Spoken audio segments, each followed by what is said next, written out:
No matter what the calendar says, for thoroughbred racing in New York, it's not officially spring until we're racing on the turf. So welcome to spring at Aqueduct Racetrack here in South Oaklawn Park, New York.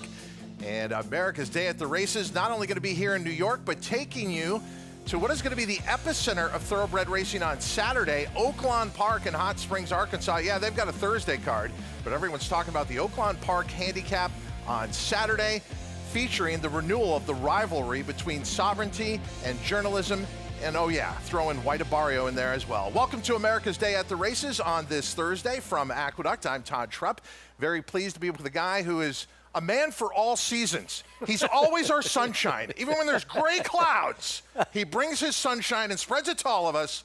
Talking about Andy Serling. Yeah, I am considered by many to be Mr. Sunshine. It's a good point you make there. You know what? It's obviously, and I agree with Todd, it is the best day of the year every year is the first day of turf racing. It is just so exciting to get turf racing back. And when you throw it in with the second thing you mentioned, that Oaklawn Handicap Saturday, which we'll be showing on America's Day at the Races, I mean, if you're not excited about racing this week, then you're just not a racing fan. That race on Saturday, in today's world, to get that kind of matchup, that's right, especially with older horses this early in the season, usually you're spending the whole season watching them avoid each other to meet at the Breeders' Cup, and then one of them gets sick and they don't even end up meeting. Now we've got it coming Saturday. We've got turf racing starting this week. A lot to be happy about. All right, and we're very happy to welcome back. She flew down to South Florida for a big sale down there in Ocala, but she's back here today. Talk about Acacia Clement. You're right on the turf course. It's been a rough winter, but you wouldn't know it by the condition of that turf course. Todd, it looks fantastic. And yeah, it was in the mid-80s down in Ocala. It's not too far off of that in New York today. An absolutely glorious day. Feels like spring, and the sun is shining for the first day of turf racing. And I'm out here on the turf course. They took the tarps off last week, and it looks so great. It's just really exciting that we get to have these big turf fields. A lot of horses maybe shipping up from Florida or elsewhere, waiting for turf season to start. And especially those New York bred turf races as well. These are their big opportunities in the spring and into the summer. So 4 turf races on the card today. We have our first turf stake of the season tomorrow in the Plenty of Grace, and cannot wait to see the horses out here on this turf track starting in race 4 today. Andy, for those who don't know how these turf courses play, you do a lot with track trends on the main track. That's a different animal altogether. But if you had to describe to someone the uniqueness of the inner course and the outer course here at Aqueduct, what would you say to that horse player? First of all, John Embrial would be upset to hear you use the term inner course, but that's another discussion for another day. Remember when Awad used to run on it? So, you know, it's a great point. You don't know. There are situations when the rails come down. You know, the rails are out different amounts. And to let people know the way they're starting, we are at 0 on the inner, and we're at 24 feet on the outer turf course. A lot of times when you're racing on the outer parts and you take the rails down to 0, you get on fresh ground, and being on the inside path or two can be a big advantage. Whether or not there will be any kind of biases, I don't know. One of the things I find really interesting about turf sprints is speed can be a dangerous commodity, but as you well know, some of the best turf sprinters we've seen over the years, now you obviously have a lot of experience in the hill at Santa Anita, which is a very different animal, but turnbacks don't work. You want sprinters, and you can get good closers. The interesting thing is I find speed overall to do better in 6-furlong races, both here in Belmont, than the 5.5s at Saratoga. The 5.5s at Saratoga often have these very fast paces, and you see closers do well. The other thing is, it's just bigger fields, more interesting horses, more interesting racing, and we've got plenty of it coming up this week. So after all that, race number 1 is on the dirt.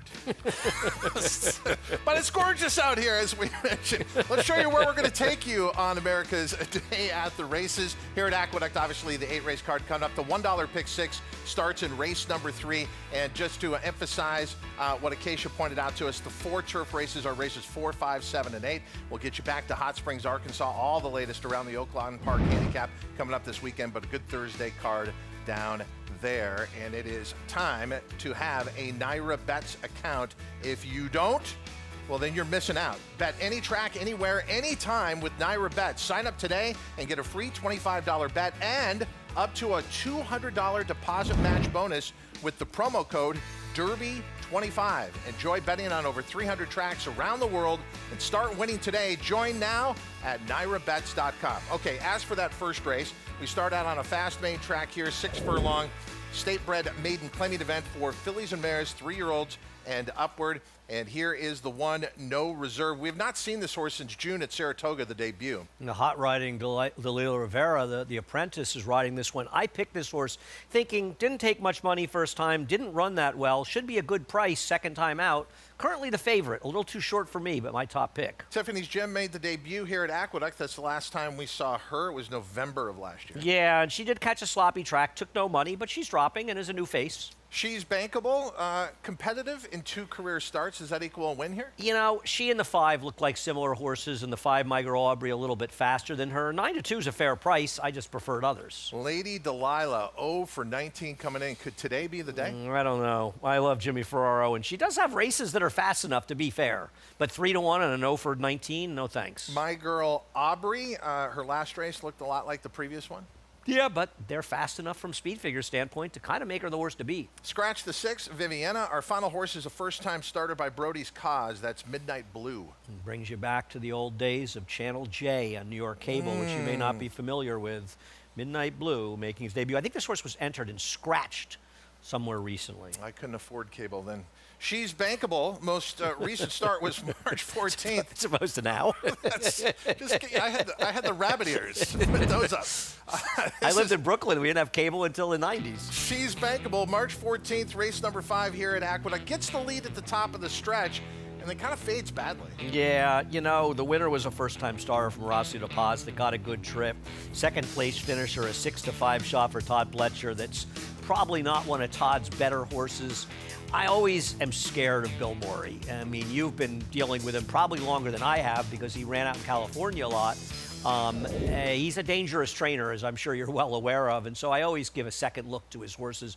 But this one just seemed a little slower than the other ones with experience. As the field continues to warm up, watching them from the time they arrived in the paddock, Acacia Clement.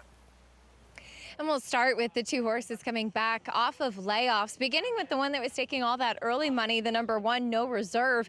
This horse really just looks best in this field as she returns for her 3-year-old debut and ran in what at the time seemed like quite a salty race with Angel Gift winning by open lengths. And that one didn't continue on, but like I said, at the time, it did feel like a pretty live field early on in the season. She pressed the pace early, and I do appreciate that she showed some speed on debut because she's quite a big filly. She got a little spooky once they put the tack on, but before that she was acting really, really well. I thought that she looked fit coming back off the bench. She does take a drop in class, and like I said, just overall, she really looks best in this spot. Now the number 2, Tiffany's Gem, is making a similar kind of layoff and drop in class, though she raced a little bit more recently. That was back in November. She faced Braver Than You Believe, who is a talented New York bred stakes type of filly. And in contrast, Tiffany's Gem was off really slow, climbing early, never comfortable. She was on debut. A horse that I'd written down was extremely distracted, lacked a lot of focus. She had a hood on in the paddock. She comes back here. I really wish that she was stronger overall, in particular across her top line, but mentally she's improved greatly. Much more focused, not wearing a hood. You've got some planes flying over, and while that might have spooked the 1, No Reserve a little bit, being close to the airport here, Tiffany's Gem has acted very, very well. Like I said, I would like to see her strengthen off the bench, but I do appreciate that she seems to have improved, at least from a mental standpoint. The number 5, My Girl Aubrey, I agree. I thought that she did look a touch more appealing than the 3, She's Bankable, though they are similar, especially in the fact that they have recency, where the other 2 that I mentioned do not. My Girl Aubrey, last time out, I thought that she kept on and really just missed getting second that day. She's been consistent in her last couple of starts. Very handy type of filly, very athletic, super fit. She warmed up well out there on the track by herself, and she's another one that does have some positional speed and should be able to put herself into the race. Maybe her recency will give her a little bit of an edge in this type of field, Todd. Now inside of a minute to post, and so going back to one of the points that Acacia made there regarding the 2, Tiffany's Gem, she said, look, this horse is better mentally, but I mean, I think the problem might be physical. I mean, I don't know, just show nothing in the debut. You mean her ability, I agree. You know, it's, listen, at the right price, you can bet any horse in any race. I mean, you know, that's the thing about racing. We're all trying to pick winners, but we're trying to make money. You know, there's this misconception. I made a comment once this summer, our job is not to pick winners, our job is to try to find value. And value is elusive. You've got to take out, a value is a misused, overused word, but, you know, anyone can come up with short-priced horses winning. That's not going to help anybody. The idea is to find horses that are maybe more likely to win than their odds, and that's that's the quest all horse players are on, right? That's our quest. Now, I picked the one in this race because I thought she probably wasn't ready for her debut. She had no idea what she was doing. She comes back now 10 months later for a sharp trainer in Rudy, probably show more speed. She did have speed first time out.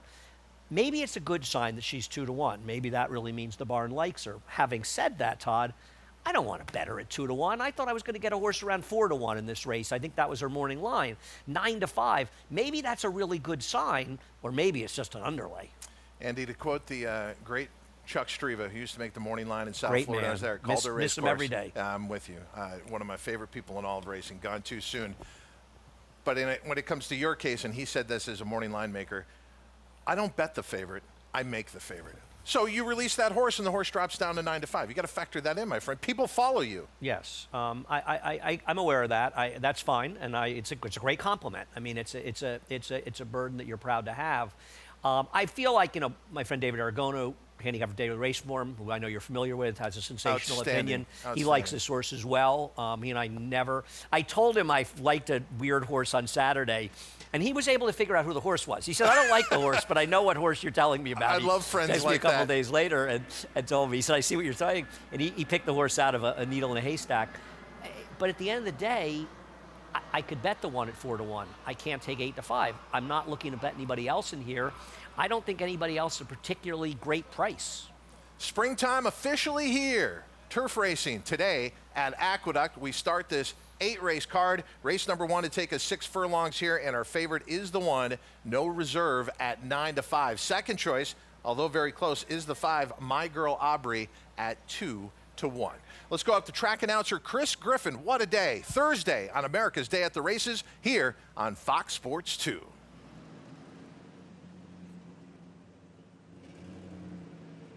Goes in, all set. And they're off at Aqueduct. Flashing early speed, it's No Reserve, and Dalila Rivera right to the front is up by 3/4 of a length, and My Girl Aubrey is a stalking second. In between horses, here comes the Green Silk, so she's bankable, wants to be in the early mix. Backing off the early pressure is Lady Delilah, is now going to be relegated to the trailer position, a very keen at the rail Tiffany's Gem, and out wider comes Midnight Blue. They're all chasing No Reserve. No Reserve has 4 furlongs left to go and went 23.20 for the opening quarter mile and unopposed. All in, she's bankable, is chasing from second, 3 wide. There is My Girl Aubrey. Down at the rail, no room yet. Ricardo Santana Jr., Tiffany's Gem, wants to go, is in behind horses looking for a way out. Dropping back there was Lady Delilah with the trailer, Midnight Blue. No Reserve is approaching a quarter mile left to go, reaches the top of the stretch, and now gets the cue to kick away. My Girl Aubrey's giving game chase. She's bankable as a clear third right now. Lady Delilah on the grandstand side. No Reserve is trying to get in, is now over towards the rail. Dalila Rivera's got a handful right now as No Reserve is approaching the final 16th and letting the other contenders back into the race. It's still No Reserve holding them off. No Reserve will win the opener. My Girl Aubrey second, then came Lady Delilah, and she's bankable in 1 minute 12.59 seconds. 1-5-4 out the door. No Reserve does exactly what you expected. Took the lead from the rail and never looked back. The money was absolutely right on this horse. She was ready to roll today, and Delilah Rivera, you know, it's interesting watching her emergence as a rider over the winter. She always showed skills, but one of the things I've noticed about her recently is she has been much more aggressive. Not afraid at all to put her horses in the race immediately and ride aggressively, and it's paying off, and it's not surprising. She has a mentor named Angel Cordero, who a lot of people remember as quite a rider and a very aggressive rider in her day, and I'll tell you something, I don't think anybody watching our racing has not been impressed what we've seen from this young lady. The betting public exactly right here. It's your 9-5 favorite, No Reserve, getting the win over your second choice, the 5, My Girl Aubrey, at 2-1. Over your third choice, the 4, Lady Delilah, at 3-1. And finishing fourth at 5-1, it is the 3, She's Bankable. Final time for the 6 furlongs, 1-12-2. No Reserve, starting our day here at Aqueduct.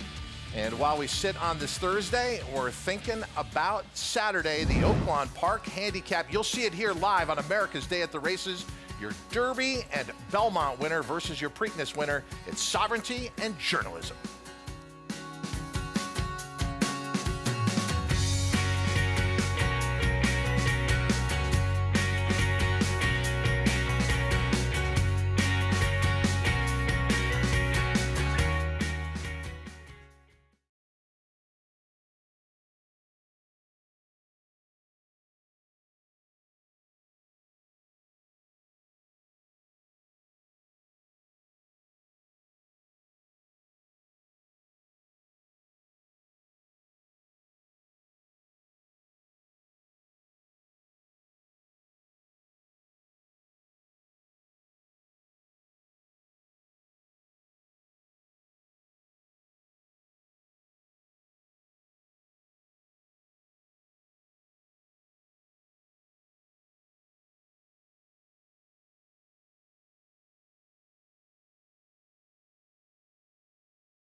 You're watching America's Day at the Races. I'm Todd Trupp, very pleased to be with Andy Serling. We also have a team giving us coverage down at Oaklawn Park.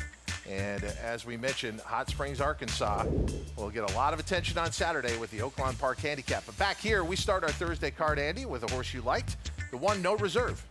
Yeah, gets the job quite comfortably here, and Delilah, she's just not making any mistakes out there right now, and I think she's an apprentice that's really caught people's attention, and a lot of times, and rightfully so, women riders have success, get some more attention. We don't have that many women riders over the years. Of course, you and I were around for the great Julie Crone, yes, but other riders, Rosie Napravnik, who was a tremendous rider as well. But I'll tell you something, she's a rider, where you're starting to look and I think the biggest compliment you can pay to a rider is you see them riding your horse and you go, oh, that's good. Yep. You don't say, oh, I can't bet this guy, I can't bet this girl. You look at her and you think, oh, good, Delilah's riding, she's riding really well. Where's the learning curve? Because I've seen this with apprentices. They're great on the dirt, but turf racing, you don't see a lot of great riders who are apprentices. Well, I think one of the reasons for that, Todd, is they don't have that much experience on it. It's such a different animal, and I agree with you on that. And a lot of times, especially around here, they come more in the winter. So they come and they ride, and we'll see as she adjusts to grass racing. It is a very different animal. Coming up next, race number 2 here in New York, going a mile and an 1/8, claiming company for 4-year-olds and upward, claiming price $10,000. Scratch the 3, Unbridled Bomber. Scratch the 4, Centavo. And early on, Sharp Spark is even money. What do you think of this favorite? I think that he's the horse to beat. I have a general concept. Do horses that lack speed in races have less of a disadvantage in smaller fields? I feel like the smaller fields, as we've scratched down to 4 here, The fields bunch a lot more, and I liked Hey Toby, who I thought could be forward along with the number 2 here, but I wonder if an advantage he might have is somewhat mitigated by the fact it's a small field. It tends to bring the fields together a little bit. Yeah, I agree with that. You can't get loose on the lead in a small field. And plus, I think the horse that everyone's looking at with pace in here, Hey Toby, probably is compromised at the distance of 1 1/8. I'm not sure that horse can get that. It worries me a little bit. Yeah. I like them dropping back to the $10,000 level. I think they were overly ambitious off the claim, but I agree. I would prefer them at a mile or less. We have time until race number 2 at Aqueduct, about 17 minutes away. A muddy racetrack down at Oaklawn, but skies are clearing, and on site for us, Richie Migliori and Megan Burgess. Hey, thanks, Todd, and great to see you guys. Andy, we've got such an exciting weekend on tap, and the atmosphere at Oaklawn Park has really amped up. To have horses of the caliber of Sovereignty, last year's Horse of the Year, Derby, Belmont winner, Travers winner, and Journalism, the second best 3-year-old from last year. And let's not sleep on White Barrio. It is pretty cool. I mean, the atmosphere here, isn't it? It is, and I've actually been down amongst the people, and it's been that kind of energy. Everybody wants to get to see Sovereignty on the trainer's stand, on the backside, jockeys, just fans. People are craning to see these horses in the flesh. I got to see Sovereignty actually this morning. He did a gallop over this sealed surface. White Barrio was out for a jog.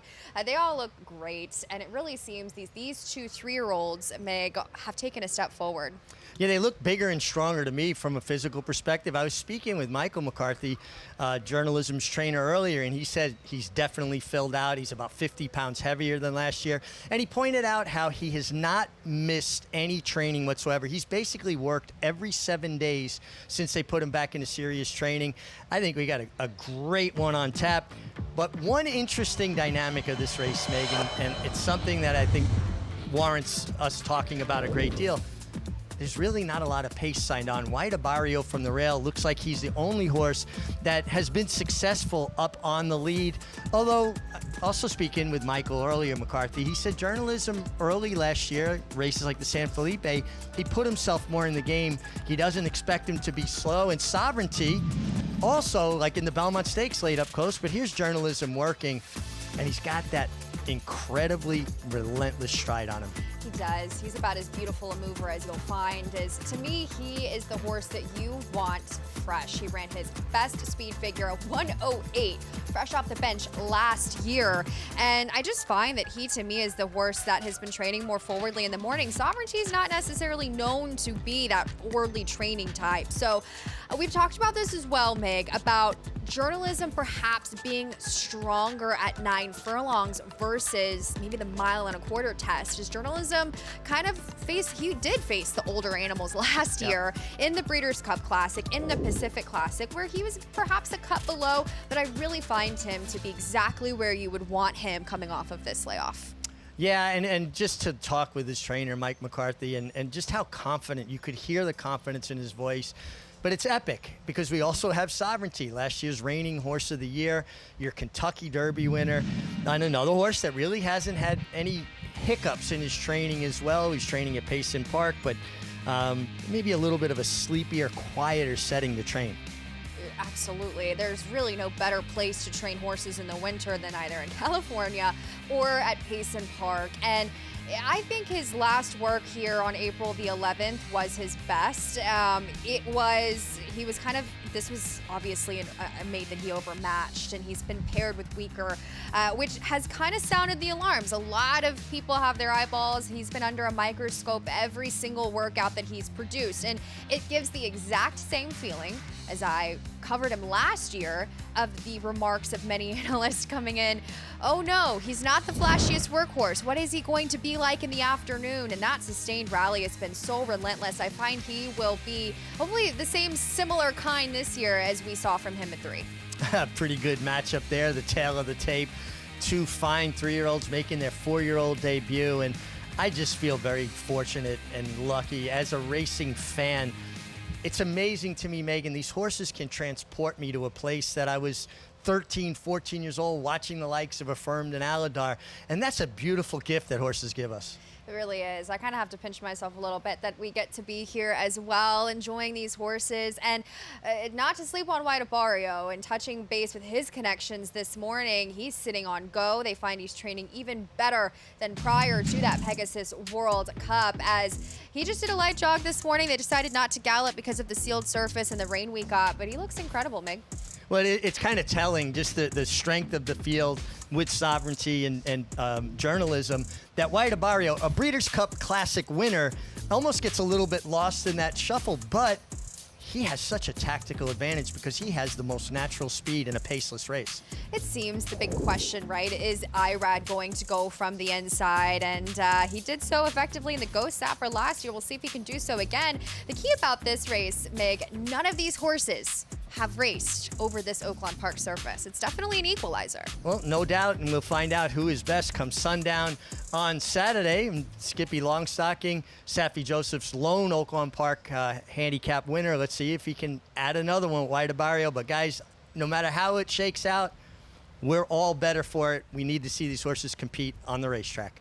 So perfectly put. And, you know, we're talking about compact fields here. You're going to have a compact field there.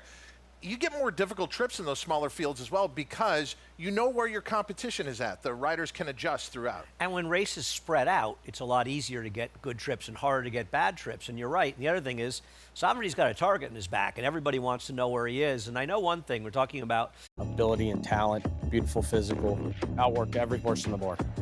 Holds the track record in the Haskell. He won it in impressive fashion, beating a very good group of horses. And Cyberknife has won the TVG.com Haskell over Tama. Jack Christopher finished third. The Arkansas Derby was one of his best. Showed how much talent he really does have and stamped himself as one of the best three-year-olds in the country. His name is Cyberknife. Cyberknife ranks up there as one of the most talented horses I've ever had in training. Multiple Grade 1 winner, brought it every time you let him over there. Excited about him passing on his durability, his soundness, and his talent. And if he does, he could definitely be a breed-shaping stallion. Journalism makes a decisive move, and here comes Sovereignty. Saturday on America's Day at the Races, Kentucky Derby and Belmont Stakes winning and reigning Horse of the Year Sovereignty faces Preakness and Haskell winning rival Journalism in the Oaklawn Handicap. Both superstars duel in their 4-year-old debut. Join Lafitte Pinkeye, Richard Migliori, Megan Burgess, and Maggie Wolfendale for special coverage live from Oaklawn Park in Hot Springs, Arkansas, Saturday, 1 p.m. Eastern on FS2. Welcome back to America's Day at the Races. While we're in New York, a lot of the eyes have been on Ocala, Florida, where the OBS Spring 2-year-old and training sale is underway. In fact, the hammer's coming down right now on a number of lots. And when you look at the Bloodstock market, Andy, it seems to be very, very healthy. No question about it. I mean, horses are selling at tremendous prices. You know, you think of $2.2 million, I think, for a Jackie's Warrior that worked 9 3/5. People are spending a lot of money, and for these horses, it's interesting to see how things play out. And even more amazing than that was that Acacia Clement was here. Then she was at Keeneland. Yeah, she was then she came back here, and then she went to Ocala. So I hope she's getting a lot of frequent flyer miles. And you're looking at those 3 sires, and I believe they're all freshman sires: Jackie's Warrior, Epicenter, and Cyberknife. And between them, about $5.5 million. But you have to say, sales. the star amongst the new sires is Flightline. Everyone is excited to see what the progeny of Flightline and they'll be running this year, right? They were yearlings last year, so we'll see them. And speaking of the progeny of Flightline, turning a lot of heads with his Breeze was a colt by Flightline, hip number 1056. For more on that story, Acacia Clement. I'm so happy to be joined by Dean Dorenzo and Randy Hartley talking about perhaps the most discussed horse on the grounds here at OBS April, hip 1056, a Flightline colt that worked 9 3. Dean, probably one of the most impressive works I've seen here at OBS. Maybe the most impressive work we've ever seen ourselves. 35 years doing that, he's just incredible. I mean, I don't know what words I can use to explain that having a horse like this is just a blessing. It's a blessing. He is a stunning physical as well, Randy. He really seems to check all the boxes. What has he been like bringing along to this point? You know, he is probably the smartest horse I've ever trained. You know, I can pony fillies off of him. He's so quiet. You know, he's been jogging with fillies on the jogging track prior to the Breeze because, you know, the Breeze show was 6 days and he was the last day, so we had to get him out. I mean, he's just pure class. There's been a lot of buzz around him. I'm sure you guys are excited, but maybe a little bit nervous as well. But leading up to him selling Friday, how are you feeling? Oh, we feel great, very confident because the horse is very confident. So it's pretty easy, actually, when you walk a horse like this up to the ring. There's always a little bit of nerves involved, you know, making sure that he fulfills everybody's thoughts and wishes and hopes. That's for sure. And Randy, I know it's a rather small consignment. You said you wanted you guys to be able to be hands-on and to be able to have like a horse like this in a small group. How special is that? You know, it's exciting to have a horse like this. You know, it's like a dream. You know, it's like you work so hard, and you know we've had him obviously since he's a wingling because he scratched his leg before the yearling sale. So it has been a lot of pressure leading up, but he makes it so easy. How about this? I asked Acacia, having been down at the sale, so what do they think HIP 1056 is going to go for? She goes, my guess was $4 million. She said, I talked to someone who I trust, and they said it'll be $5 million or more. Yeah, no, I got a friend of mine who buys horses not at that level said to me, do you think that they're talking that horse could get $5 million or more tomorrow? And, you know, it's fun to see, and we've been to the sales. I've certainly been in Saratoga for some extremely expensive horses getting sold, and it's a big gamble, but it's fun. At least for us to watch when we're not spending our money. Not that you and I have that $5 million. And tomorrow is the day where HIP 1056 is going to go through the sales ring. We do have the field coming out onto the track for race number 2 here at Aqueduct, a call for riders up. And the first horse we're going to see is our favorite at 3-5, Sharp Spark. And you know, this is an aggressive drop, but a proper one. They claim the horse for $16,000. Good effort for starter allowance 25. Now here we are being offered up for 10. I think this is absolutely ridiculous. This horse is 3-5, and so they're saying it's a fait accompli, a horse that really doesn't have much speed. And the big figure that he earned, albeit off the claim, was 1 mile and 3/8, an odd distance. I don't want to just bet resuming that number, and the other good numbers are pretty much out of town. Horse to beat, yeah, but not 3-5. Laughing Boy is 3-1. He was 24-1 the last time he faced the favorite. He should be forward, and he did win the last time he was on a dry track, albeit a track favoring speed. Scratch the 3, Unbridled Bomber. Scratch the 4, Centavo. That brings us to the 5, Hey Toby. Maybe the horse to catch? I think he is. I think he's going to be at least stalking Laughing Boy, if not in front of him. And he was able to stalk when he won 2 back, and it wasn't a mile. They were just overly ambitious off the claim. Here's our longest shot in this compact field, the 6. He's got this. I'm not sure why he's impossible in this race. I mean, his last race is fast enough to at least be competitive here. He's run well when second to Laughing Boy 4 races back. He was against the track that day. I don't think he's impossible, and I don't think the 1 should be 3-5 and the 6 should be 6-1. Okay, that is your live post parade. Let's check in with Acacia Clement. And I agree with what Andy said. I think that genuinely you can make a case of any of the 4 in this field. But we'll start with the one taking most of the attention, the 1 Sharp Spark, who does get a drop in class. And I just think it's a very logical move. Claim for $16,000. They were aggressive last time. Also going further with the 1 mile and 3/8. And so into this spot, he does seem like he should kind of be the one to potentially get the win in here. But this is a horse who ran on for second. The winner Power Seeker last time, much the best last time out. I will say he's continued to carry his weight exceptionally well. He looks really strong. Every horse that comes out of the Rob Atras barn is always well turned out. But you know, as these horses get older and as they start to race more consistently, more frequently, especially at these lower levels, the biggest thing for me is it a happy horse, and is it a horse that seems to be carrying good flesh and weight? And all of those boxes are checked for Sharp Spark, your favorite, looking well out on the track. The number 2 Laughing Boy, though, this is a horse who has some speed. It was a very wet track, very rainy day last time, and he broke slowly. I'm wondering if we will see him potentially get back to showing some of that early pace. He's a horse that throughout his career tends to get very washed out, very hot, a little bit all over the place in the preliminary. So seeing him warm up kind of with his head up in the air, that's quite typical of Laughing Boy and always how he has been. But he, as an 8-year-old, and making start number 48, you have to appreciate how much of a gem of a consistency he has been at kind of every level of racing, and no matter who is training him as well. So all things as they usually are for the 8-year-old Laughing Boy, and I do wonder if we'll see him be a bit more aggressive. Ilkay Cantermasi sends out 2, both of whom get a drop in class, and both of whom come back in just 7 days. The number 5 5 Hey Toby taking more attention, and I think because he does have more positional speed. He's a horse, when I saw him, my first comment was, oh, I just really wish he was carrying more weight, but that's where the notes do come in handy, because that is always what I say about Hey Toby. He's got a little bit of a dip in his back, so I'm not going to hold it against him, because coming back in 1 week, at first my thought was that it was a negative, but it's just normal for him and the kind of horse that he is. He's opted to stay with the pony for his warm-up, but he is a horse that does run a little bit high-headed, meaning that he runs throughout the running of his race without lowering himself into the bridle. Manny Franco, I'm sure, is aware of that. And if you think back to a horse like Channel Maker back in the day that Manny Franco used to ride and let him have his head, he ran very high-headed, and that's what you have to do with a horse like that, and that's what I expect to be the case with Hey Toby. Let him have his head, let him use that to his advantage in this small field, Todd. And currently sitting up on the board at 3-1. But going back to the point that I was making before the break, yeah, the horse may get the lead, but is there some doubt with the 5 Hey Toby at the distance of 1 1/8?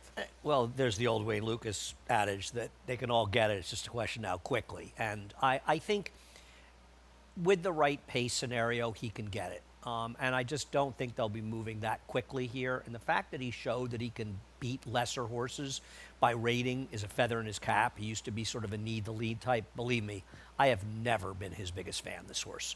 But looking through this race, I'd rather have him forward at 3-1 than the 1 at 1-2.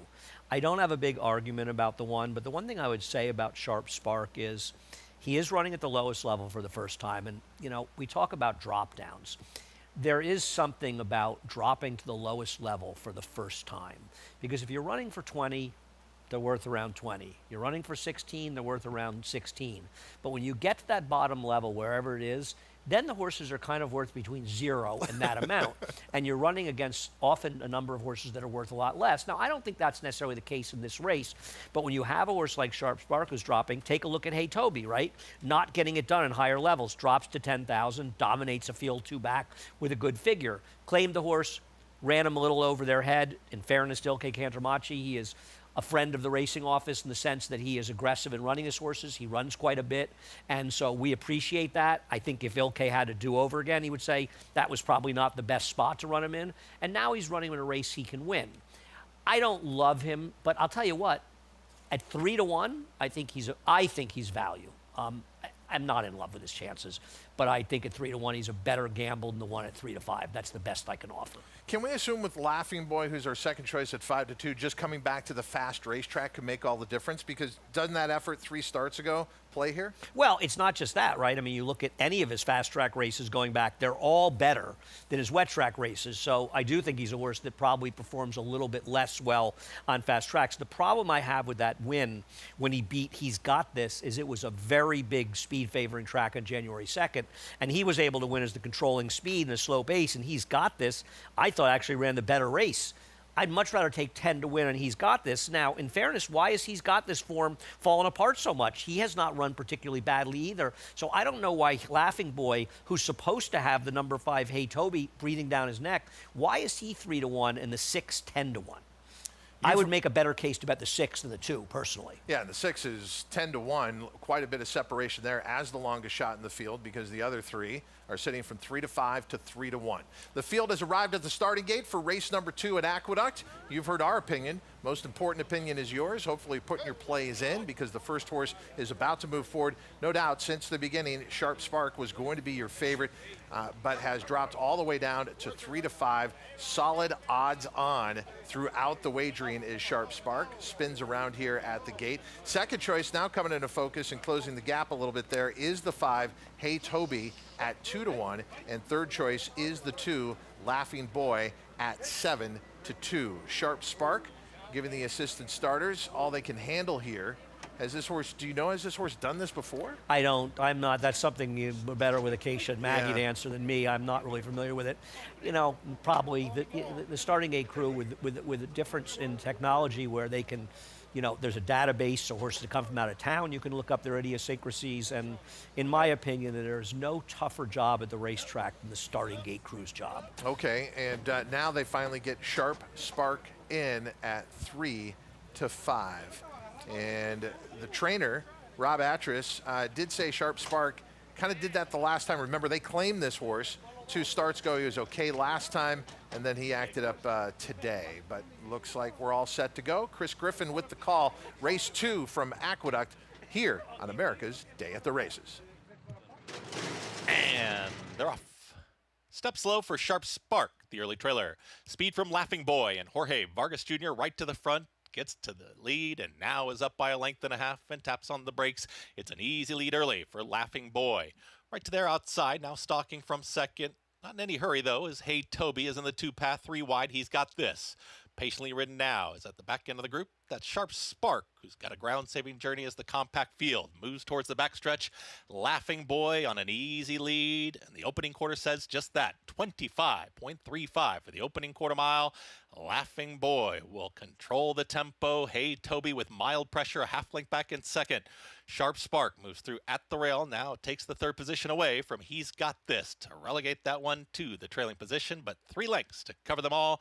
And Laughing Boy's got that easy lead up the backstretch. Laughing Boy up by a full length still.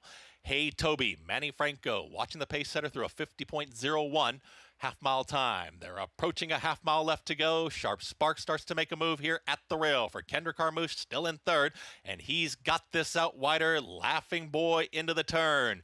Hey Toby is now looming up on the outside. Stablemate coming 3 wide, and he's got this. They're 2nd and 3rd. Sharp Spark is called upon for the effort. Laughing Boy has been surpassed. It's now Hey Toby who's in front, is up by a nose. To the outside, he's got this. Sharp Spark in behind horses. Laughing Boy battling on, but now the trailer, they reach the top of the stretch. And to the inside, it's Hey Toby. To the outside, he's got this. But Sharp Spark starts to motor down the center of the racetrack, is trying to catch the Kentamachi pair. Inside the final furlong, Sharp Spark on the grandstand side has now passed Hey Toby, who's in 2nd. He's got this battles on. Sharp Spark will win it. Sharp Spark over Hey Toby, then came He's Got This and Laughing Boy. 1 minute 52.41 seconds. Someone might say this was the inevitable conclusion, but at the top of the stretch, it looked interesting for the 3 to 5 favorite, Sharp Spark. Seemed a little bit dicey around the turn, that maybe this horse wasn't going to have the run, but as you said, we could see it once they straightened out for home. He kind of had that momentum going, and there's that illusion, right, where the horse on the outside kind of looks like they're close here, but he's actually about a length in front already, and Chris mentioned his call, and he had gone by, and the 5 ran fine. The 6, who was ridiculous at 12-1, ran fine in here, but 3 to 5, he was much the best.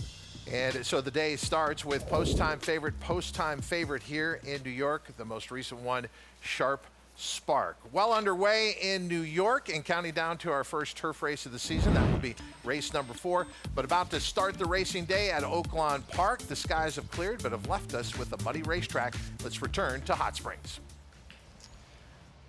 Thank you, Todd. And yeah, we did have some wicked thunderstorms overnight. Track sealed tight. Here is the one, super costly. Really interests me at a price there on the inside for Sippy Contreras, who's 24% the past 3 years, first off the claim here at Oaklawn. Here's a 2-horse also from the Contreras barn. Synthetic to dirt, and this horse has some dirt inclined pedigree with some solid works here over the surface. The 3 catching heat, taking money. Taking some money, although we both kind of have our questions about that horse. A little bit one pace, the 4 at a big price. Jumping up in class after being nowhere last time out. Big case to be made for that horse. Another price here with the 5 Justice Edition. One for $24,000 first off the claim here, and is going to have to get faster. Here's a horse claimed by Steve Asmussen going from the 12-5 level to the 40. Is that a confident hike in class? It seems to be. Last time out, this horse got on the lead and just completely faded. It seems as though that would probably be her best asset, is to use her speed here. And then the horse taking all the money on the outside. Number 7, Moon Over Choctaw. Sprint 2 route, and I've seen this horse a couple of times here at Oaklawn and has the frame to go this route of ground. Does have a win over the dirt going long. Yeah, he just a 1-for-1 routing 2 turns on the dirt. Interesting stretching back out here.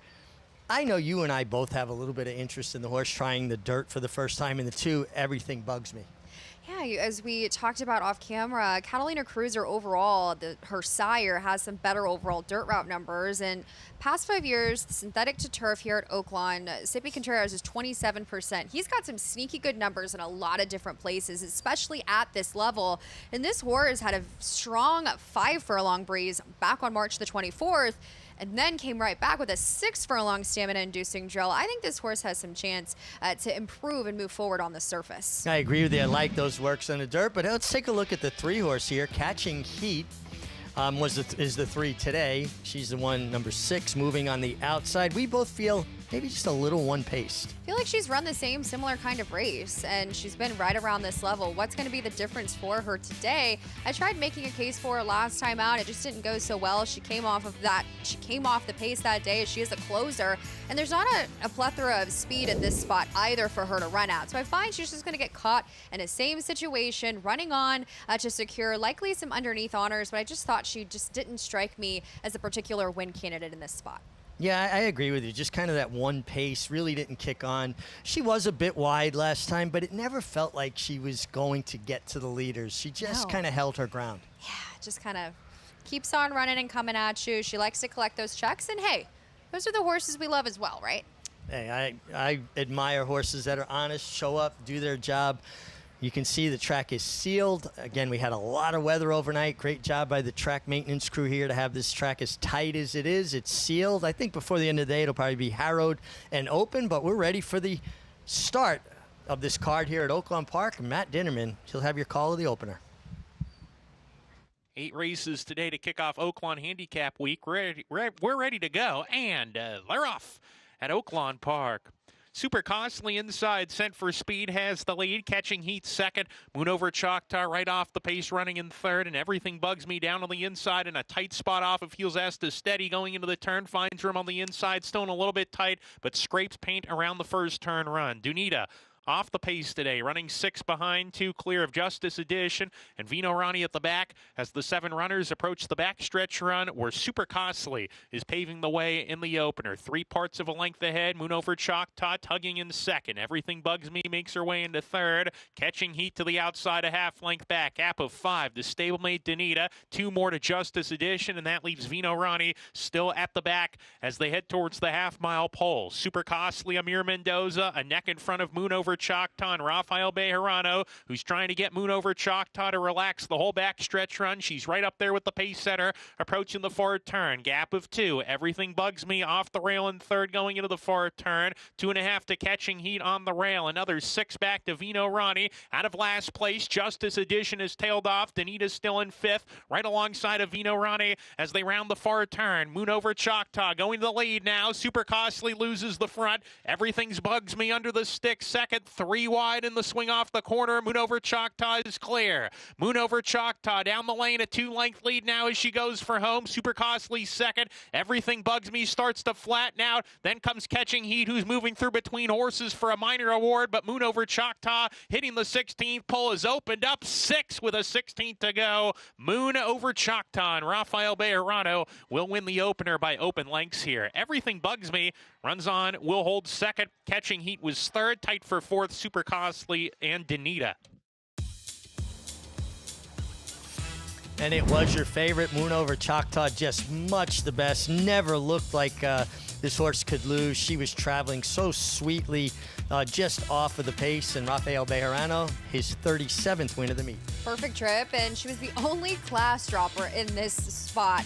And that class certainly prevailed as she got a perfect setup, pressing just off of the pace. And the number 2 ran on there, but there was no doubt that Moon Over Choctaw found the right group today in a perfectly timed or perfectly executed trip by Rafael Bejarano.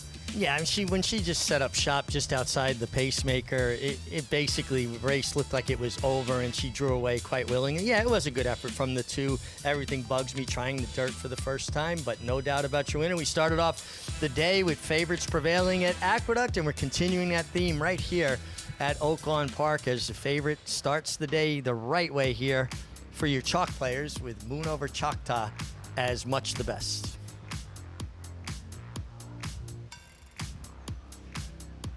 I think I could have rode that one. I think you could have rode that one as well.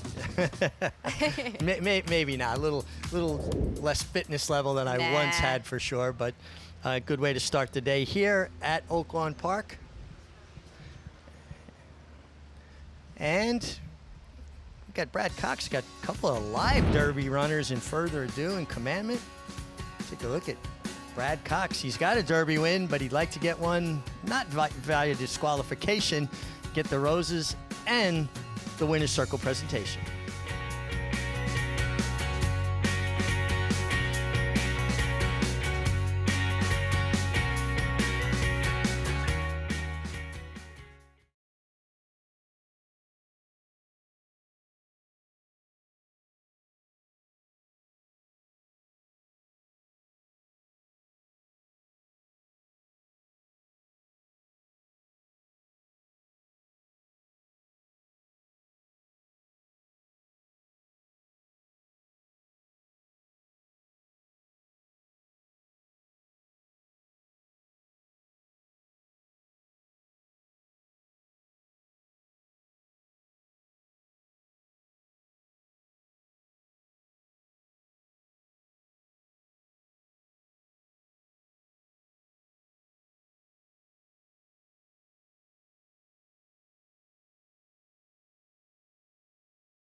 Less than a quarter of a mile to go, and the Puma has made the lead. The Puma sticks a neck in front of Nearly as they straighten away in the stretch drive. Chief Wallaby trying to angle off their flank down the center Commandment. The four big shots with an eighth of a mile more to decide it. The Puma has the lead. Running at him from the outside is Commandment. In between horses, Chief Wallaby. A thrilling finish to the Florida Derby. Here comes Commandment. The Puma tries to turn him back. It's a win photo!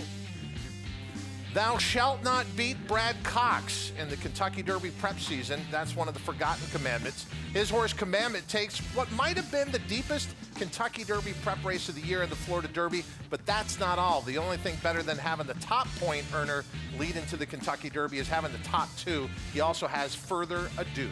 I mean, Further Ado's performance in the Bluegrass, the only reason I think some people are going to be a little skeptical is he's run those two huge races at Keeneland. I had texted Brad after the race, and Brad said to me he just turned things around after the Tampa Bay race. And that Tampa Bay Derby is turning into a kind of a key race.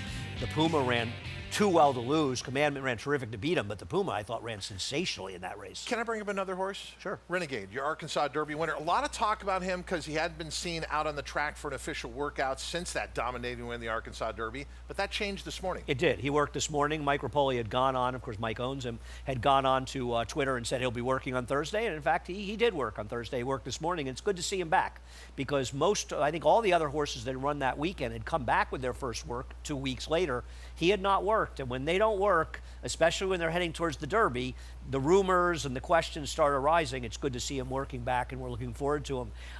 Everybody, you know, tells me he's going to be favored in the Derby. I thought Commandment should be favored. They're not knocking Renegade, but I just thought Commandment's Florida Derby was tremendous. And when you say favorite in the Derby, are we talking about a 4-1 favorite? What are we talking about? I mean, how is the favorite in this year's Derby under 4-1? Yeah, I agree with you, because there's so many great performances and a lot of different results in prep season other than where Commandment was. He had an outstanding spring. But when you look at the overall points and the top 20 get in, Commandment, further ado, near the top. We talked about Renegade. Then there's So Happy, who came to hand in the Santa Anita Derby. And he's getting absolutely no press whatsoever. He ran 100 buyer in that race. He looked very good in winning it. And, you know, we can question whether or not they're getting the distance, and that's always one of the questions. Why is he so much less likely to get the others? He looks strong finishing at 1.8 miles in the Santa Anita Derby, and I think So Happy. I'm not saying he's my pick, but I don't know why he's getting absolutely no press whatsoever when he ran a race as fast as the best horses. Yeah, if you want to think of ceiling, he seems to have the best ceiling amongst the top 5 there on the points list. All right, the first Saturday in May, just a few weeks away, but we get back into the Thursday action here on America's Day at the Races. Once again, Richie Migliore with Megan Burgess at Oaklawn Park. Thanks, Todd. Yeah, and we got an interesting race with the Valley of the Vapors and Sticker Shock, who was less than 2-1 in the fantasy and absolutely did no running. Well, she'll be your favorite again, I'm assuming.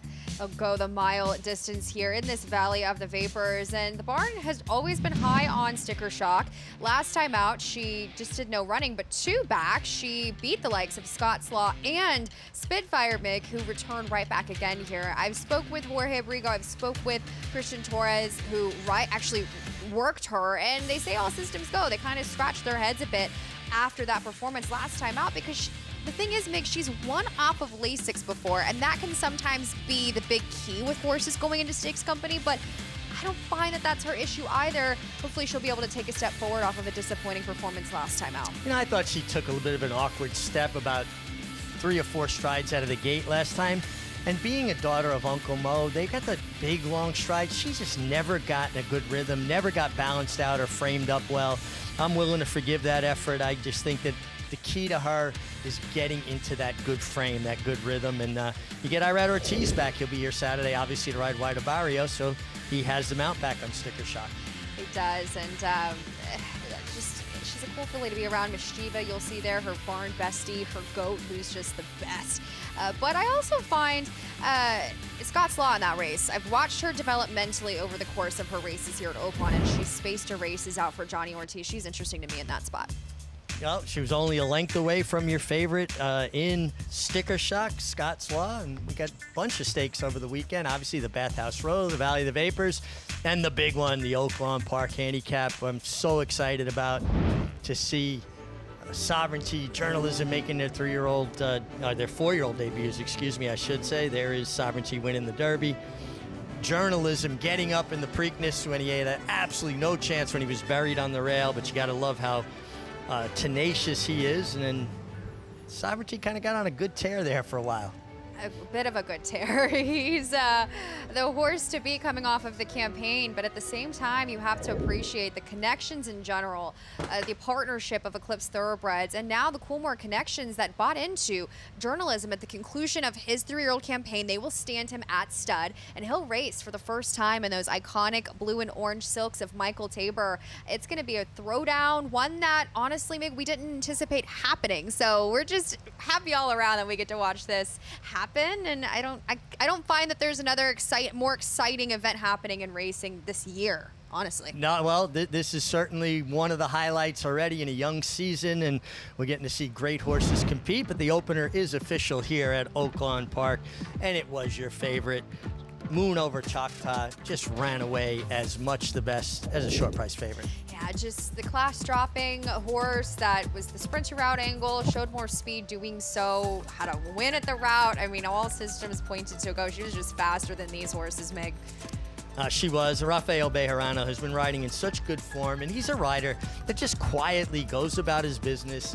No histrionics, no drama. He's just a professional, and I appreciate and admire people that handle themselves like professionals. Absolutely, and Phil D'Amato putting together just a sneaky strong meet, always having the horses in the right position, and chalky start, but I'm sure it's Oaklawn Park. We'll sure to get some prices as the course of the day goes on this muddy track. Moving over Choctaw as your favorite over Everything Bugs Me, the horse they named for me. Everything Bugs Me, Catching Heat was third. We'll be back with more great racing action on America's Day at the Races.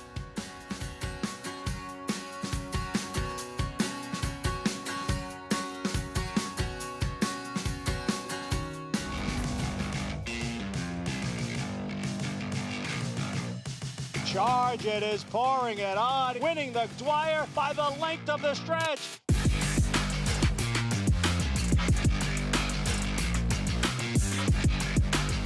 Charge It wins it convincingly in this Grade 2 Suburban.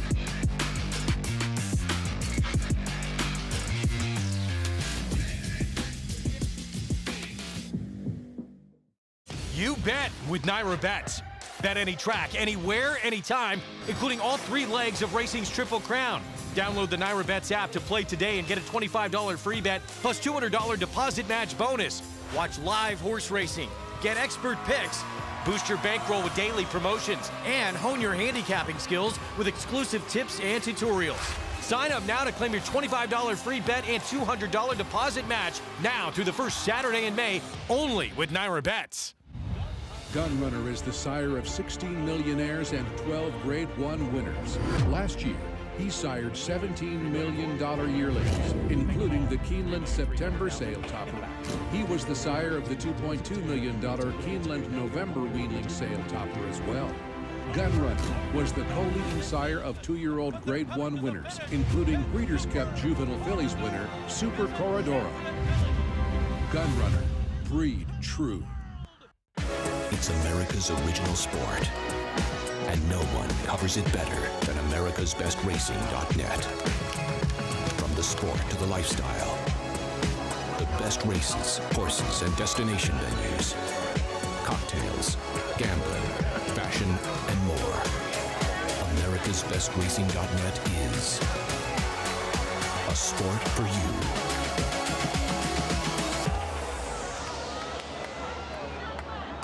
Standing at McMahon of Saratoga Thoroughbreds, top young stallion Solomini, a Grade 1 son of Curlin and sire of 2026 graded placed New York Stakes winner National Identity. Inside the final furlong, National Identity. Acoustic Ave is making up some ground. National Identity is almost home. Acoustic Ave second. National Identity wins the Safe Lord Ascendi. Solomini, standing for $7,500 in 2026 at McMahon of Saratoga Thoroughbreds.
The new Belmont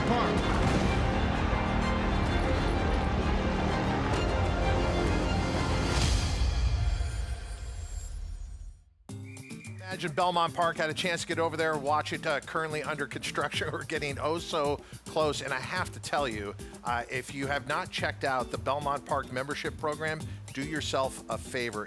And they have some mini packages available. But in the meantime, we're going to bring the Belmont Stakes itself back to Saratoga. What a week that is going to be.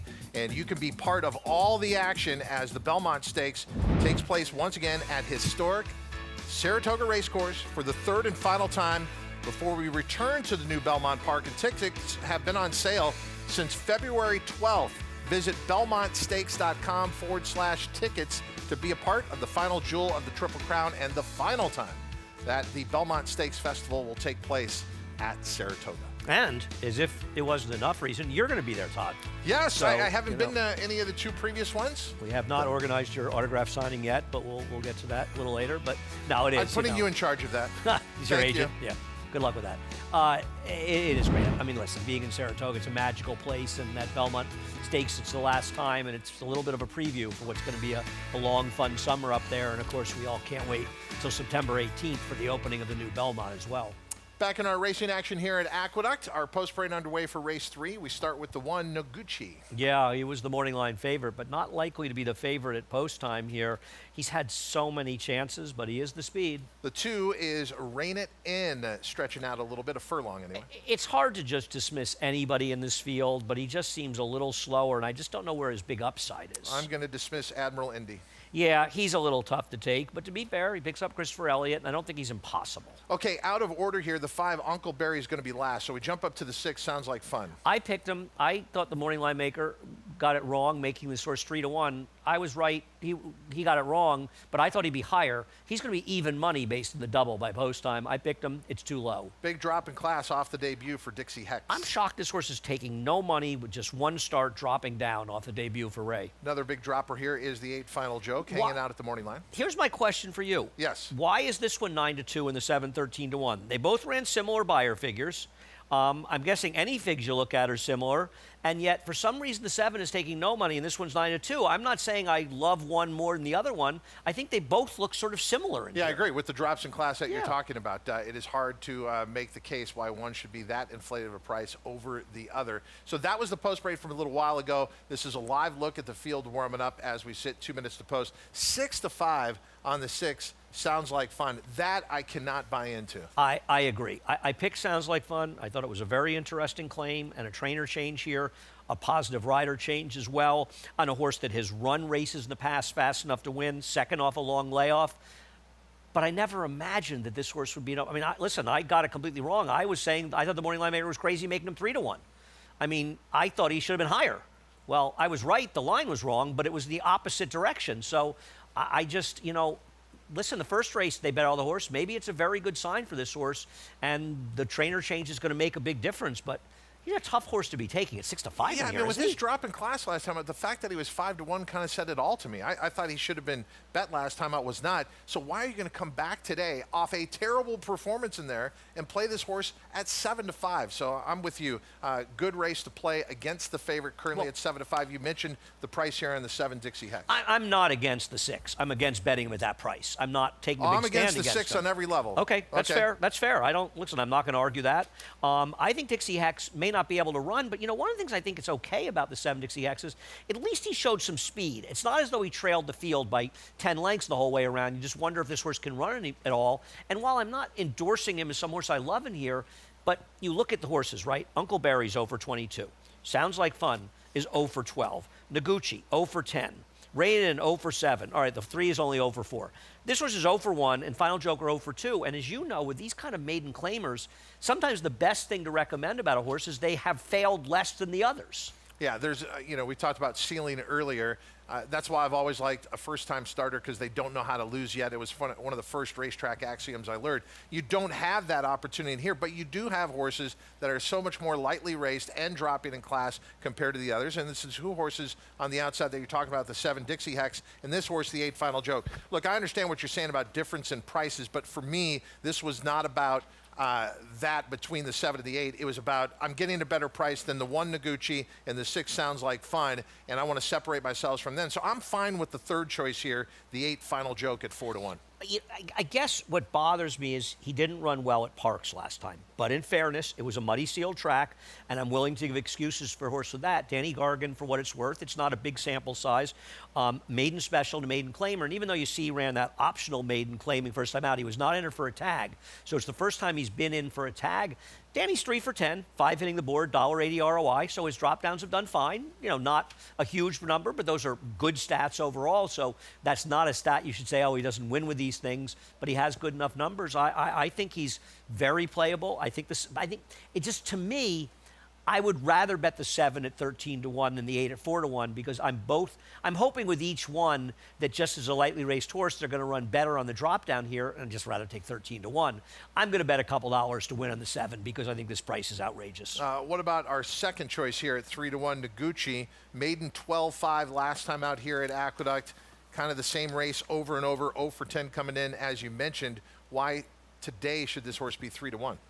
Well, I mean, one of the reasons I like maiden claiming races is they're always going back and betting horses like Noguchi because he's got speed figures fast enough to win. He just never So you like wins. the betting public that bets on maiden claimers like this? 100%. I will say this. My experience with bottom-level maiden claimers anywhere across the country, whatever circuit you play, a lot of times the favorites win. It is amongst the top 3 betting choices. But then you do get spots like this where the top 2 betting choices are combined 0 for 22, and then the third choice at 3-1, Final Joke, as we said, the drop in class, and at least there's something there to look at where this horse could improve. What I would say about that is, listen, every horse eventually can find its field, right? I mean, sometimes these over 20s find races at 2-5 where they Did Zippy Chippy? can't. I don't think Zippy Chippy. I think he had to go to minor league baseball and race minor league baseball players. And he won a photo against minor league players. I just think in general, there's some horse you're supposed to let beat you. Now, listen, Noguchi's 7-2. He's not massively overbet in this race, so I don't think there's any big advantage. The 8s come down to 5-2. To me, I like the 6. He's my pick. It's a public handicapper. You stick with your picks. But to me, the bet in this race is the 7, who I pick second, who I think is an outrageous 14-1. Well, let's go up to track announcer Chris Griffin. Just a couple more horses to load. Is today the day? That sounds like fun. Finally breaks that maiden 0 for 12 coming in. Moves forward as our 6-5 favorite. Race number 3 from Aqueduct, live here on America's Day at the Races on Fox Sports 2.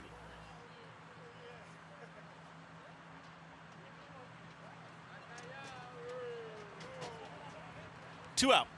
Dixie Hex and Final Joke.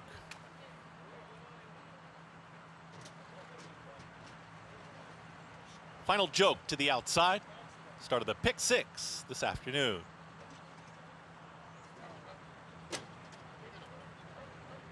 Final Joke. All set.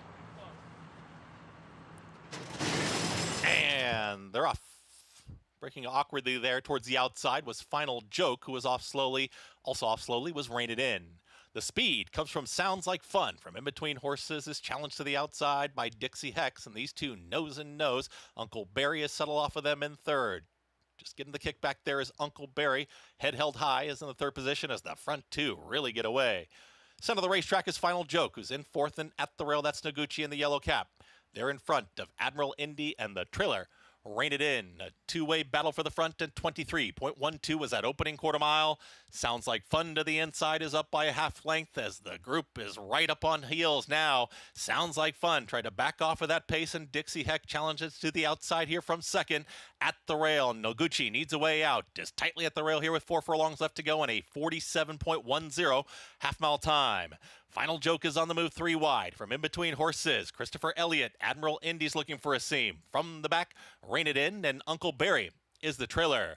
They've got to catch Sounds Like Fun, who's still in front, is up by a length and a half. Noguchi is right in behind the leader now.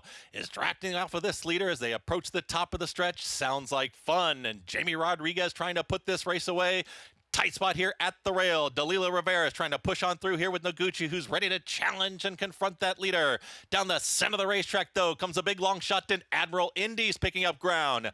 Noguchi inside the final furlong. Dropping back there with Sounds Like Fun. It's Noguchi with the 16th left to go. Admiral Indy's going to try one more time. Noguchi's almost home. Noguchi, Dalila Rivera, a riding double. Admiral Indy second, then came Sounds Like Fun, and Rein It In 1 minute 38.78 seconds.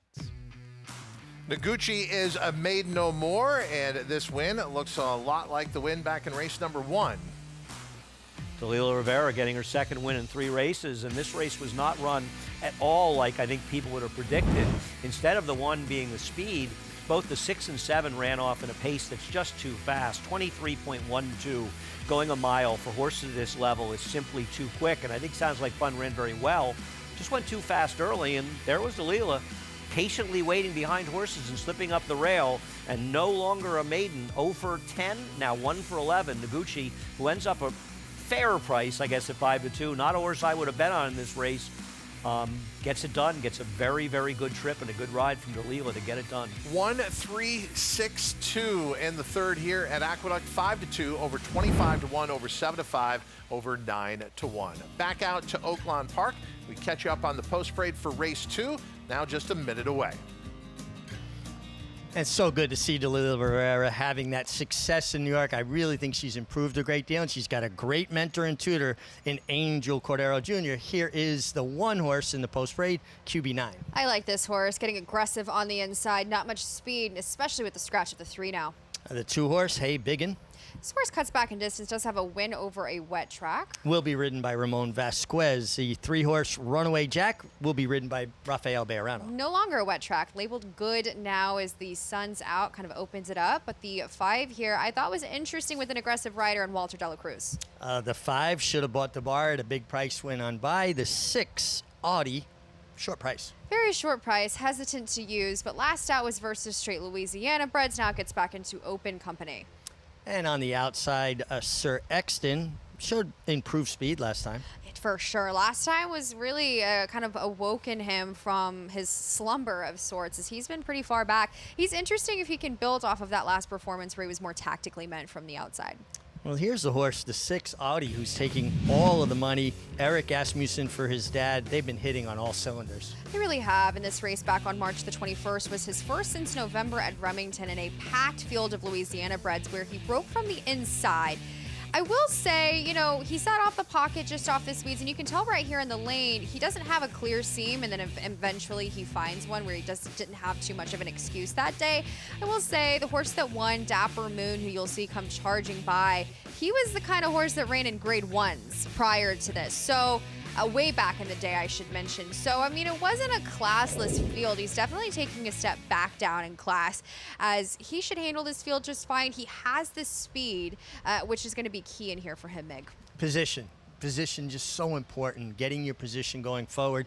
You know, even though he was covered up last time, Audi, he had space. It was almost though maybe running just a little bit tentatively with horses around him. My horses like to see that daylight. Yeah, he's actually a half-just stakes winner in Zendon, who actually won the Grade 1 Dubai Golden Shaheen back in 2021. So he's got some pedigree there for his Louisiana bred status, and he does feel like the horse to beat, but if you go through the figures, he doesn't tower over this group, Meg. No, I would agree with that.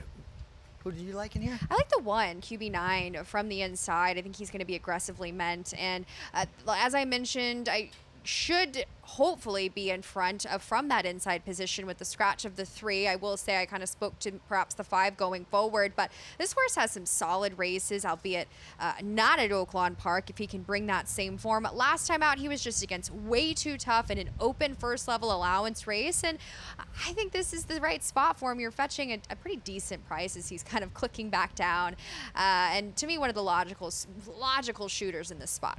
What do you think about a deep closer in here like the 4 Runaway Jack, who is your second choice right now at 2-1, but he has absolutely no speed, dropping to the lowest level ever? Yeah, he takes the blinkers off. Maybe that'll allow for him to perhaps free him up. I know a lot of the... I honestly prefer horses getting the blinkers off sometimes. I think that's maybe a more productive approach. We'll see if he can have a little bit of pace to run at. Well, the field loading up in good order here for race 2 at Oaklawn Park. Let's send it up to Matt Dinnerman for the call. To the outside post.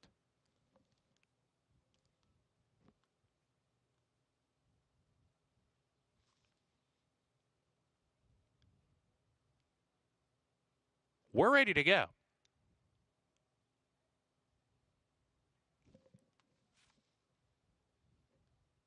And we're off. Good beginning from QB9 from the inside, striding in front with Hey Bigoon, who takes the second position. Audie alongside, should have bought the bar between that pair. Sir Exton is second to last, 7 clear of Runaway Jack, who will attempt to do his best running later. QB9 off the rail leads the way. Hey Bigoon down on the inside, tugging at his rider to get close. It's QB9 leaving the rail open for Hey Bigoon to come and challenge. Now QB9 gets back over towards the rail. Hey Bigoon down on the inside in a little bit of a tight spot here going into the far turn, has to steady ever so briefly. It's still QB9 up top, quickening the pace, rounding the far turn. Audie second, Sir Exton 3 wide, making a challenge after QB9 with 5/16 to go now. A length and a half to Hey Bigoon, is back and forth, has retreated. Runaway Jack trying to make up ground. He's past the horse now. He's 5th, getting to the outside. It's QB9 down the lane in front, opening up 2. Runaway Jack chasing hard with Sir Exton. 1 furlong to go. QB9 has the lead, but Runaway Jack continues to make up ground, and from last, he's come up to challenge for the first spot, grabs the lead with a 16th to go. Runaway Jack running by in the late stages to win it by 2 lengths in the end. QB9 second, Sir Exton third. Should have bought the bar, was 4th. And it was the deep closer, number 4, Runaway Jack. Rafael Bejarano picks up this mount. David Cohen off this mount here, and Rafe sweeps the early double, 1 on top of the pace and 1 from well off the pace. Well off of it, and I was very pessimistic about this horse considering his 5-2 morning line status, but the morning line maker really saw this horse right. He had the figures, he just was well beaten, but was able to run them down today. I will say he's kind of been that heavier bodied horse that maybe ran a bit better fresher as he last ran here on the 6th of February. Let's go back to the start here and take a look, and everybody got away fairly clean Spots there. the field, a couple winks and there. Your winner wound up just backing up, but he broke clean. He just dropped well back, as is like to do. Good call by you with the 1 QB9. Just came up second best today. Yeah, I mean, really got the perfect kind of trip. I will say, kind of swarmed by horses pressing, but had a perfect trip, got aggressive, just had to settle for second best, as you mentioned, with Runaway Jack, who I still wasn't really able to find in this spot, but he proved me wrong today. Well, and you got that beautiful inside-out trip under Rafael Bejarano, sifted out to the clear. And that's good news. Megan, we've seen a very fair racetrack. Saw a horse lay up close to win the first, and a horse come from well back in the second, so it just seems like a fair track where horses can win from any place. And like I said, Rafael Bejarano has been riding in such good form the entire meet, quietly going about his business. Well, I am going to take a brief break here. I got a couple races off. We're going to bring in Lafitte Pink Eye, who is certainly better in this seat than I am. And I'll be back after race 4. You've been doing a great job. You're the best co-pilot ever. Don't know about that, I will but say we're that. getting through it. Lafitte's also a pretty great co-pilot, but you've been excellent job. No, Lafitte's the pilot, and we'll be back with more great action here on America's Day at the Races, not only from Oaklawn Park, but obviously Aqueduct in New York.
T-minus 2 days and counting.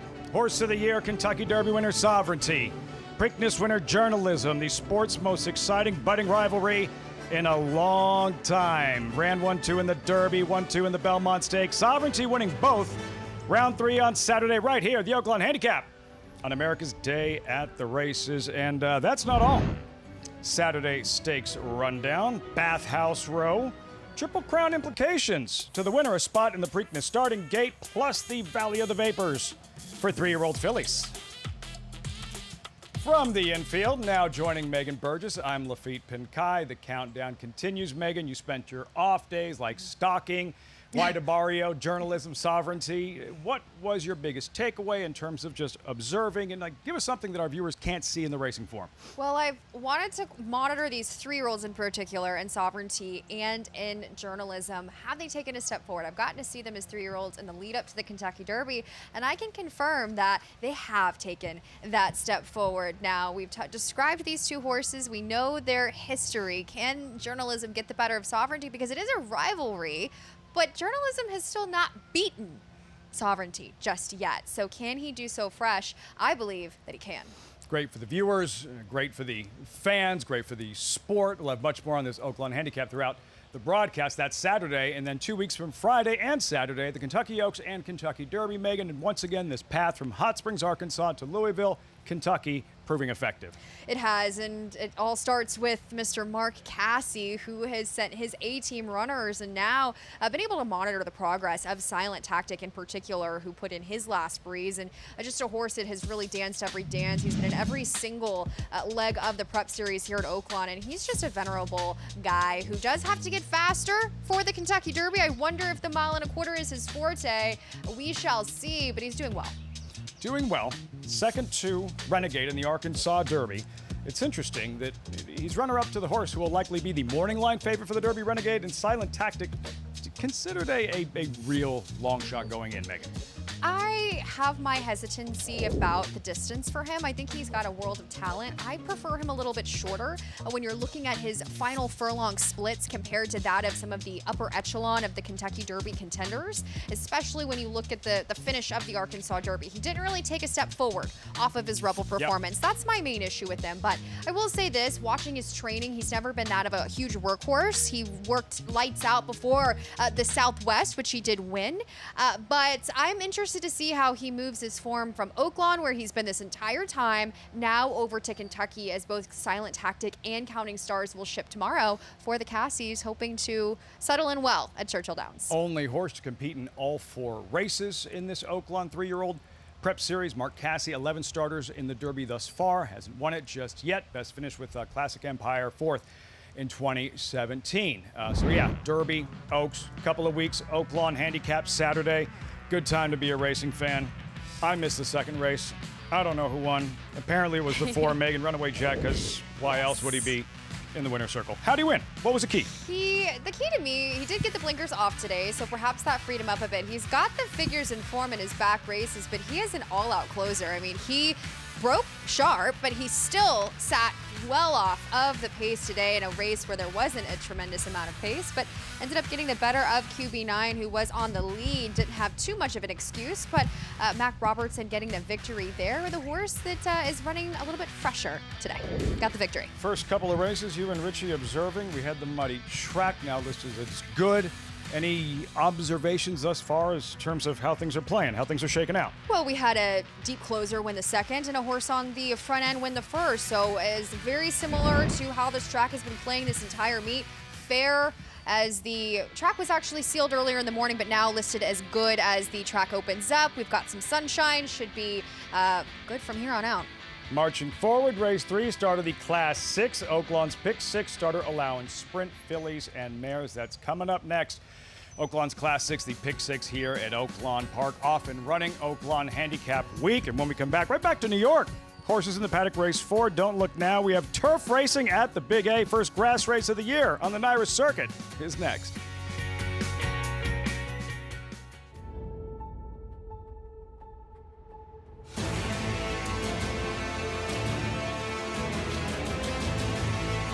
They come on for the finish in the Pilgrim Stakes. Annapolis by a head. It is Annapolis in front. It is Annapolis to win the Coolmore Turf Mile.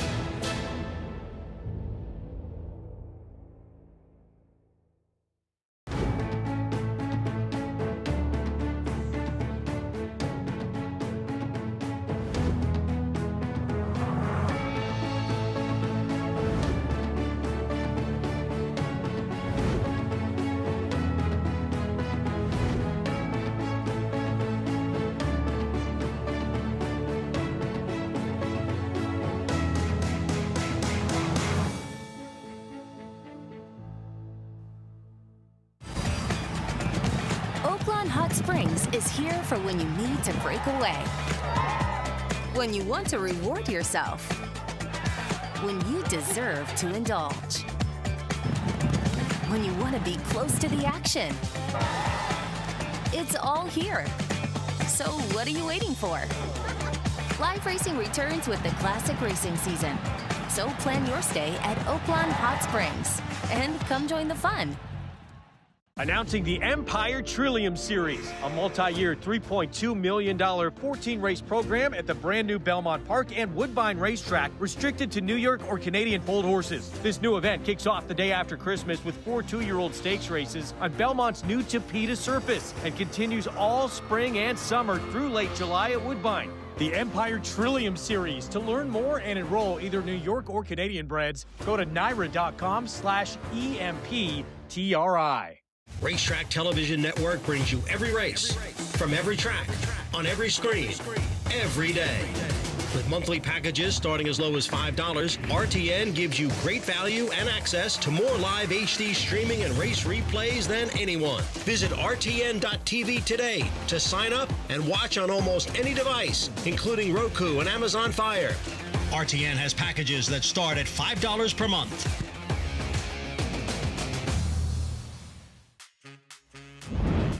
America's Day at the Races, brought to you in part by the legendary Claiborne Farm. 100 years of doing the usual unusually well.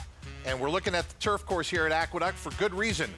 New York racing is back on the grass. Spring is here, and watching the field as they come into the paddock for race number 4, Acacia Clement.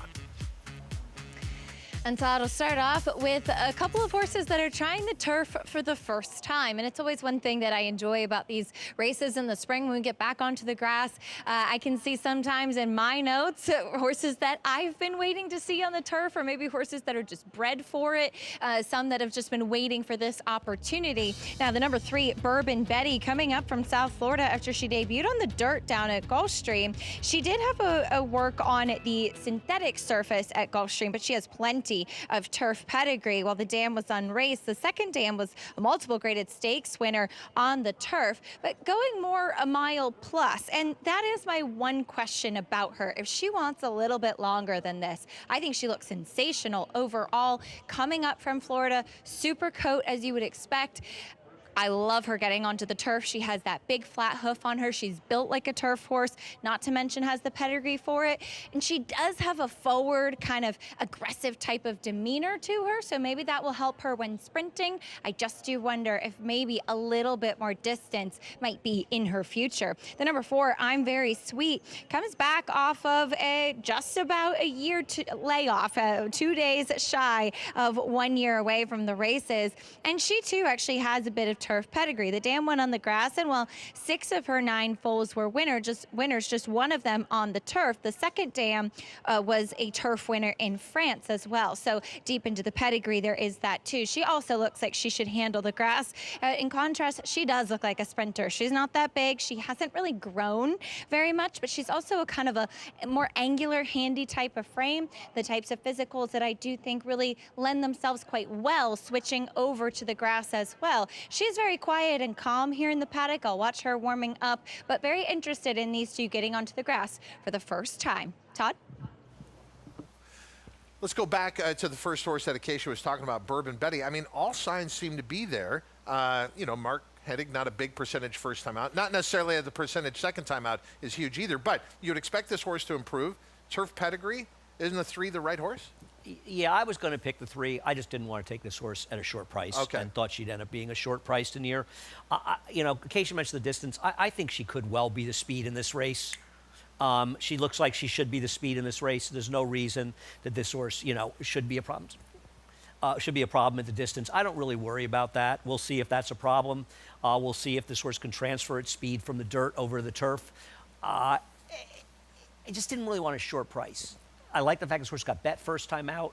We'll see. It's a guess. I ended up picking the 5 in this race because I don't really want Mermaid, who just is a little slow, even though maybe 6 will be better. I don't know.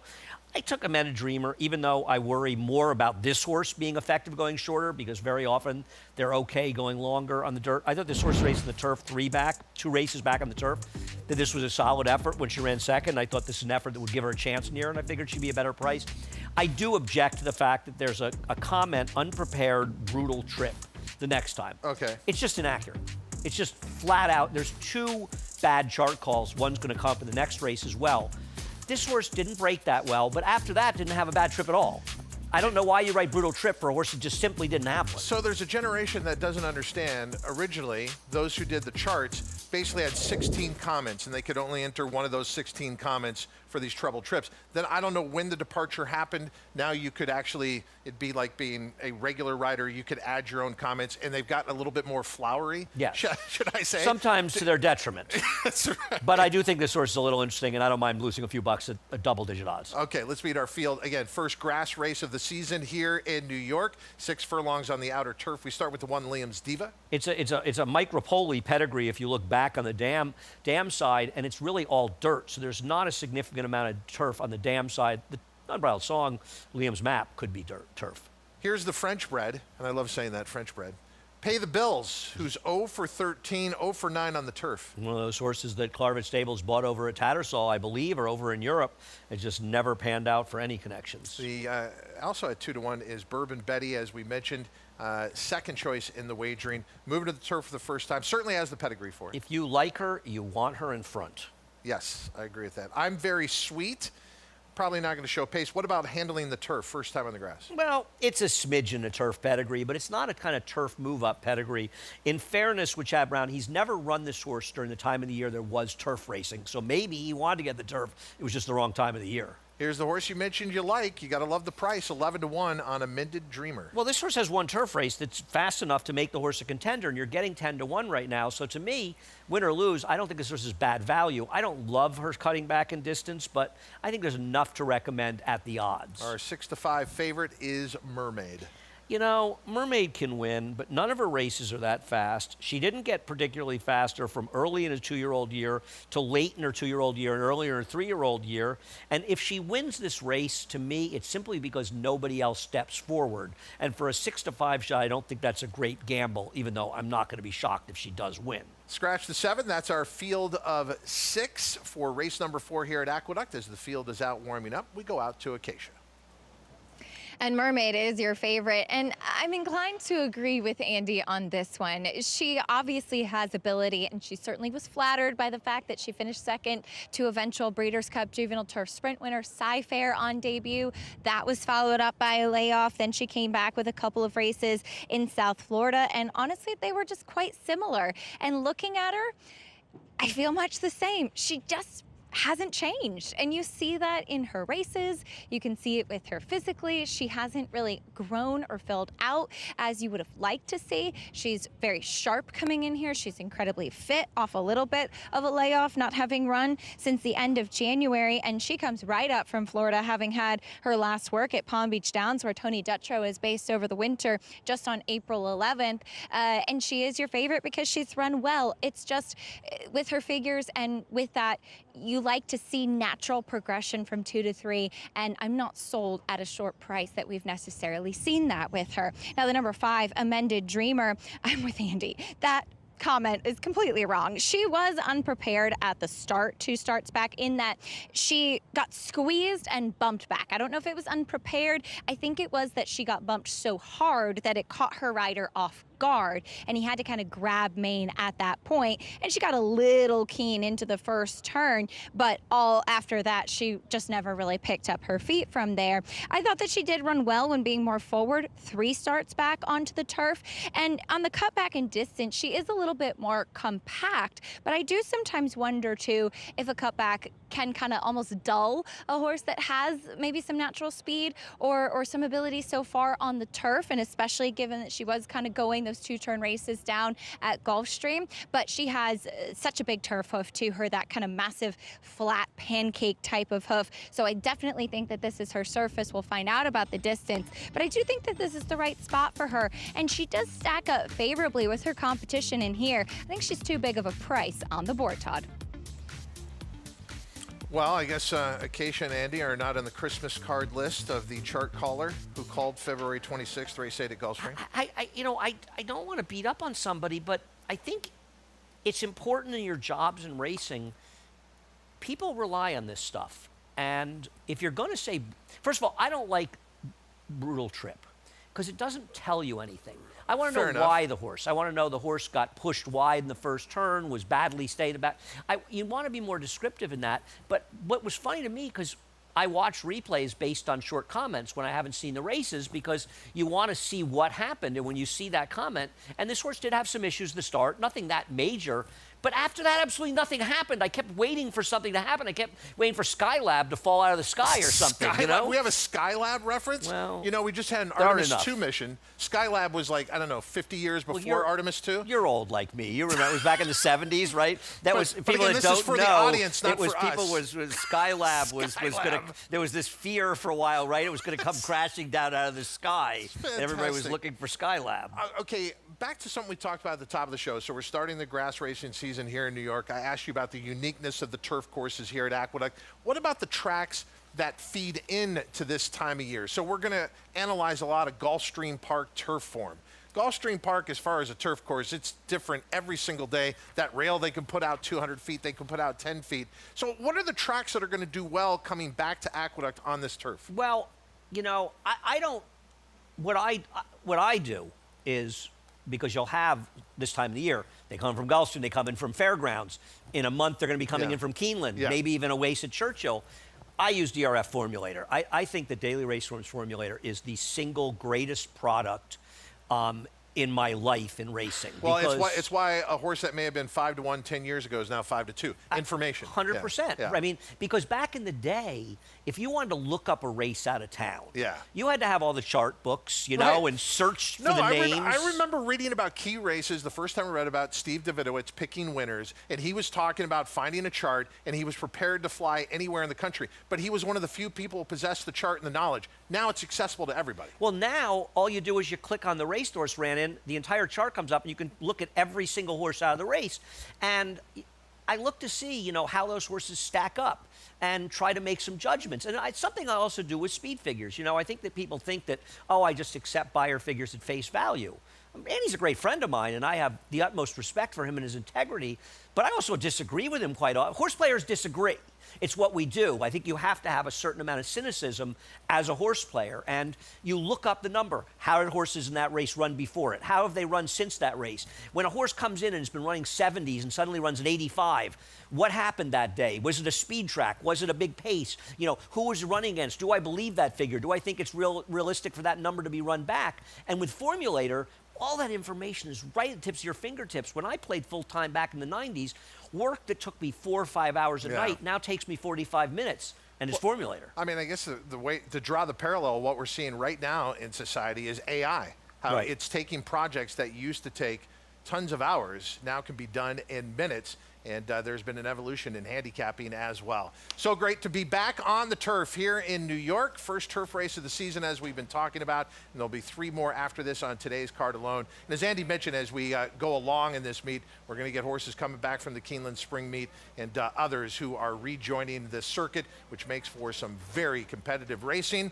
And as they move in the line here for race number 4 to go 6 furlongs on the turf, no doubt who our favorite was going to be and has been. It is the 6 Mermaid at 6-5. Second choice, the 3 Bourbon Betty, stepping on the turf for the first time. You heard Acacia talk about how this horse has the turf hoof. and should like it. Certainly has the pedigree. Second choice at 5-2. For the rest of the load and then the call, let's go up to track announcer Chris Griffin. It's the return of turf racing in New York. Race 4 at Aqueduct live on America's Day at the Races here on Fox Sports 2. And they're off. Breaking outward was Mermaid, is trying to pack up with the field, but there's Bourbon Betty from in between horses right to the front. It's an easy lead early. Bourbon Betty under a snug hold, tightly at the rail, Liam's Diva, and towards their outside comes I'm Very Sweet. That's the leading trio, and now saving some ground was Mermaid. After breaking outward is a well-settled fourth, is 2.5 off the lead. In behind them Pay the Bills and the trailer, Amended Dreamer. 23.20 for that opening quarter mile. They work into the far turn on the turf here for the first time at Aqueduct this season. And Bourbon Betty is up by a full length. I'm Very Sweet in pursuit from second. Liam's Diva shoved along here at the rail in third. Mermaid is trying to make up some ground, is going to move towards the outside, but has hard work of it so far as they reach the top of the lane. Bourbon Betty has led throughout. In pursuit, there's I'm Very Sweet down the center of the course, and I'm Very Sweet coming after Bourbon Betty. Liam's Diva trying to pick it up, and Mermaid from far back with Amended Dreamer. But Bourbon Betty just keeps rolling right along as Bourbon Betty back up by 2 and widening this margin. Bourbon Betty, Jose Lescano, front-running score. Bourbon Betty will win it over I'm Very Sweet, then a tight photo. That's Liam's Diva trying to hold off Mermaid in 1 minute 9.61 seconds. Well, it all goes back to the foreshadowing at the beginning of the day and before this race. You were talking about, hey, speed a lot of times can be good on this turf course sprinting. It was here. And then as you said before the race, if you like Bourbon Betty, you want her out on the lead. And Jose Lescano did just that. No, and it was a classic merry-go-round race where maybe the 6 picked up third right at the wire, but the 3 and 4 just ran around the track together. 2 horses that hadn't been running on the grass, but had enough pedigree. And the 3, as Acacia talked about, and we talked about the pedigree, no reason she couldn't handle the turf. I had originally liked her. I just didn't want to take 5-2 first time on the grass and try to horse the bigger price. It was completely ineffective. Bourbon Betty was just better than these horses today. 3-4, your top 2 finishers here. It's a photo for third between the 1 Liam's Diva and the 6 Mermaid, and they've just posted that now. The 6 Mermaid is third. So 3-4, 6-1, 5-2, over 9-2, over 6-5, over 9-2. You're one of the best analysts anywhere. It makes my job easy when I'm the host, but now I need you to tank for the next hour because I'm going to be back as analyst in that chair. So if you could not go on a 4-for-4 run, I'd appreciate it. Have no fear. Tanking is my specialty. I don't try to do it, but You're I a big to do NBA it. fan. You know how it works. Right. You know how it works. Adam do Silver it fairly is calling. consistently. It'll be Greg Wolf that will be taking over here in the host chair. Much more to come from Aqueduct, including those prices from race number 4. But we return right now to Oaklawn Park. Race number 3 is 2 minutes away. Anchoring our coverage there, Lafitte Pinkai. Todd here at Oaklawn. Time for that Class 6, the Pick 6. Starter allowing sprint fillies and mares. The first mare you'll see is Megan's top selection, a Bidabee, feeling it out on the track. Walter De La Cruz gets aboard for the first time. Definitely a signal they want to be more aggressive with this 7-year-old mare. Miss Jeopardy third at the level last month. I've seen her a few times here at Oaklawn. She's kept herself very well, and she's a fair price up there at 9-2. Collected Glory, David Cohen, the 2019 Oaklawn riding champ. Still trying to get the best of Singing Emma, who reappears in this spot. Mercy Warren, claim from Lonnie Wiggins by Todd Jordan. This horse has some form way back at Saratoga last year, but has since declined and hasn't really shown that as of late. Singing Emma, $19 winner in the slop. Loves a wet track she got last time out, as she won't be getting that as the track has now moved to good. Frolic in the Park. Last time out was second behind Balls in Your Court, who has since regressed. And Hello Angel to the outside now with Kenan LaRose, was with Tom Amos. In fact, Tom's last winner at Oaklawn Park. Pretty interesting to me, this horse is favored after she beat a pretty dismal field last time out. Did earn a 70 by her speed figure, but I'm against her in this spot, considering no next out winners from 4 to run back in that maiden $10,000 raise. She's going to have to beat me today. We will revisit her maiden score in a moment, but we circle back to a Bidabee. Drawn inside, now 3-1. Her most recent first start for Tom Swearingen. This is a $12,500 Flaming Crew. She's favored. A bit of B, Megan, about to take over. Right, and she was wide throughout the entire running of this race. She didn't get to save any ground, as now she gets to break more favorably from the inside. But as I mentioned, took over around the turn after not saving any of that ground and drew clear to finish out that race incredibly well. I will say, of the three to run back from that race, there were no winners. The horse behind her there, the number 2 First Hill, came back to regress. So I wonder if she just beat kind of a lukewarm group that day. It seems to me she did, but I'm hoping they can be more aggressive with this filly, as the 4 Wildwood Queen scratch. She should be able to park herself in a tactical position. A bit of B. Then, Singing Emma, pictured, currently 5-1. This was her latest effort 12 days ago. In the slop, she's 8-1. Singing Emma, Megan, dueled early, put away the other speed, draws away late. She ran a very similar race to her 3-back performance, where she was ridden more aggressively. Now, last time out, I wonder if the wet track moved her forward. She wasn't able to get into her early groove 2-back at that starter allowance level, so I'll forgive her. But I wonder, sometimes in these races, Lafitte at Oaklawn, she's got a group behind her who probably didn't love that wet track. She's 2 for 7, so I just wonder, she does, it kind of looks like a wave of horses where anybody could have run her down, and she ended up drawing clear, so she did run well. I just still have my doubts. Pretty dubious about her, but she should be a forwardly placed, a part of that speed early as well. Along with that win, a 5-time winner at Oaklawn Park, Singing Emma, Rafael Bejarano, seeking a second win on the afternoon in a groove the last couple of weeks here. Oaklawn Park. Then Hello Angel, the 9-5 favorite. So this was that maiden victory, early March, relatively soft company. She was 4-5 on that afternoon, Megan, and Hello Angel says goodbye. Cut back in distance that day from the synthetic. Also got some time to freshen her up in this performance, where she ran like every bit of a 4-5 shot should. She stalked off the pace. She was just the loose pace setter early, kind of gradually started to make her run and overtake that foe around the turn and just cruise to win easily, as today she will be kept at that 6-furlong distance. They've tried to route her in the past. They've tried a bunch of different things with her. And now this flat 6 furlong seems as if this is what she will enjoy. I just always have my doubts coming in, facing winners for the first time after facing such a soft field. And I don't appreciate the 9-5 you're also getting here at a short price. Yeah, like maybe she's figured it out. Maybe the switch has been thrown. She's learning how to win. All that's fine, but what you saw there is why she's 9-5. With handicappers see a horse win that easily, regardless of who might be chasing him, how soft or weak the competition might be.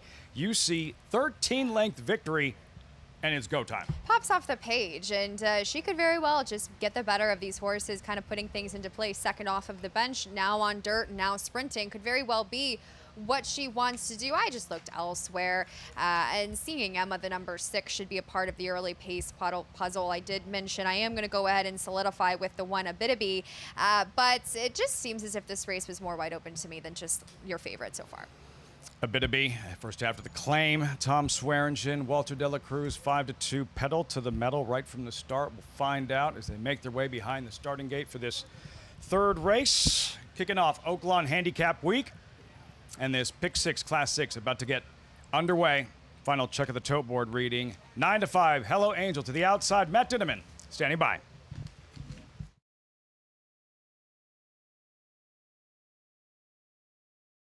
Collected Glory coming forward. Frolic in the Park.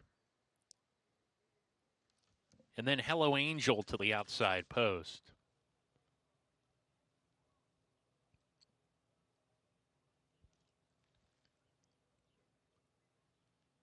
We're ready to go.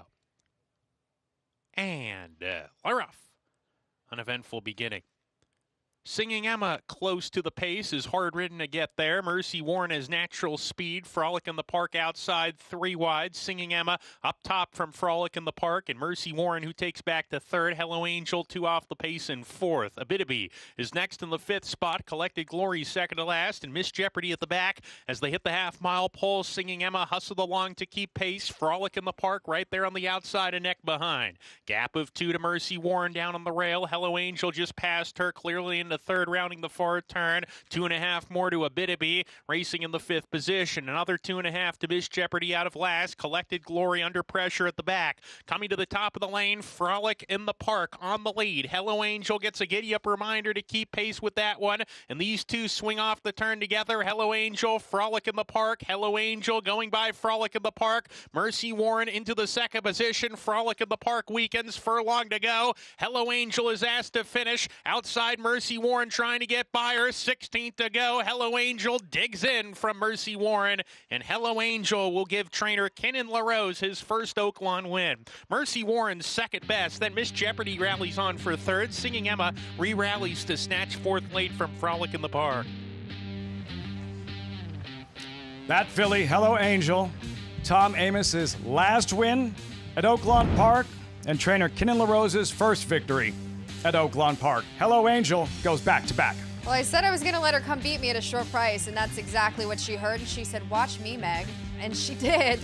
She sat a nice tactical trip under Ramon Vasquez, who led her to victory last time out. Kenan LaRose, as you mentioned, getting his first victory, and she was just the best. Mercy Warren doing Mercy Warren things, a second place finisher. She just kind of hangs about, but hey, she's improved there in that effort. Maybe a little bit of a glimpse into some of her prior form, but there was no getting around Hello Angel. She was best. Yes, that was the follow-up. Did you observe Hello Angel running away from Mercy Warren, or Mercy Warren just kind of content to loom and then finish evenly behind her, pack animal-esque? Seemed as if she was very much content to loom in that situation, with Hello Angel finding the right spot to face winners for the first time. 8526 results forthcoming. Trainer Kenan LaRose, first ever win at Oaklawn Park with Hello Angel.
center, and one more time the Mark Cassey trio, and then Anna Squall and Italian Soiree. Vixen on the outside. Vixen goes to the front with and one more time in the center, and one more time, gets it. Wins the Natalma by a long neck. She was a surprise, and one more time winning that Group 1 Natalma back as a 2-year-old and beating her stablemate at the time. Of course, would go on to become a champion. Nitrogen in that performance. We're going to see her line up in the Friday feature on the lawn here in New York. The Plenty of Grace. Greg Wolf stepping in for Todd Schrupp. He'll be back a little bit later on with me as I'm with Andy Serling. Good to see you. Nice to see you as well. Turf feature. Great to have it back. Yeah. And one more time, what do you think for Mark Cassey? I think she's the horse to beat. She had run some very good races down in Florida, both even in the Pegasus Philly race or whatever it's called, and the race before that. And then maybe she found a 1 1/8 at Tampa just a little too far for her.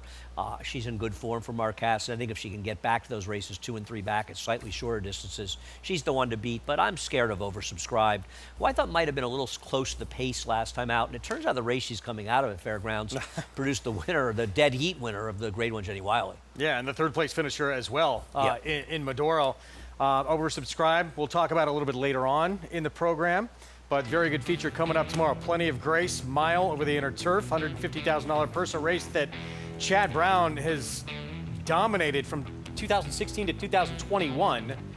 He won it 5 times. It wasn't held in 2020, and he'll have a few chances at it, 3 in fact, on Friday. He has dominated turf racing, especially with fillies and mares in New York, remarkably. And Chad just passed his 3,000th win, and he had Grade 1 wins back-to-back days for his 3001 victory. He's already got 4 more Grade 1 wins now than his mentor Bobby Frankel had during his career, which is pretty remarkable when you think about it. That is coming up, race 7 on the Friday card, 4:21 Eastern start time for that Plenty of Grace. We just had our colleague, I was just with Tom over the weekend, of course, talked a little bit about this young man, Kenan LaRose, taking over his stable and gets his first win at Oaklawn with Hello Angel. I like Tom's last win at Oaklawn, and his ex-assistant, now head of the stable, getting his first win there, and I'm sure his first of many wins. Did Tom behave this weekend? Without me there, was he able to stay in line, or did you get a little... Only because Colleen was there, yeah. Yeah, well, she keeps him in line. She's the stronger half of that entry anyway. I don't care what he says. Tom missed you. I miss Tom. I love Tom. Despite what people think, we're great friends. This one, big effort. This really has just turned the corner. The last couple of starts has just been very different, so much better from this 4-year-old filly. Yeah, dominating performance here. I thought maybe that she would face some more pressure in here. I thought Singing Emma would run better than she did. She didn't show up, but Halo Angel. I had teased Tom. I said, geez, Tom, you're claiming horses for $15,000 now at Turfway Park to bring them to Oaklawn. And she ran a big race that day, and she came back with another good one. Yeah, it turned out to be a pretty good move indeed. 8-5-2 finish. Race 4 at Oaklawn, 1 1/16. It is a $12,000 maiden claiming group, all for sale for that price. And we have Ashburner 5-2 right now, but in a rematch with AWOL, and AWOL actually ran pretty good against Ashburner when they met back on March the 5th. Right, but the problem is that AWOL's had 17 chances. The horse that right now is an overlay on the board is Cutting Class. It was 3-1 morning line, is 11-1. I have to imagine that'll change substantially as we get closer to post. Much more on this group when we come back from a timeout. Approaching the 20-minute mark to post. Race 4 from Oaklawn starts the pick 5. Much more on the way from New York as well. We're 12 minutes to race 5. Stay with us.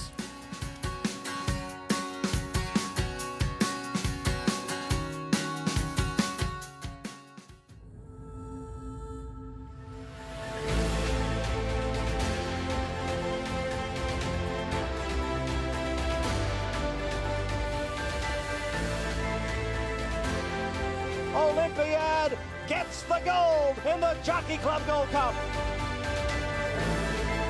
Have it at $410,000. There's your winner, $410,000. $400,000. You bet with Naira Bets. Bet any track, anywhere, anytime, including all 3 legs of racing's Triple Crown.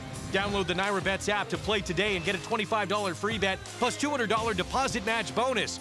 Watch live horse racing, get expert picks, Boost your bankroll with daily promotions and hone your handicapping skills with exclusive tips and tutorials.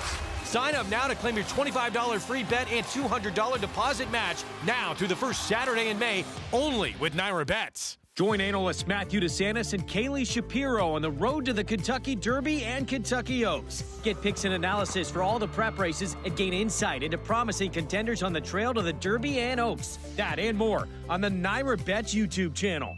The Belmont Stakes Racing Festival returns for the final time to historic Saratoga Racecourse. Don't miss the Belmont Festival at Saratoga.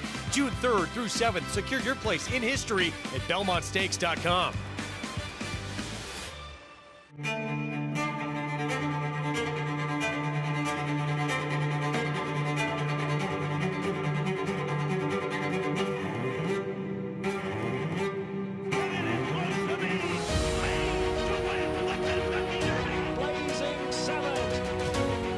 Starting it up in the number surfing classic is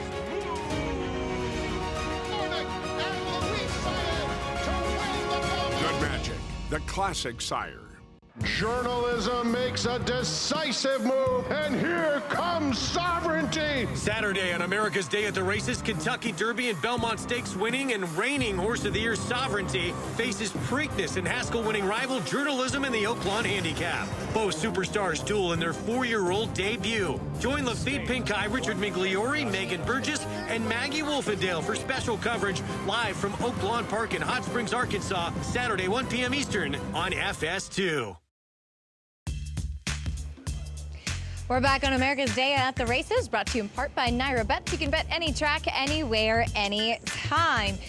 We are sticking on the turf here for race 5 on the inner turf, going a mile in this maiden special weight for the fillies. And we'll take a look at the 2 Chad Brown entrants in here, beginning with the number 4 Tax Holiday, the current favorite. I was at Tampa for her debut, and I was not that impressed with her, to be honest, because she just really did not look like she was fit and prepared for that first start. She just really she needed a race to come together. And in that field, I preferred others, with her being the favorite. Now, that being said, she did have a trip that day too. She actually had another horse kind of check her into the turn, and then another foe back up in her face. So multiple times where her momentum was completely stopped, and she didn't run on after that, but you can't hold that against her. She looks so different today, so much more defined, and she is by Kingman, whose progeny do tend to be a little bit more of the stout and sturdy type, but she really looks like she benefited from that first race, and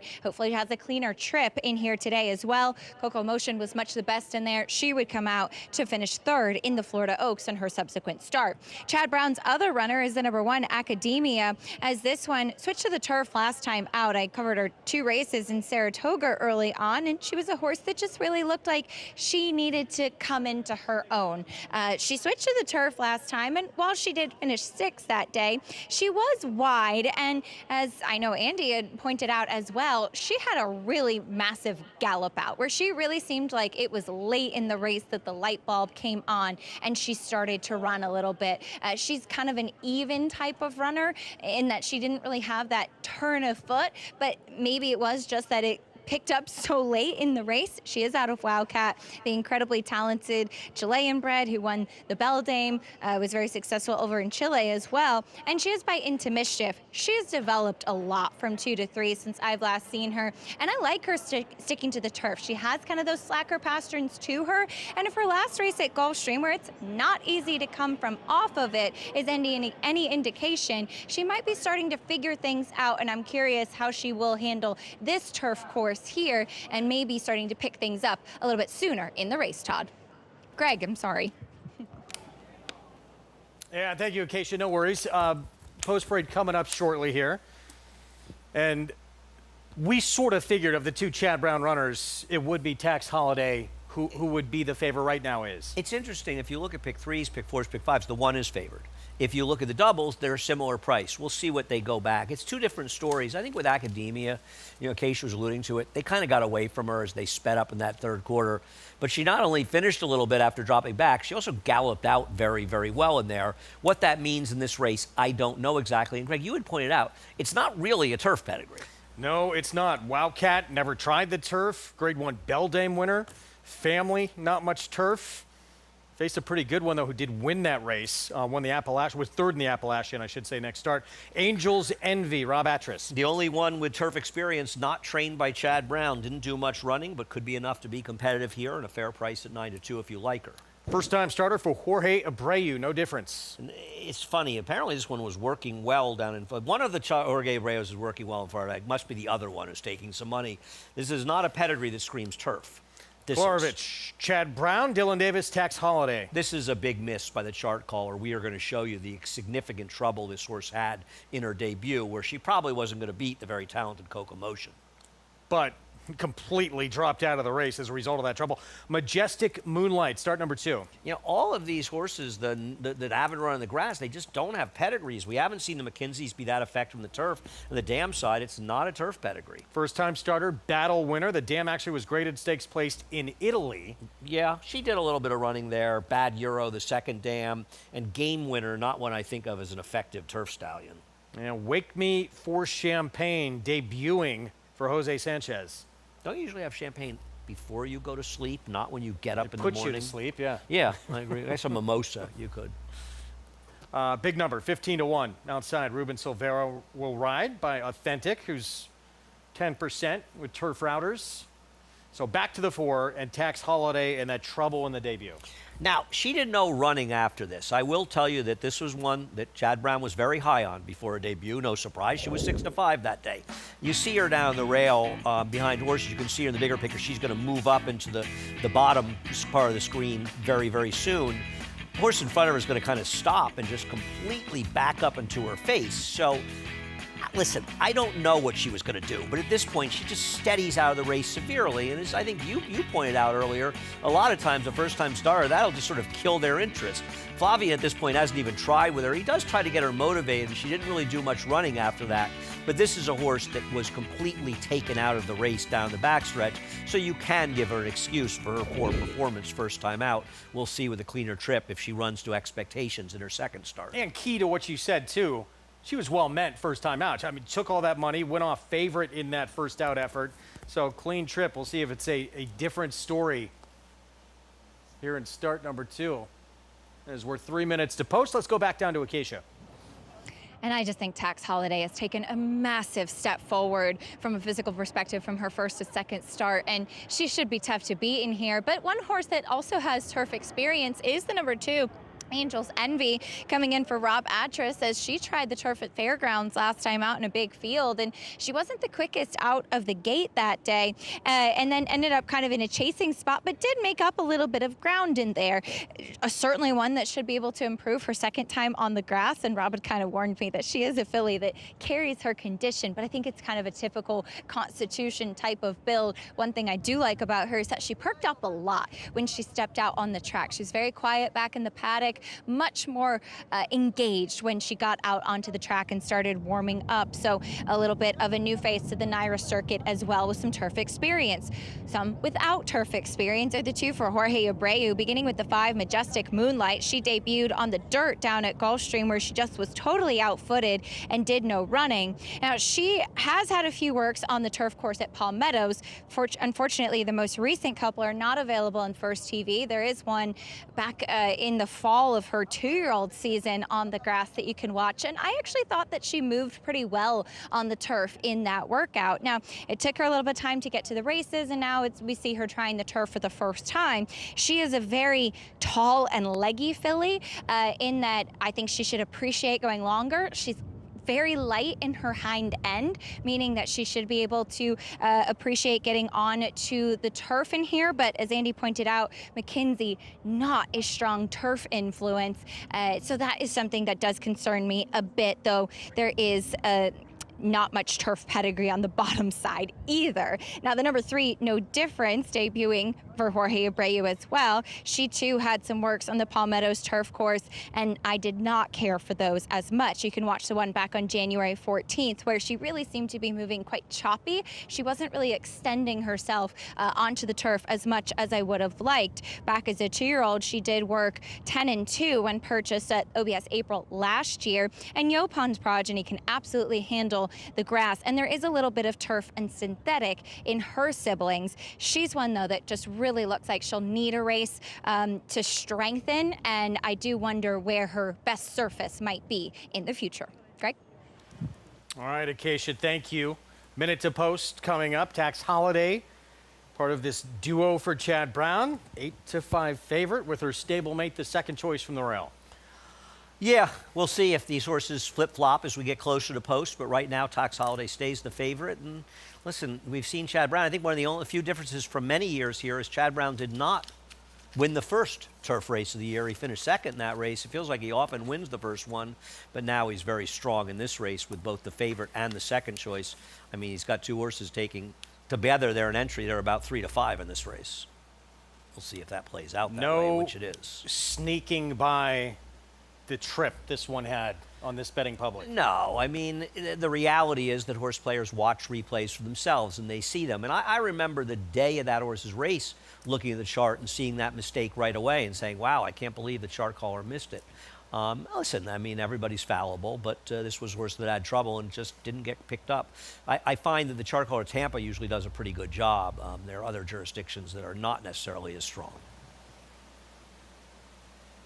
And meanwhile, the other runner, Academia, we'll see what we get from one, as we talked about, not a lot of turf pedigree and open for debate. Did she starting to kind of run on and enjoy the surface in that turf debut, or is everyone just sort of backing up a little bit? Yeah, it's hard to know. It's not an easy read. I mean, she galloped out well, but galloped outs can be deceptive. You know, sometimes it's horses, you know, first-time starters sort of figuring it out late. With her, it was her first race on the turf, and I think Chad ran on the turf. I don't know. Maybe she'd been working well. Maybe she had worked in the grass. Maybe just wanted to try a different surface because after her debut, she did not run well. Her debut was okay in the dirt, right? She ran fine behind a horse, Tommy Joe, won the spin away, and at the time looked like a major player, a horse who has not appeared and not worked, and she sort of disappeared after the Breeders' Cup. Of course, her mom, who never tried turf, but Wildcat, she started her career 8 for 8 in Chile. Yeah. Wound up second in the distaff to Monomoy Girl. That's right. I forgot that. Yeah, she was a pretty good horse. She was. Yeah. Race 5. Start this pick 4 from Aqueduct, and there is Tax Holiday. Troubled trip in that debut. Chad Brown on those Klarovich stable silks with Dylan Davis, the favorite. Her stablemate, Academia, the one, the second choice from the inside. Let's go to Chris Griffin for the call. And here's Majestic Moonlight. 2 out. Battle winner. Wake Me for Champagne. Last to load.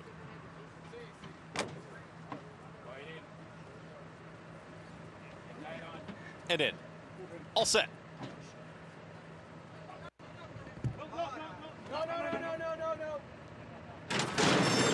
And they're off.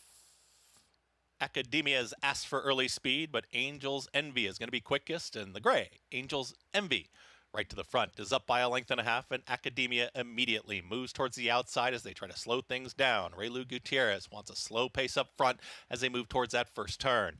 Academia and Manny Franco got off the rail, is now in the 2-path, a stalking second. Tax Holidays at the rail in third. Purple Cap, that's Majestic Moonlight, as they're getting stacked up as they slow things down up front. Towards the back end of the field comes No Difference, who's there in tandem with Wake Me for Champagne, and the Triller, Battle Winner. They move to the backstretch, and the leader is Angel's Envy. 25.65, the posted opening quarter mile for Angel's Envy, a dawdling pace up front. Academia's in close pursuit, is within 3/4 of a length of that leader, and at the rail comes Tax Holiday and Dylan Davis. Right to their outside, Edgar Zayas, Majestic Moonlight, is now waiting for the cue outside of them, and 51.34 for that half-mile time. It's Angel's Envy trying to take them all the way. Angel's Envy has carved out the fractions, goes into the far turn. Academia's right there still in second. Tax Holiday is called upon for her effort at the rail in third. Also progressing is No Difference, is in behind horses. Majestic Moonlight trying to pick it up from the back is Wake Me for Champagne, and Battle Winner has trailed throughout. Angel's Envy is still there.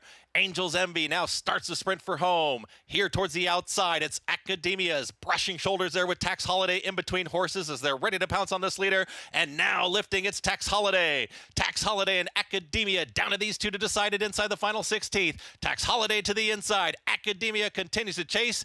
Tax Holiday will win it over Academia. Then came a late rally from Majestic Moonlight and Angels MB finished 4th in 1 minute 39.69 seconds. Crawling on the front end, and Tax Holiday this time, cleaner trip. Almost got impeded by her stablemate, but able to get the win. One thing nobody can accuse Manny Franco of saying, I'm going to just let the other Chad Brown runner out of this race. Manny rode his mount to win, which is the way you're supposed to ride. It doesn't matter if you're the other trainer, especially when you have horse. It's one thing if Manny was empty. If Manny was empty, he would have let the horse out, even if it wasn't trained by Chad Brown. But in this particular case, he's trying to win in his mount, so he made Dylan have to work to get himself out. She got out. The two drifted a little bit there, which made it a little bit harder, and they ding-donged down to the wire, and it turned out the Tax Holiday, as the board suggested, 7-5 and 8-5, she was just inches better. But if you look at it, she saved ground the whole way, and the one was outside of her, so they both ran well. Yeah. They finished first and second. Start number 2, winning one for this Donner Kingman. Chad Brown, Klarovich, Dylan Davis. Prices from Tax Holiday's win when we come back. More from Oaklawn as well. They're 4 minutes to post. In the 4th, there's a current favorite, Ashburner. Will the 5th time be the charm?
Welcome back.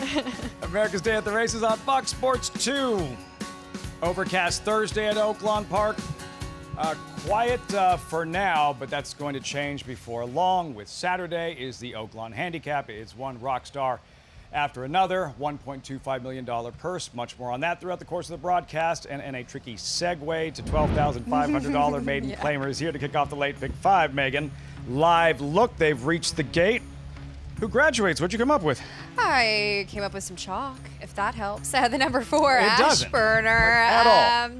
I will say this, he's kind of a bigger, goofier guy. He was gelded in the fall. You can see he's got some real size and scope to his frame as we'll look at his past performance where he did get the better of AWOL 2 back.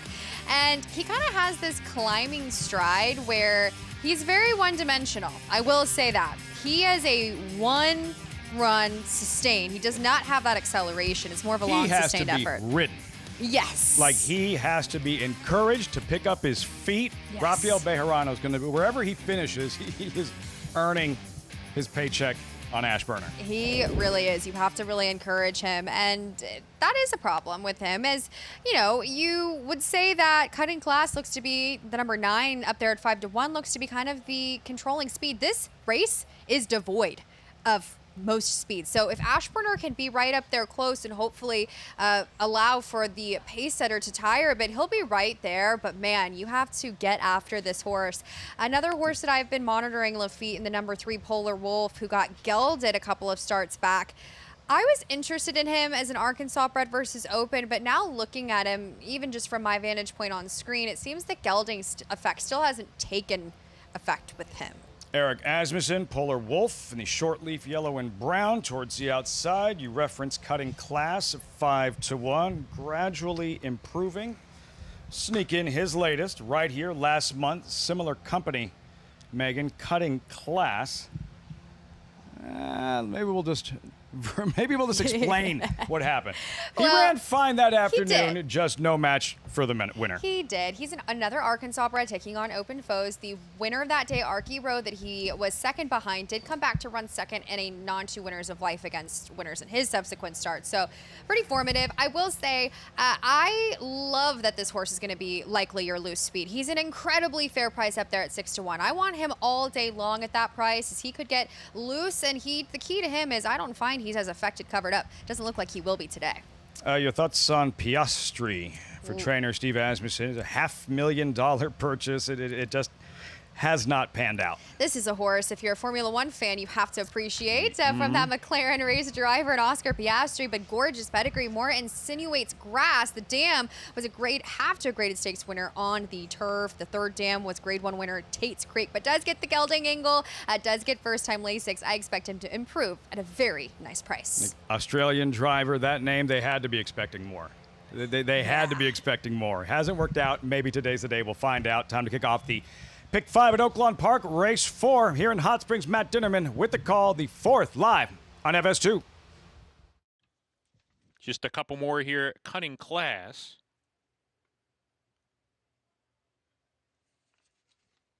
Hand to the outside, A-Wall. We're ready to go. And Lyroff.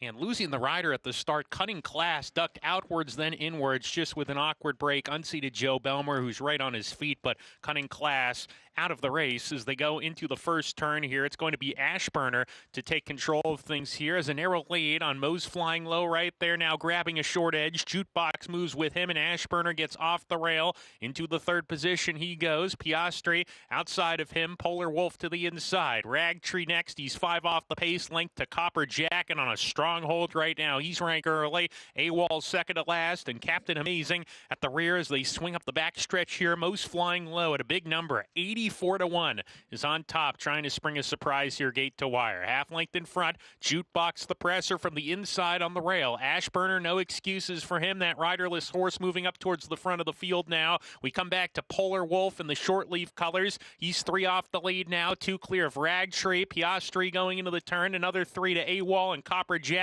And Captain Amazing is dropped out as they round the far turn. 2 runners on the lead. Jukebox slips inside of Moe's Flying Low. They are together, rounding the far turn here. And they're a length and a half clear of Ashburner with no excuses. Polar Wolf patiently ridden on the rail. He's 4th. Then comes Piastri sent along. Ragtree has lost the spot. A-Wall trying to get going on the extreme outside as they come off the turn here. Jukebox is the leader. Ashburner alongside continues to grind along here. And Ashburner and Jukebox are side by side. Ashburner outside, short lead. Jukebox right there battling as they come to the 16th pole. Ashburner with a head in front. Jukebox on the wrong lead is second. Ashburner starting to inch away from Jukebox. That loose horse a little bit in the way, but luckily he's going to stay out of harm's way here. It does Ashburner, and he wins it. Ashburner over Jukebox. Then came Ragtree and A-Wall. Lots going on in this one. Wild 4th race, Oaklawn Park. Ashburner, the favorite, wins. Cutting Class shortly after the start of the race.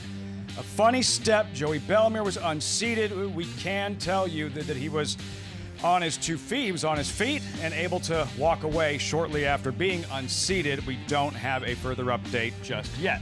And the first and foremost, a loose horse on the front end, it's an incredibly dangerous situation for not only the jockeys and riders in the race, but obviously making sure that the health of the horse loose is A-okay. We will provide updates as we have them. This horse did finish in front of this spot, and just what a dramatic turn of events as Ashburner, your official winner here, gets the job done. But as I mentioned, wanting to make sure everybody's okay. Looks like Joey Belmont got a ride over, and he should be just fine. Hopefully he's okay. It was on. We'll take another look at the start. You and I have not seen it for a second time. Ashburner, the winner, cutting class, carrying 119 less pounds, crossed the wire in front. No jockey doesn't count. Ashburner with Rafael Bejarano, second win of the afternoon, cutting class number 9. Look at this funny step right there. Just a bad stumble and just did not break well whatsoever. This is a horse that never really had actually earlier on in his career did have some gait issues, so took a really bad stumble and just completely missed there.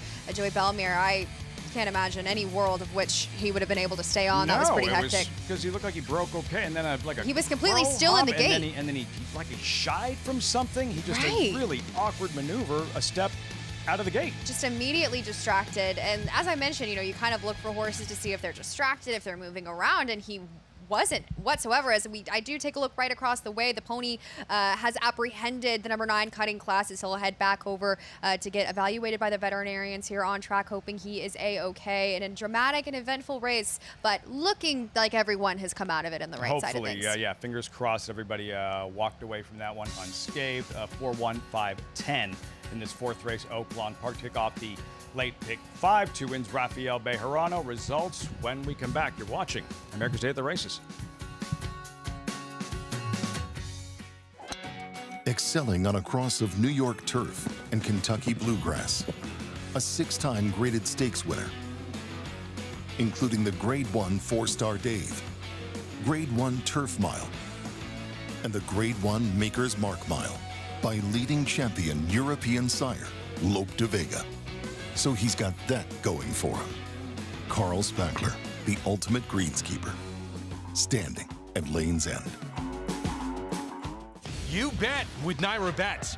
Bet any track, anywhere, anytime, including all 3 legs of racing's Triple Crown. Download the Naira Bets app to play today and get a $25 free bet plus $200 deposit match bonus.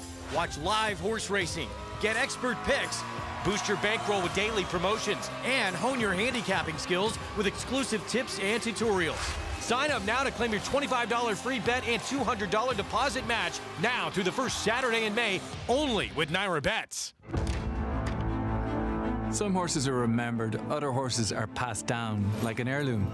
He's the kind of horse that lives in stories, each better than the one before, hardened like a diamond and equally brilliant. He ran 3 straight years at the highest level, and he himself was elite. Putting on a show in the Preakness. Who's it gonna be? It's gonna be National Treasure. National Treasure would not be denied. National Treasure wins the Pegasus World Cup. In the blink of an eye has opened up a 5-length advantage. So 1-horse race, National Treasure. There's a brilliance in the way he moved and a tenacity in how he finished. By quality road with a wealth of family, and he raced like he knew it. National Treasure, the key to quality.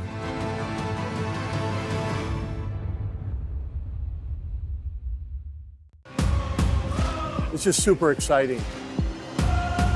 This is a real immersive experience. It's the respect from the outside that they get, but along with the way that you feel when you're part of it. High-class horses, really big races. We want you to be behind the velvet rope. The bar that they set is different than everybody else, and it needs to raise everybody together. Your job is to show up and have fun. We'll take care of the rest. Back with you on our Fox Sports 2 coverage on a beautiful spring afternoon in the Big Apple. That's Columbus Circle. right near your neck of the woods, isn't it? Yeah, it's Columbus Circle right there. The Time Warner Center's on the left. Of course, you know by the big globe right in the middle. This is a few, about 12 blocks from my apartment. We got a lot more coming up on this Thursday card, first day of turf racing of the spring. We have tomorrow another feature on the turf coming up in the Plenty of Grace. Plenty of Grace, we'll show you in action in here just a moment. That's on Friday, Saturday, Bayshore. For 3-year-old Sunday, Biagio's Rose. As for Plenty of Grace, 1992 Diana 3-way photo finish. One of 4 Diana winners, all homebreds for Darby Dan. Yeah, and a lot of those horses are, we have races named for them. Now, a lot of those Phillips, Darby Dan runners were trained by Jimmy Toner. Plenty of Grace trained by my man John Veach, the late, great John Veach. Of course, who worked in the television show, worked in the Breeders' Cup broadcast, worked in the show here at Naira for years. And a blanket finish. You see Darby Dan in those pictures. You see down on the inside, those are the Augustin stables. On the outside, Rokeby stables coming. Those were the days, you know. And of course, John Veach winning it, a legend, trained the great Alidar as well as many others. This year's group, Plenty of Grace, we mentioned earlier, Chad Brown, he had won 5 straight from 2016 to 2021, wasn't held in 2020, and he's going to have a few chances at it this year, including Oversubscribed, who won it last year at a very short price. This might be a little more difficult task. Yeah, and you know, she's getting older. She didn't run that well down at Fairgrounds, but as we were talking about earlier, when the first and second finishers finished first and third in a photo finish in the Grade 1 Jenny Wiley at Keeneland, it certainly flattered that race. I also felt like that she was a little close to the pace and she's most comfortable. I like this runner. I think she's good, but I think there's a non-Chad Brown runner in this race from Mark Cassidy that's very dangerous as well. Indeed. And we'll get to Al Jafara, Accent as well from this barn. Yeah. Both are dangerous in here. Chad's got a very powerful three-headed monster, as is often the case in these turf races. I like him in this race. He's been so dominant. I think it'd be interesting to see if Just and One More Time is favored over the Chad Browns in there. I thought One More Time had really good form down in Florida. Yeah. And look, you brought it up earlier too, and Mark Cassidy said the same. Shortening up is going to be perfect for this filly. Mile and Eighth was just too far for her last time. And they were good horses too. Yeah. This is coming up, it's race 7 tomorrow, 4:21 Eastern start time, that Plenty of Grace. We get back to today's card.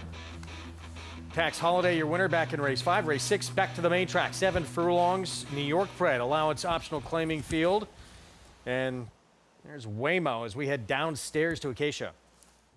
And he's your favorite right now after having to face the incredibly talented Skolko's Folly last time out in the Gander and going a mile. I know that he's been able to handle it, but I like the cutback in distance slightly for this horse today to the 7 furlongs. It looks like that will just hit him right between the eyes. He's got some good leg to him, but he's kind of compact and short coupled in his body, and I just think that this will suit him perfectly. Last time out, he was mid-pack. The winner wired, and this horse lost second late in the Gander. So going back into allowance company, Skolko's Folly would come back to win again with a 90 Beyer speed figure and has been on a tear. And even looking at his race 2 starts back on a wet track, he's had some trouble getting out of the gate. So I think that that's been a little bit of the Achilles heel for Waymo as well. He does wear a Houghton bit in that it will give his rider a little bit more control, especially keeping a straight course as well. And last time out, he kind of stuck on the rail, and it does seem to be that that's where he prefers to run. He's definitely an intriguing prospect in this spot, but I do think there are a couple of other interesting runners, namely the number 3, Stick Up Without a Gun, who comes back for his 3-year-old debut for Ken McPeak. He won against maiden special weight New York bred company in Saratoga after debuting on the turf, and then he went right into the Grade 1 Champagne. So I think he kind of has some dirtied up form, and he's coming back now off the bench, debuting as a 3-year-old and back in against New York breds. He has changed and developed a lot. I am so pleased with what I see from him and that move from 2 to 3. He was always a horse that was a good mover, and I actually liked him a bit switching to the dirt, and then he just really kind of, I thought got lost in the shuffle when going into Grade 1 company. He's filled out, he's grown, he's also on the muscle too, but in a good way, kind of that energy bubbling beneath the surface that you do like to see. And I think that he's very, very interesting, getting back into a logical spot. I understand they took a shot with him. This is what he wants to do. And I think he too is perfect for the 7 furlong distance, Greg. Thank you, Acacia. 3-1 right now. This one, Love Coin, if you've not seen the debut, it is worth a watch. Came back on March 14th for that man right there, Miguel Clement. From last to first with ease down the stretch. Now we'll start number 2 go. Jamie Rodriguez will be aboard when we come back.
Back with you on our Fox Sports 2 coverage. It's brought to you by Hillendale at Alapa. As we close in here on race 6 coming up. The last non-turf race of the day. That's such a good ring to it, doesn't it? It really does. Here is New York Finest to kick off the post parade. And not untalented, but in a tough spot today. Does come out of her best race yet, or his best race yet, breaking his maiden at Laurel. Here's Miguel Clement's Love Coin, start number 2. Got a very fast pace to run at, but was impressive winning that race. Different story second time out. Can this horse improve or build on that debut? Ken McPeak, Stick Up Without a Gun. Second choice in doubles, third choice in pick threes.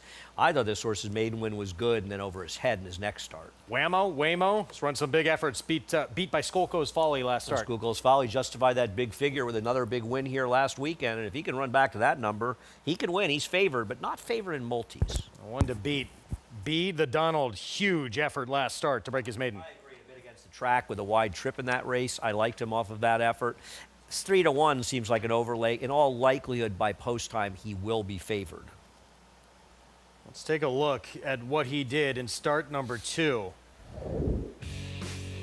And yeah, take a look at this race. Manny Franco was working pretty hard on him. But he did, these two, talk about separation.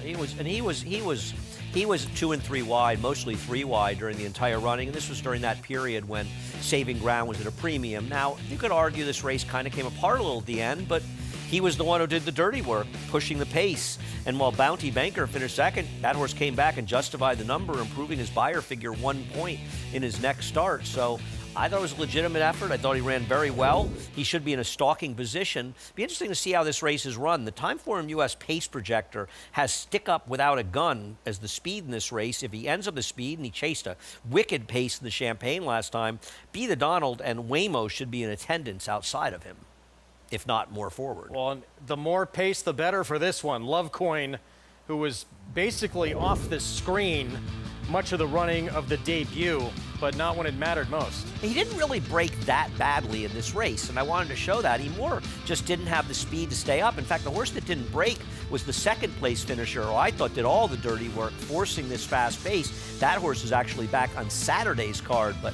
this was a long, extended, impressive run, and yes, he got a good setup in there, but as you pointed out, Greg, he wins this race under wraps at the end.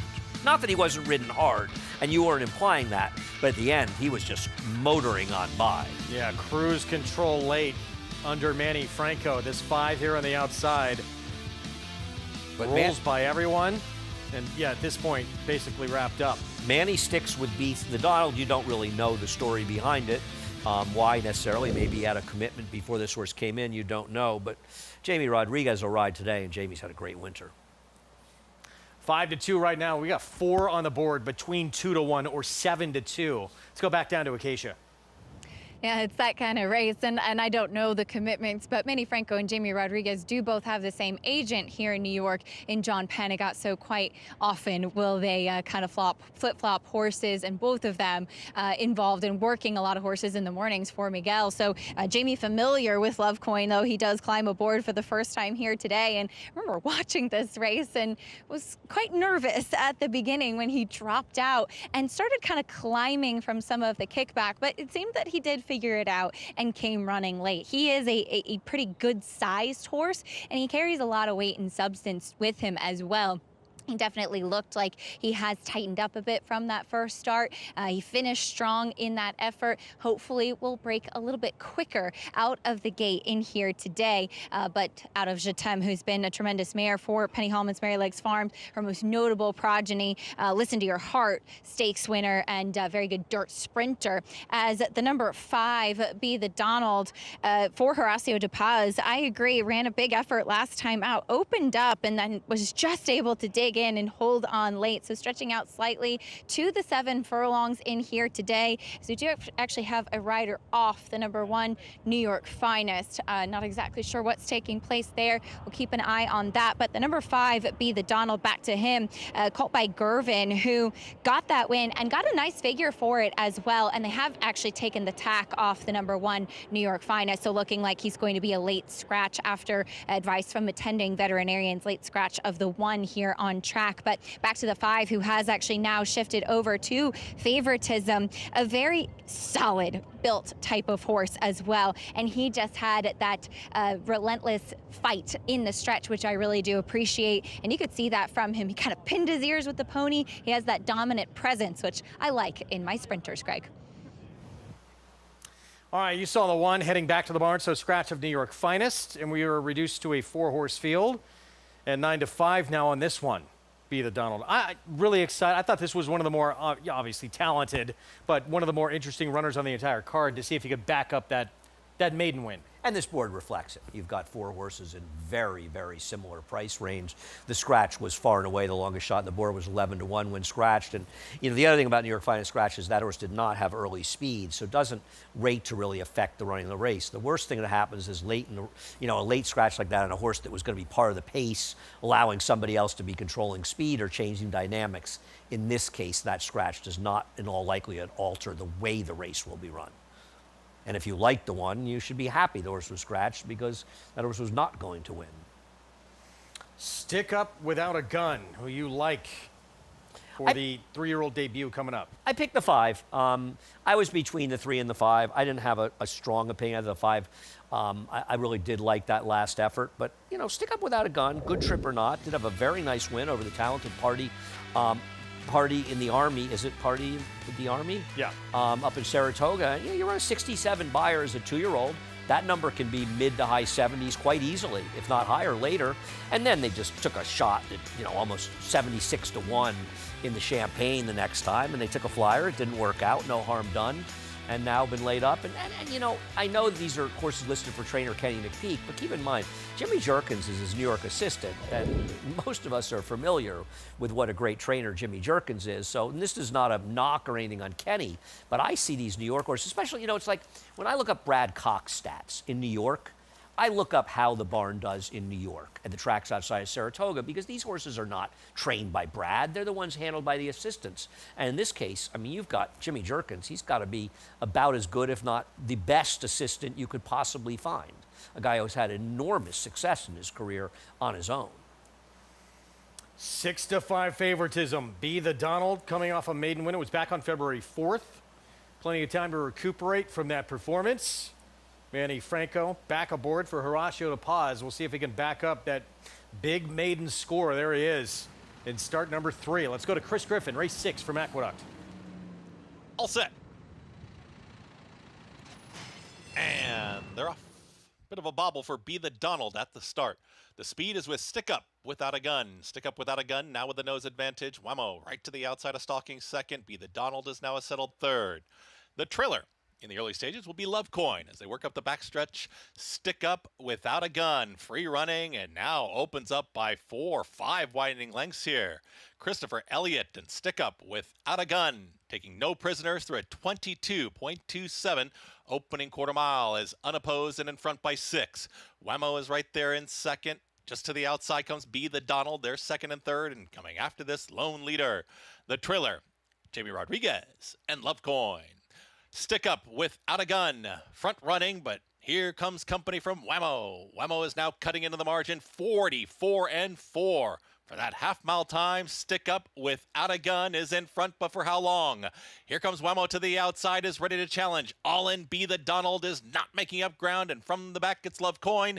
Stick Up Without a Gun now has to give up the lead as Whammo is pushing on by. Be the Donald starts to get renewed energy, and here comes Be the Donald after Whammo, who has not put out. Stick Up Without a Gun put that horse away. A 16th left to go. Be the Donald thrusting towards the outside. Be the Donald will get up to win it. Over Whammo then came Stick Up Without a Gun and Love Coin in 1 minute 23.23 seconds. Be the Donald able to run down Whammo, and now back-to-back wins for this 3-year-old. Looked like Whammo left him behind around the turn, and it felt like Whammo was going to get the job done. And Be the Donald, under that relentless ride from Manny Franco, who's as strong a rider as is in the game, gets up in the shadow of the wire. Very good performance by Stick Up Without a Gun, who just ran off under Christopher Elliott. It's not like he was asking him. The horse just ran off at a super fast pace. Maybe a little too fresh off the layoff, but I thought Stick Up the Gun in defeat ran very, very well in this race. Yeah, 44 and change for the half. Be the Donald, though, able to back up what he did in that debut and beat a pretty nice horse who's fairly accomplished here, too, for Mike Baker. I agree. Kind of a nice effort, but I'll be looking to see what Stick Up With a Gun does going forward, because he just totally ran off in his return. A little too fresh, I guess. Be the Donald the win in race 6. You're leaving? You got something better to do? What's going on? Greg, the best things I do in my life is working with you and Todd, who's waiting in the wings. So no, I never have anything better to do than be One here. day, probably in the near future. That trio on the desk? Are you kidding me? It's coming up Saturday, so don't fall asleep. You think the Oaklawn Handicap is the big news of the weekend. It is not. It's second. Has racing a buzz, no question. We're going to send it out to Hot Springs right now. Lafitte and Mig. Great stuff, guys. Here at Oaklawn, getting ready for the late pick 4, the $16,000 restricted claimers, all geldings. You have 5 of them first after the claim. We meet the field there. Sphinster, claim from Chris Hartman by Tony Rengsdorf. Major player here off a big effort for 10, in for 16. It's Bob's Business. Then Jimmy's Big Day, quick Ontario-bred claim by Sharp Outfit. Yeah, very, very speedy type. Claimed off Safi Joseph. Should be in front early. Holiday House, first after the claim, Ray Ashford. I thought he was pretty interesting. Claimed for 16, returns at the $16,000 level. CPG, sloppy tracks in his last pair. Yeah, but I feel like maybe the sloppy tracks helped him a little bit, Lafitte, and he should get a decent trip being forward. Good track right now, Oaklawn. Halloween, claimed by Steve Asmussen, synthetic and sloppy tracks in his last 6 races. And first time for Asmussen, that's something you really have to take a long, hard look at. 3 for 14 on fast dirt tracks. Permafrost, outsider, 17 started Oaklawn, and Sir Sterling, not Serling, Sterling, Minnesota bred. Minnesota bred. I do think the outside post aids his chances. He's got enough speed to get a decent trip, but from that outside draw, Lafitte, not forced into anything. All geldings, every one of them, several debuting for new connections. Case in point, there's Halloween John Carpenter fans. Another look at him, now with the Asmussens. Steve owns and trains, Keith rides. Segue back to the Oaklawn Handicap and the field. You know all about the big 3, White Barrio, Sovereignty, journalism. What about the rest, Richie, and publisher for Steve Asmussen? Like, all of a sudden, you can't stop him. You can only hope to contain him. No, and listen, this is a horse that's just been a work in progress. You know, probably the most accomplished maiden in the history of racing until he finally broke his maiden, and now he's strung together 3 consecutive wins. He's a horse that's a little quirky, a little tricky. Looks like he'll try to pull up when he hits the front, but it seems like Eric Asmussen, who I feel has just blossomed into a top rider this winter here at Oaklawn, seems like he has his number. He's figured him out. He understands him. Now, he's going to have to take a big step forward ability-wise, but he's in a winning habit right now.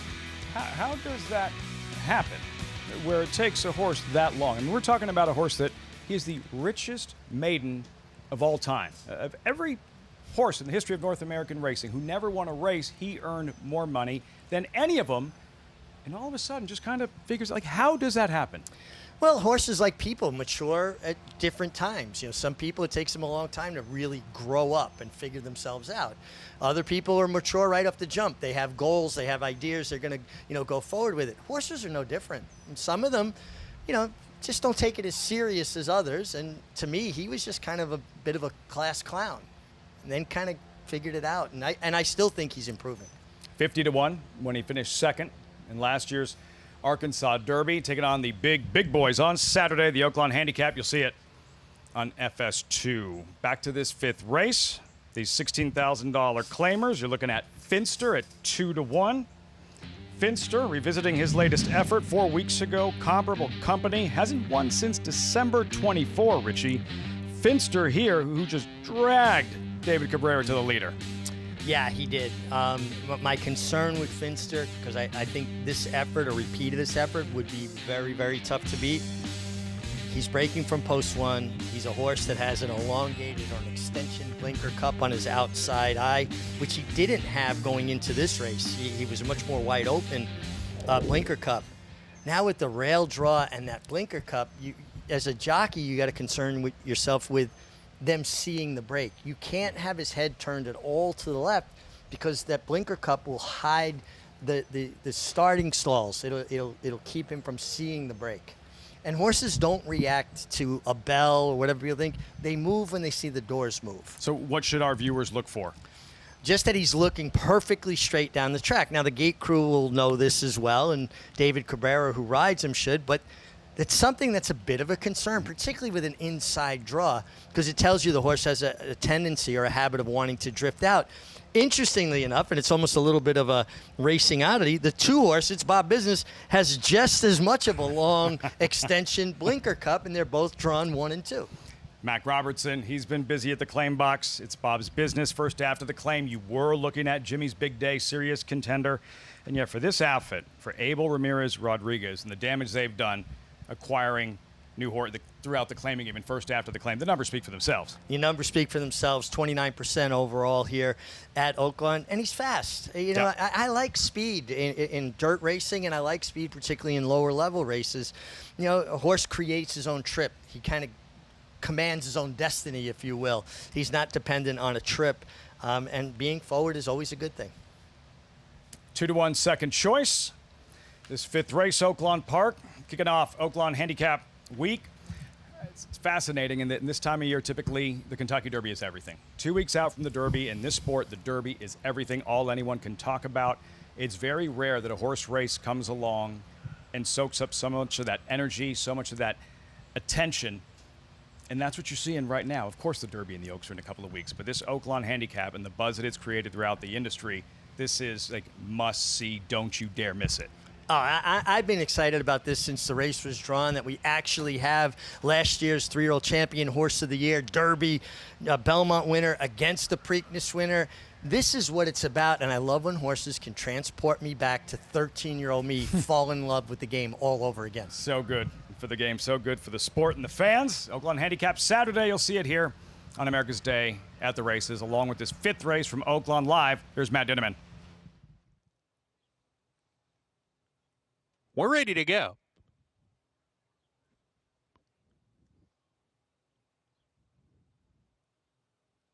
And they're off. Uneventful beginning. Jimmy's Big Day put into play. Halloween has speed. Holiday House in the middle of that pair. These three across the track. Even CPG in the line of horses. Jimmy's Big Day narrow lead now on Holiday House. CPG is 3 wide. Halloween easing off the pace setters is 4 deep. And Sir Sterling is right behind him. 5 wide approaching the half-mile pole. Finster is down on the rail. He's 3 lengths off the pace. Half length to It's Bob's Business. And a length and a half to Permafrost, who is the trailer as they go into the far turn. Jimmy's Big Day narrow lead. Holiday House has been hounding throughout, rounding the turn. CPG on their tails. He's third, just a length off the lead, rounding the turn. Gap of 2. Finster is getting closer, slips inside of It's Bob's Business. Finster into 4th, making a nice move here. Finster's got some horse as they come to the top of the lane. Jimmy's Big Day off the turn, drifting a little wide here. Holiday House alongside of him. Finster, the rails open up for him if he's good enough, and CPG down the center. It's Holiday House, nose in front now. Jimmy's Big Day right there. Finster down on the inside, has 2 lengths to gain in the final 16th. Jimmy's Big Day repelling Holiday House. He reclaims the lead. Holiday House coming back at him. These two nose and nose. It's a photo. The heads were up and down. Jimmy's Big Day, Holiday House. It's who got the better, Bob, with Finster 3rd and CPG 4th. What a finish. Driving finish. Jimmy's Big Day, Holiday House, stride for stride, shoulder to shoulder, nose to nose. Hit the wire together in this 5th at Oaklawn Park. Yeah, lower level horses just put on quite a show, and I just love when horses leave it all out there. Its nose is up and down on the wire, and it sure does look like Jimmy's Big Day got all the best of that, Bob. But what a game performance. He was collared, and he kept battling all the way to the wire, and you talked about the connections and how well they do off the claim. These horses just put on quite a nice show. Hey, man, look. These horses aren't good enough to compete in an Oaklawn Handicap. These are $16,000 restricted claimers. Just because they don't have all the ability, the talent, doesn't mean they don't have the heart in the class that you just saw. Jimmy's Big Day, Holiday House, refusing to give an inch. Refusing to lose. And I wish I could put these horses' kind of heart in far more naturally talented horses. Because you get a lot of horses with ability that they don't care that much about it. Whatever. Faced with adversity, maybe next time. And some of White flag. Some of them are very smart too. Lafitte, they figure out that we get fed regardless of where we finish. So these two throwing it down, still awaiting the photo. It looked like Jimmy's Big Day. That angle can be deceiving. They're showing Jimmy's Big Day and Ramon Vasquez. Holiday House giving everything he had. An exciting stretch duel here in the 5th race at Oaklawn Park. And Ramon Vasquez waiting on that photo. I used to try to come back as late as possible in a photo because I didn't like waiting for the number to come up. But Ramon Vasquez, he's battling it out with Christian Torres. They've both got Cody Autry as their agent. And Christian's going to miss a couple days to head to Churchill Downs a little early. Ramon is having 1 day at Churchill, but he's going to have more days here. This is going to go down to the wire. Cats away. The mice shall win boatloads of races, perhaps, at Oaklawn Park. Ramon Vasquez. Did he win this one? We still don't know. This is taking longer than anticipated. Yeah, I mean, watching it with the naked eye, it certainly looked like Jimmy's Big Day got his nose down in front, the 3, but until they post that photo, I'm not completely sure. And the longer it takes, the more you got to question what you saw live. We won't go to break. We promise. Awaiting the reveal. Who did win this 5th race, Oaklawn Park? Jimmy's Big Day, Holiday House, battling to the wire. Yeah, I don't think there was much doubt between you and I watching the replay that Jimmy's Big Day getting the best of the bob. I thought it would be moments later that, okay, big effort at Holiday House, but Jimmy's Big Day, the winner in this 5th at Oaklawn, still waiting. See, for me as a rider, this was anxiety-inducing when I had to walk around in a circle waiting for them to put the number up. I'm not involved at all. This is anxiety for me. See the inside. Yeah, to me, there's no doubt it's Jimmy's Big Day. There it is. So now revealed. Wait. Dead heat for third. Dead heat for third. Jimmy's Big Day. Okay. By a nose over Holiday House. Thought it was nuts. Dead heat for third between Finster and CPG. Eventful 5th race, Oaklawn Park. Results forthcoming. Plus, what a career. The 7-year-old still going strong. Wide Abaria, ready to take on classic winners, ready to take on the horse of the year. Underestimated before. On his best day, look out.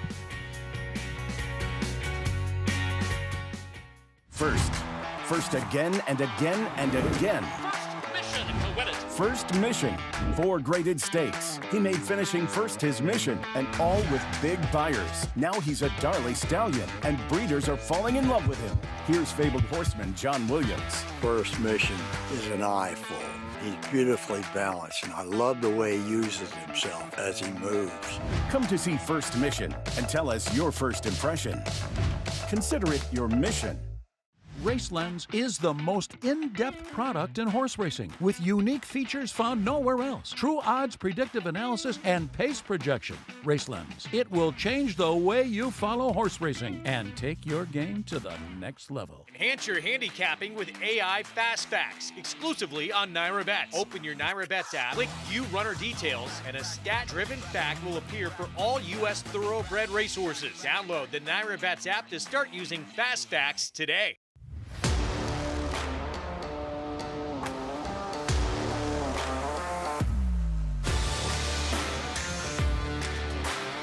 The lead belongs to Epic Ride. He is showing them a clean pair of heels.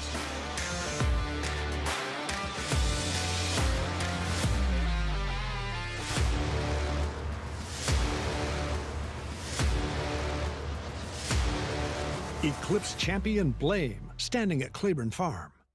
New York breds. Race them. Respect them. Bet them. Respect them. Breed them. Respect them. Buy them. Respect them. Train them for a second career. Respect them. Join us in respecting thoroughbreds at every stage of life. Learn more at nybreds.com. Racetrack Television Network brings you every race, from every track, on every screen, every day. With monthly packages starting as low as $5, RTN gives you great value and access to more live HD streaming and race replays than anyone. Visit RTN.tv today to sign up and watch on almost any device, including Roku and Amazon Fire. RTN has packages that start at $5 per month.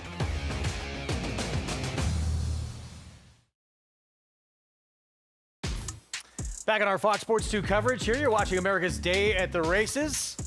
As we'll move on to race 7 here momentarily, approaching the 12-minute mark to post. This feels like a lifetime ago. This man right here that I was working on a set with you. It was it was over a decade. I think it was a lot more than that because we weren't even partners a lot for the last few years that we were together at the old network. But it goes back even further. When we both auditioned for a startup horse racing network, we auditioned together, and then we played pickup basketball on Mondays. Chris Harrison hosted The Bachelors, and then you and I got in a heated argument, and all of a sudden, as I turn my back to you, I feel a punch in the middle of my back. I turn around, and it's mild-mannered Greg Wolf. But I was a jerk that day. I totally deserved it. You don't remember? And it was intentional? Oh, it was very intentional because I was a jerk. I mean, and you probably deserved it. Literally. Yeah. Have you ever been in a fight since then? Well, we didn't fight, but I mean, have you ever punched anyone since then? God, are you sure? I didn't throw the ball at you?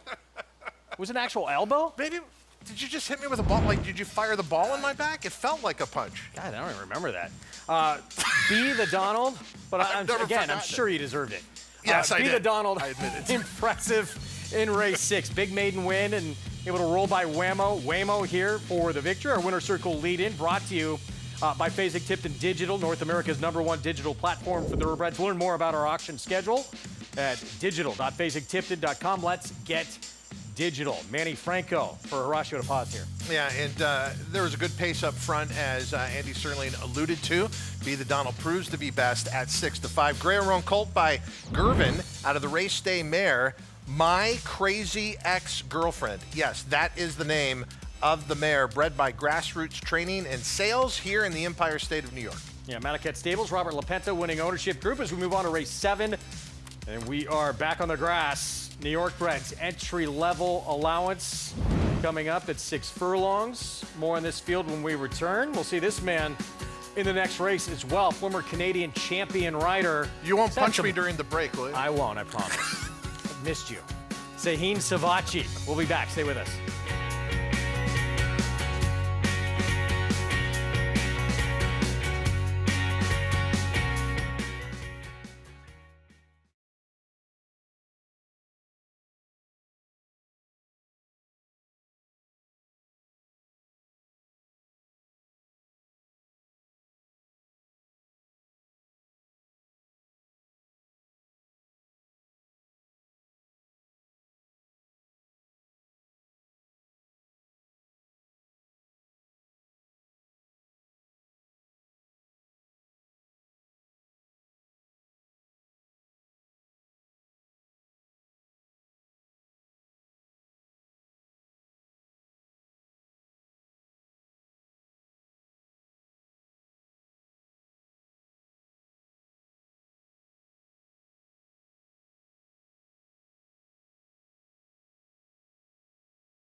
We're back on America's Day at the races, sticking on the turf here for the 7th in a New York bred allowance, and a salty field indeed, sprinting as we'll start from the rail, beginning with some layoff runners. One Last Knock making the first start of her 4-year-old season, as she will rematch with Long-Legged Queen, as the two of them dead heated back in November for 2nd. And I thought One Last Knock ran very well that day. She had an outside post. She was wide early because of the draw, and she ended up dueling and just held on to dead heat for 2nd. Reading quotes from trainer Carrie Bryan, she said that she wasn't thrilled with the one post for her, but she did run well. drawing from the rail 2 starts back behind Silsby, who'd been in good form at that time. She looks good coming back. I do think that she will benefit from a start overall. The number 6, Long-Legged Queen, again, dead heating with one last knock that time. She's been training for the winter down at Tampa, then shipped to have a couple works at Keeneland, now shipping again up to New York. So she has been traveling quite a bit. She is that kind of stout and compact type of build, very burly, as is always the case with her. But she is one that has kind of changed her running style. Lately, she's been coming from off the pace. I would like to see her get back to showing a little bit more of that positional speed, but we'll see if that's the case. The 7, Trading Trouble, she will try to take the step from 2 to 3, a horse I really liked as a 2-year-old, but thought maybe needed to fill out a bit, and she has done that, having made that jump. Excited to see what she does, though she does have to face older today, Greg. All right, thank you, Acacia. We start off our post parade with one last knock. Kendrick Carmouche. Yeah, my knock is 3 consecutive second-place finishes and beaten as the favorite last time. It looked like they tried to change the running style from off the pace. The result was the same. First time on the turf, red wine and whiskey. Might be the last time on the turf. I mean, you got to try something. This horse has not won in quite some time. Being a 3-time winner, yeah, maybe that's an advantage here. But like you said, the unknown is the grass, and the grass breeding's okay. I thought a case to be made for Tenacious Child for George Weaver. I could buy into that with the pace in here. And as far as liking the turf, an okay pedigree for that. Obviously, you got an apprentice who's on a roll. 14-1 right now. Fifi LaFume, big number next door. Fifi Lano for me. Ruben Silvera will ride. Does have a win on the grass as we take a look at Highway Harmony. Huge effort last time at Gulfstream, and actually early on in the career was very good sprinting. Yeah, and that is the key because those last 2 efforts on the grass at Gulfstream Park, either one of them win, but obviously has to bring it back to 6 furlongs. Long-Legged Queen at this level, talented on the turf, but leaves some work to do. Yeah, I mean, that was a good second last time out. My question is, will there be as fast of a pace as this one faced last out? 3-year-old return for Trading Trouble. And gets Lasix for the first time today, off the freshening good. But I'm with Acacia. I'm really leery of playing a 3-year-old this time of year against older horses. Oh, big warm-up. Greyjoy, John Terranova trains. Yeah, another 3-year-old making their first start in this season against older horses. So, yeah, I would have to see a race here. Dirt speed for Sugartown Sweetie. Will that translate to turf speed? Well, and on top of that, that was an off-track win last time. Sometimes those horses do well stepping on the turf. This horse has an okay pedigree. I wouldn't summarily dismiss, but again, 3-year-old versus older. And 4-year-old return for Olivia's Grace, trained by Mel Giddings. Yeah, and that last race before the long layoff, usually as a handicapper, you just cross it out. And if you do, you've got some form to go to. I think this horse has a great chance at 6-1. Did not expect in any scenario the 5 to be favored in this race. Why? Why do you say that? I'm not sure. I did, because I look at a horse, as you said, these were 2 really sharp efforts down at Gulfstream Park. But if you want to go back farther on Highway Harmony, as we take a look here, back to Saratoga, and taking a look at the effort for Highway Harmony.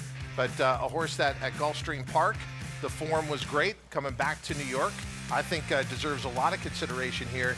But Highway Harmony, the real question is what you brought up in the post parade is what do you do with 6 furlongs? Because this race we're showing you and then the 6 furlong race today, all these races that we're saying Highway Harmonies look good in, you're looking at races around 2 turns. So will this horse be as effective? But as far as current form, yeah, I thought this horse should be the favorite. Well, I just thought stepping up, you know, that was 17,000 claiming race last start. It's going to be close with the 1. Looking at the double and the pick 3 in terms of favoritism, one last knock. But yeah, I just thought people would see coming out of a softer spot in a 7.5 furlong race at Gulfstream.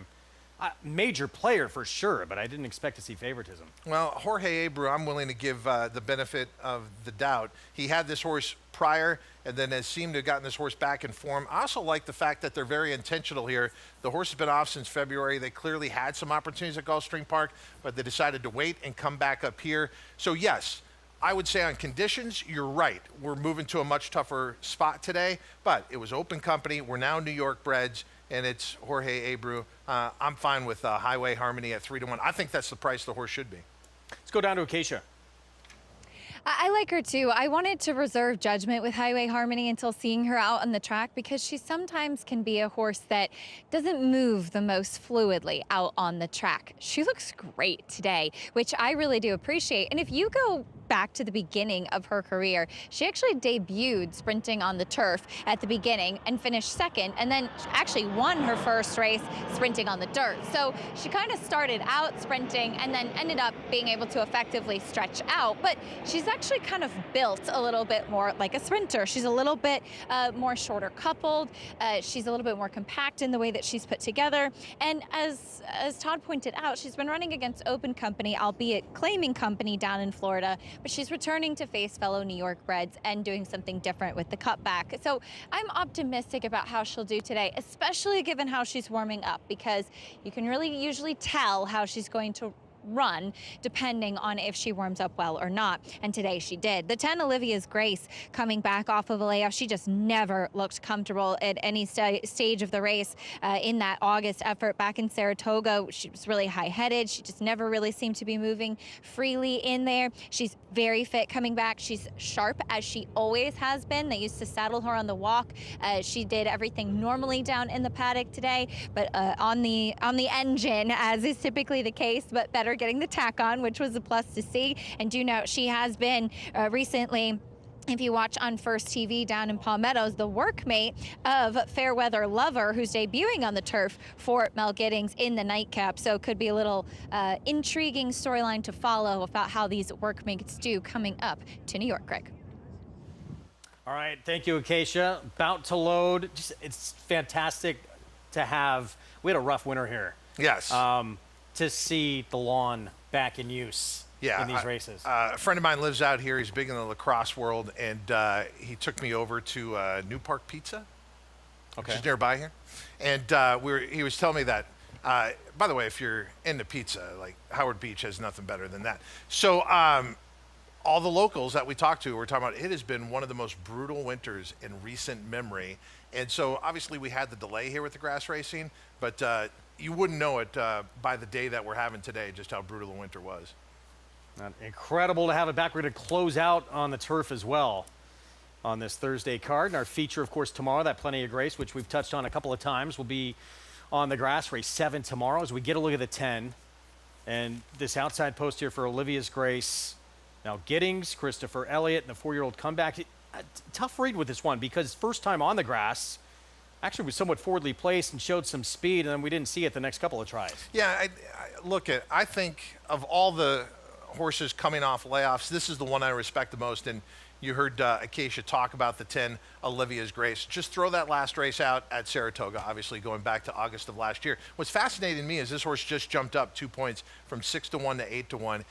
I like this price on this horse at 6-1. I think you can see it 8-1. Look, I'm locked into the 5 Highway Harmony, but I give a nod to 2 other horses in here. The 7 Trading Trouble, who is very live on the tote board at 9-2, and then the horse that you just brought up, the 10 Olivia's Grace. And while we were talking about 3-year-olds against older horses this time of year, I avoid them as a rule. There's another thing I learned early on in reading one of Andy Byer's books, and that is playing a mare, a mature mare, in the spring of the year over fillies. So with Highway Harmony, that's another thing she has going on, in my opinion, in this race. She's one of 3 mares in this race. She's a 6-year-old mare, accomplished, in good form.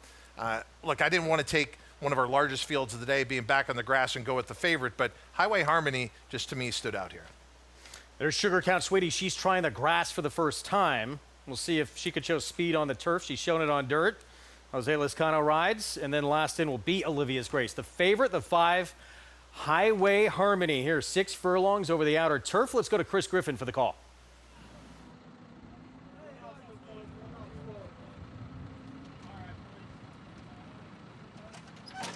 And in. All set. And they're off. Good speed from Highway Harmony right out towards the front. Is now in front by a neck. Olivia's Grace to join that early leader too. That's the top duo. Highway Harmony to the inside, and Olivia's Grace and Long-Legged Queen is now picking them up, is right in behind them in third. Tightly at the rail comes One Last Knock, who's in fourth. It's a gap of another 3. Back to Grey Joy in front of that second grouping with Tenacious Child at the rail with Fifi Lafume. 4 wide towards the back end of the field, Sugartown Sweetie. The 2 at the back, that's Red Wine and Whiskey with the trailer, Trading Trouble. They work into the far turn, and they're chasing Highway Harmony. Edgard Zayas and Highway Harmony front running. 22.49 was that opening quarter mile. Olivia's Grace is asked for more. One last knock is riding the rail. Now tips to the 2-path to chase this leader. Highway Harmony's in front, but for how long is One Last Knock? And Kender Carmouche is now gaining on this leader towards the outside. Highway Harmony is very game, won't give up the lead. One Last Knock is trying to run on by. Far back there to Olivia's Grace, trying to run on with Long-Legged Queen, but inside the final 16th, they couldn't catch. Highway Harmony takes them all the way. One Last Knock second, then Long-Legged Queen and Olivia's Grace. 1:08.9, 5 seconds. Highway Harmony now 3 in a row. First time back sprinting since, 2022? Yeah, we saw that last time, didn't we? 4 years ago. But on the lawn, I should say. in great form.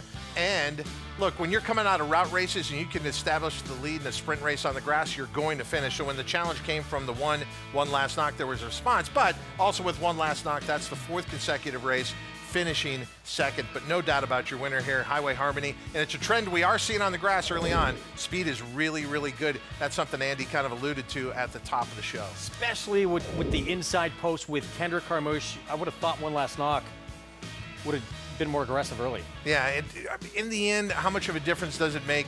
Like I said, I really think One Last Knock has fallen to a habit of finishing second, whereas Highway Harmony, you cannot find better form than what she's in right now, 3 for 3. And look, take away the lessons, and one of them is mares this time of year in the spring do have an advantage over their filly counterparts. 5-1, 6-10 finish. Can I mention something? 2-1 favorite, Highway Harmony. Go ahead. Okay, so I was laughing maniacally during the break because I got something on my phone. So I mentioned that I kind of broke the fourth wall. You punched me once, and you're like, I never punch anybody. Richard Migliori sent me a picture of you punching him.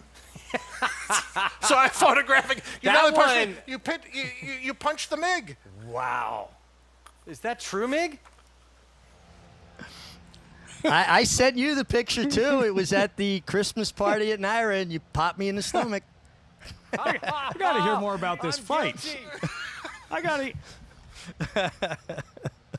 to hear more about mild-mannered Greg Wolf throwing haymakers. I mean, everybody knows me. I'm a lover, not a fighter. I can't touch. Yes. He's bigger than me for the feet. Everybody knows that about the Mig. Lover, not a fighter. Post parade. There's Rock Solo, the favorite.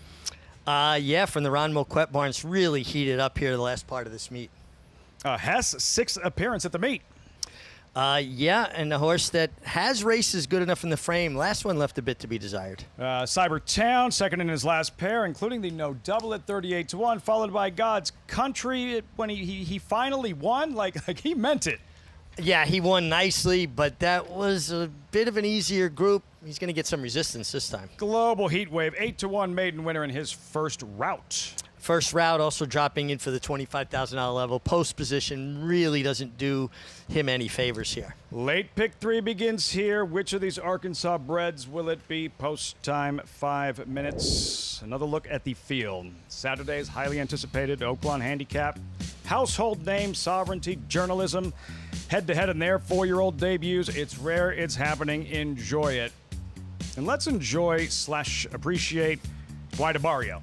Arrived at Oakland on Monday. First trip to Hot Springs Ritchie. This will be the 11th racetrack White Barrio will have competed at. This is a Breeders' Cup Classic winner, and he almost feels like he's the forgotten horse in here because of the presence of sovereignty and journalism. Don't sleep on White Barrio. He's making a nice impression. He looks like Lone Speed. I just don't see a world in which he doesn't go to the lead and try to control this on the front end. It is that some horses are very happy, very comfortable, get very brave on the lead. The White Barrio, we know that hasn't always been the approach, more of a stalker. Are you convinced that he will thrive, that he will be at his best controlling, assuming he does make the lead? Well, there is really no other horse that's ever won gate to wire, except for White Barrio in this race. And if you go back to the race at Gulfstream last winter, 45 and change in a two-turn race, and he was in front after the first call. They're not going to go that fast here Saturday in the Oaklawn Handicap. So I think from post one, it simplifies things. You don't have to send him, but allow him to use his stride. 7-year-old White Barrio banked more than $7.7 million, originally purchased for $40K. That will get it done. Oaklawn Handicap Saturday, 6th race in 3 minutes here. We check in with Megan, trackside. Thanks, Lafitte. We'll start with the number 5, Rock Solo for the Ron Moquette barn. Laura Moquette actually debutizing for Ron, who is currently shopping away at the OBS 2-year-old sale. But Rock Solo, it's kind of interesting. He's always been a sharp, cantankerous character, as he continues to be so, but did handle himself rather well in the paddock, coming back into Arkansas Breds after a starter win last time out and stretching even further in distance, which I really like for this individual, as he's a leggier, bigger, scopier, rangier type that I find does best when he gets to stretch his legs and do so, and he's found the right spot. And last time out he just won so impressively there at 13-1. Wasn't a huge surprise for me that day. He was fit, strong, resplendent in his coat in the middle of winter when I last saw him in January. And I do find I envision him being able to, as mentioned, use those sharpeners in January and March to really get back to what he wants to do at this route game. He's got tactical speed, incredibly versatile as far as trips are concerned. And I find he's going to be very strong in this group, coming right back down into those state-bred foes. The number 7, Cybertown, for the Shea Stewart barn, who has made it clear that, you know, a lot of his barn is focused on the Arkansas bred incentive. Most of the barn is consumed by those Arky breds, as Cybertown gets back here, has run 2 credible performances back to back there in a stakes race against Touchdown Arkansas, who came back to run and win against Open Allowance Company. But last time out, he broke from the inside. He was about 3 wide, and he was wide around the entirety of the racetrack, making up ground. And really trying to run down a gate-to-wire winner that day as the favorite against Willow Creek Road, and unfortunately couldn't get the job done. But I do find hopefully a better trip in store for him. That's the key with this horse, is he does come from off of it, a closer. But I didn't have any issues with him physically. He doesn't always carry the most condition, but I found that he looked incredibly fit and athletic as he's been racing into form here with 4 starts. This will be his 5th start, excuse me, of this Oaklawn Park meeting. But the number 4, Tiz Marcus, stretching out in distance. Now, last time out, you can completely scrap that race. He was outrun at the 5.5, which to me is nowhere near what this horse really wants to do. He's a big, leggier individual, and the thing about him that I really like to see is some of his past races, he hasn't been the most engaged. He's been completely unassuming, dull in his disposition, and today really seemed as though once he got on track, he perked up. He was very much to his task a bit better, which was encouraging for me. And when you go through his form up in New York, he's been against some of those track biases, did catch a good race, 2 back against those $10,000 claimers as an Arkansas bred running in New York. So now gets to come back to those state-bred incentive, and I find he looks the part here in this spot. He's got the back form that makes him a very formidable threat as you're catching a pretty strong price on him there. 5-1, as I found him to be a win contender in this spot with some of his better form. Now, quickly, though, the number 2, String Theory, can he stretch out is his big question mark. And looking at him here physically, I do believe that he can, coming off of some better efforts and some consistency in his form. Lafitte? String Theory, Megan, that brutal beat 2 weeks ago, stretching out now, currently 7-1 as we've reached post time. Richie, you do like Cybertown? And then there's Rock Solo, both at 9-5. Cybertown, or Rock and Solo, I should say. This was his latest appearance last month. These are not Arkansas breds. Starter allowance open. He's 13-1, Richie, and Rock Solo wins clear. You really got to like the way this horse finished. You know, just was in a perfect position to stalk, pounce, and really finish the deal. Rafael Bejarano, Ron Moquette, they've been a formidable combination, especially this latter half of the meet. You know, Ron had so many seconds and thirds early on, and then the wins started to come. And it must be frustrating for a trainer, because you prepare the horse, but then you basically got to turn the keys to the car over to a jockey. And not that they got bad rides, I'm just saying that, you know, just not in control anymore. You're not in control anymore. Not in control. Exactly. And, you know, his horses were running well, hitting the board, seconds, thirds, but people right away go to the win column. Well, he's not winning. That doesn't tell the whole story. His horses were running well. Pay a lot more attention to win percentages today than in years and decades past.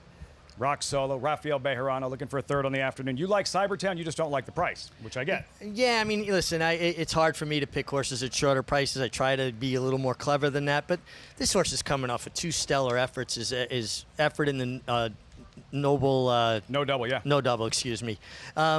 And they used Amir Mendoza, an apprentice who does not get that weight allowance in a stakes race, so that shows a lot of confidence. And then he followed it up with a big effort, stretching out to 2 turns. Moving into line, Arkansas Breds, mile and a 16th. Matt Ditterman with the call, 6th race, Oaklawn Park live on FS2.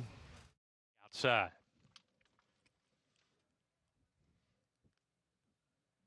We're ready to go. And Rock Solo popped out of the gate and is close to the pace in the first 100 yards. Tiz Marcus close as well, and String Theory inside of that pair. String Theory takes control of things. Tiz Marcus will track in second, so is Rock Solo. He's off the speed now, third going into the turn.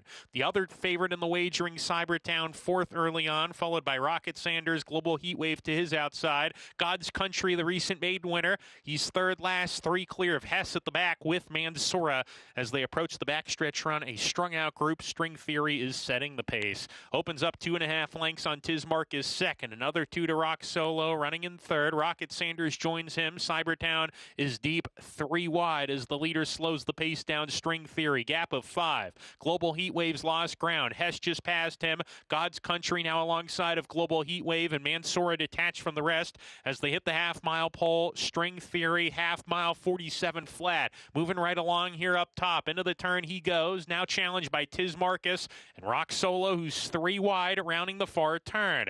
Tiz Marcus half length in front. Rock Solo right there perched outside of him, and Cybertown's gotten a good trip. He's 3 wide, getting closer. These 3 about to line up as they hit the quarter pole now, and they're 2.5 clear of Hess, who's gathering momentum in fourth on the outside, coming to the top of the lane. Cybertown, Rock Solo off the turn together. Tiz Marcus is tiring. Cybertown exchanges a brush with Rock Solo, and Cybertown kicks on. Now Hess on the outside's trying to reel in Cybertown. Rock Solo now 2 behind Cybertown, who hits the 16th pole in front. Hess on the outside, still there, charging hard. Hess, Cybertown to the finish. Hess is going to get it. He runs by Cybertown late to win at 11-1. Keith Asmussen with the well-timed ride. Cybertown was second, then Tiz Marcus and Rock Solo.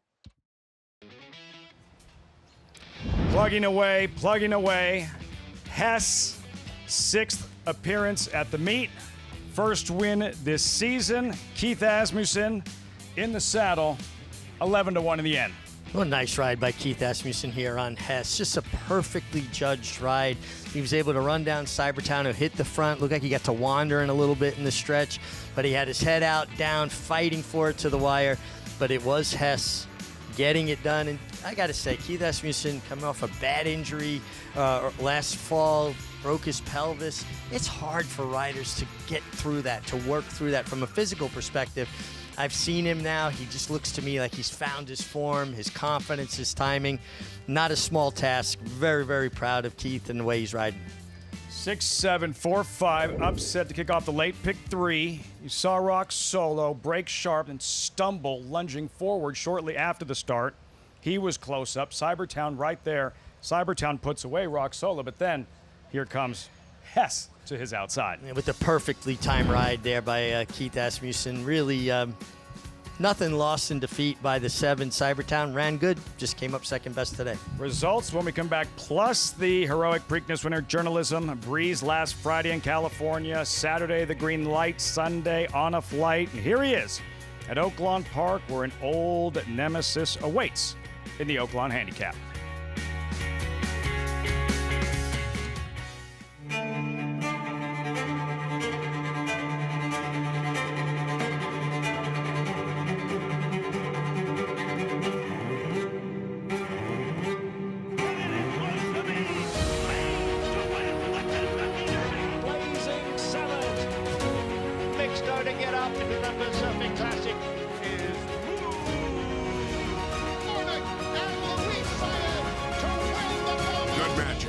Classic sire. You bet with Naira Bets. Bet any track, anywhere, anytime, including all 3 legs of racing's Triple Crown. Download the Naira Bets app to play today and get a $25 free bet plus $200 deposit match bonus. Watch live horse racing, get expert picks, boost your bankroll with daily promotions, and hone your handicapping skills with exclusive tips and tutorials. Sign up now to claim your $25 free bet and $200 deposit match now through the first Saturday in May, only with Naira Bets. Gunrunner is the sire of 16 millionaires and 12 Grade 1 winners. Last year, he sired $17 million yearlings, including the Keeneland September sale topper. He was the sire of the $2.2 million Keeneland November weanling sale topper as well. Gunrunner was the co-leading sire of 2-year-old Grade 1 winners, including Breeders' Cup Juvenile Fillies winner Super Corridoro. Gunrunner, breed true. Oaklawn Hot Springs is here for when you need to break away, when you want to reward yourself, when you deserve to indulge, when you want to be close to the action. It's all here. So what are you waiting for? Live racing returns with the classic racing season.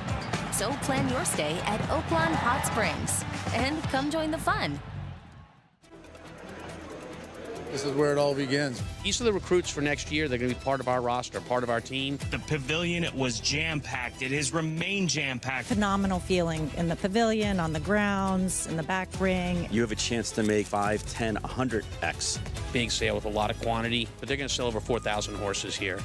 We had quality racehorses today, I believe, that will go on and we'll be reading about in years to come. Keeneland sale. You got to be here.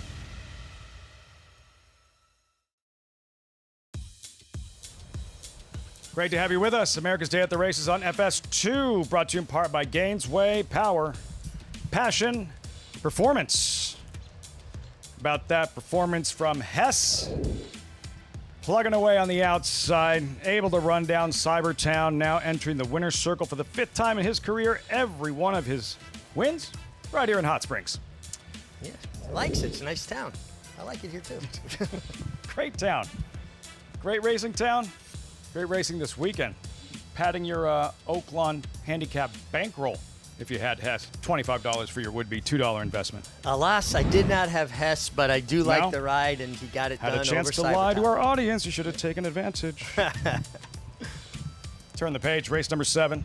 Lots going on in this one, Richie. You have 5 of them just claimed with new barns, 4 of them coming in just having 1.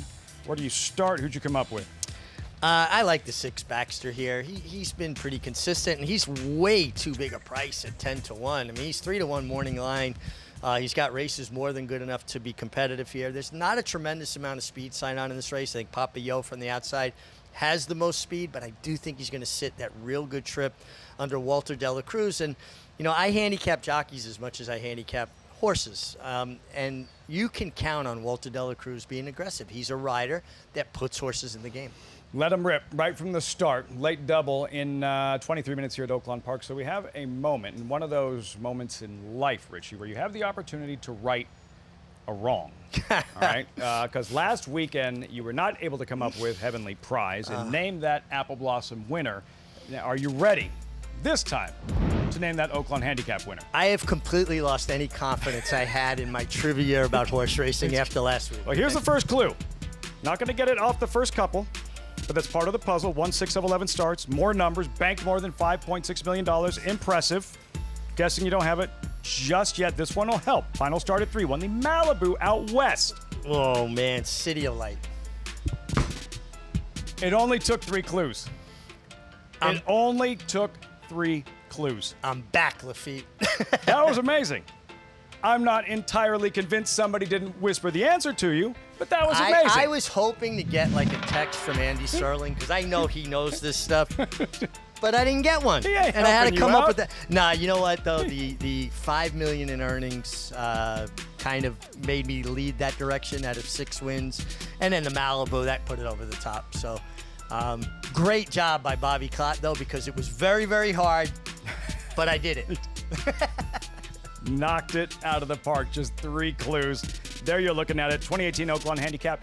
You call that a productive race. Eventual Breeders' Cup Dirt Mile winner, City of Light, defeating eventual Breeders' Cup Classic winner, Accelerate, running 1-2 in the Oaklawn Handicap. Well, doesn't that underscore just how strong the Oaklawn Park Handicap is every year? Now, this year, we might be light on quantity, but we're certainly heavy on quality. And to have returning 3-year-olds like Sovereignty, like Publisher, square off in their first start of the year. So rare. It's so rare, but what a sporting gesture by both connections. And speaking with Michael McCarthy, because watching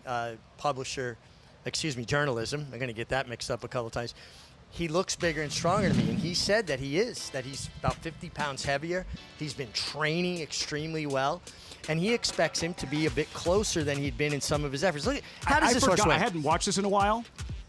I forgot how dramatic, how much was going on, and just how heroic journalism was in the Preakness. Incredible to muscle his way between horses where there was very little room. Very brave ride by both Umberto Rispoli and a very brave effort by journalism. And even when he finally got through, there's no way he can win. The race is over. The other horse gave him the slip. It's done. And he went and got him. And that was impressive. That will to win, can't teach it. Athletes, some have it or they don't. Classy journalism, the celebration, the cupola there at Pimlico, Preakness winner, his 3-year-old campaign, the 3 Grade 1 victories, the Santa Anita Derby, overcoming trouble as well, the Preakness win, and the Haskell, only horse to compete in all 3 legs of the Triple Crown. And that's the thing, Richie, is that, Sovereignty faced journalism twice, and he defeated him twice. But that second meeting in the Belmont Stakes, doesn't this have to be part of the equation? What Sovereignty was doing in the 5 weeks between his Derby win and the Belmont Stakes, and what journalism was doing between his Derby second-place finish and the Belmont Stakes those 5 weeks. Well, journalism not only came back 2 weeks after the Kentucky Derby, which he ran a tremendous race behind Sovereignty, he had to win the Preakness with that kind of effort, to reach down deep into himself, to bully his way through between horses, and then come back in 3 weeks and take on Sovereignty again, going 1.25 miles. And this is something that Megan and I were talking about earlier. 1.25 miles, I think, is plays to Sovereignty's strength. I think the 9 furlongs or the 1.1 miles plays to journalism's strength. This budding rivalry, Sovereignty journalism, can't wait to see what happens in the next chapter. Back to New York with Todd Schrupp, Ron Artest, and Acacia in the paddock.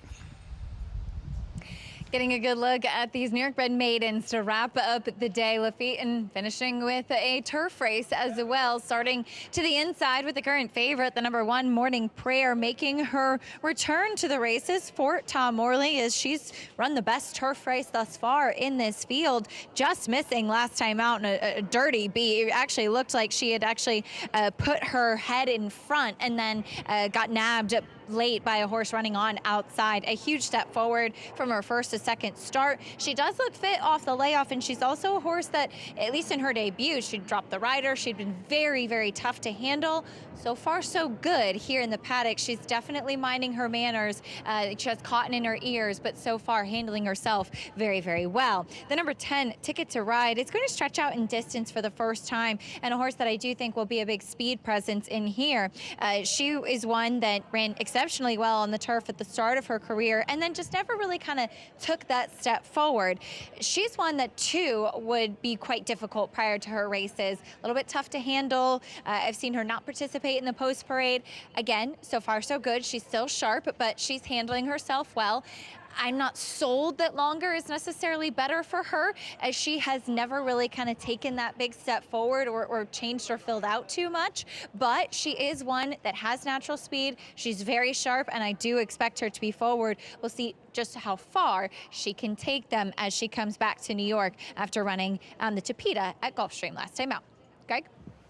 Yeah, thank you, Acacia. Should be leading the way on the stretch out. Here is Morning Prayer, favorite for Tom Morley. Yeah, and the last start was October, Belmont at Aqueduct, a good second, and now off the freshening, a serious threat. Lasix for the first time, too. First on the grass for Mama Rock Me. Yeah, as far as the pace in here, might be a pace factor early, but not much beyond that. 36-1 says it all. Bernina Express gets back on the lawn after debuting on the grass. Yeah, I think an attractive possibility at 5-1. Lasix for the first time was beaten as the favorite on the dirt last time out, so obviously coming back to the grass. Miguel Clement Barn and a debuter, all of it. Yeah, homebred for Jump Sucker Stable, been a long time at stable on this circuit, and a daughter of Mendelssohn, worth a look. A little bit of pedigree here with Take Charge Smarty. And for the grass, really finds it with a smart strike on the dam side here, but really cold on the tote board. Fairweather Lover, 2 sprints stretching out first on grass. Ah, you mentioned the angle right there, but those 2 sprints were at Finger Lakes. Enterprisingly debuts for David Duggan. Yeah, first time starter by Maxfield. The Maxfields are off to a good start, and but physically they seem to need a couple of races as well. This one a huge price. Here's the speedster Acacia was touching on, stretching out for Saffie Joseph Jr. Yeah, normally I'm not one who likes to back horses who are 0 for 4, 0 for 5, 0 for 6, but what Acacia pointed out, this horse should be on the lead. I don't think there's a lot of pace in here. Kendrick Carmouche on Island Charm. Yeah, went to the lead on the dirt, has been on the turf before, turf sprinting both here and at Saratoga, didn't show that type of pace. 3-year-old Return, Hannah's Hideaway. I thought deserved a look at 21-1. If you're looking for kind of a get-out horse in the get-out race, that's one. And so is this one, the 14 Got a Gun Runner. Kind of fascinating, though. Gun Runner's great at everything in every category, but Gun Runners on the grass, not so great. Yeah, 18-1 for start number 2. Actually did debut on the lawn back in January at Gulfstream for Jorge Abreu. As we have the finale coming up, it is Morning Prayer. 3-year-old Return. Turf debut. It was a pretty good one. Second, beat a half length. With a 3-year-old Return, get her in the winner's circle. Stay with us.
Back with you on our Fox Sports 2 coverage on this beautiful Thursday spring afternoon in New York. Have you been able to get around Manhattan much? Or are you too busy? I'm kind of nervous about the shows, to be honest with you. Like, you and I haven't seen each other in a while. Yeah. I was afraid you'd punch me, and that was kind of one of my concerns. So I've just kind of stayed local. And by the way, I do remember I did You did punch Migliore. Mig as Yeah, well. we've got photographic proof. We'll see it later in the show. Mile on the turf to close out this Thursday card. New York bred maiden special weight as we go back to Acacia. I hope things are staying smooth up there between you two, but a lot of fun listening to you guys together. But taking a look at the number 3, Bernina Express, who has had one start on the turf in her debut when she was off slow, then ended up kind of rushing up into the race and running in stops and starts throughout that effort, then tried the dirt to no avail and was put on the shelf. She is the half-sister to Tripoli, who won the Pacific Classic, yes, but also was effective on the turf, and most of the horses in this family are A, and not nearly up to that level, and B, much better on the grass. So I do think that this is the right spot for her. I wish she'd strengthened and filled out a little bit, but that's also typical of the female family. The number 4, Olivet, debuting here. She was actually entered in the last race of the day on Tampa Bay Derby Day down in Florida, and you might remember it started pouring, torrential downpour right before the Tampa Bay Derby, and that race was taken off the turf at the last minute, and that had been a thought process that it would really set her up well with experience to come and face New York bred. So I do think that she probably will be one to benefit from a start, to have the experience as well, but she's very well spotted. She's definitely a turf horse, being the half-sister to Inamorata, who was a turf winner out of the same family with Mendelssohn. So she came in with a training saddle, 2 handlers, cotton in her ears. So far has been minding her manners, though. The number 14, Got a Gun Runner.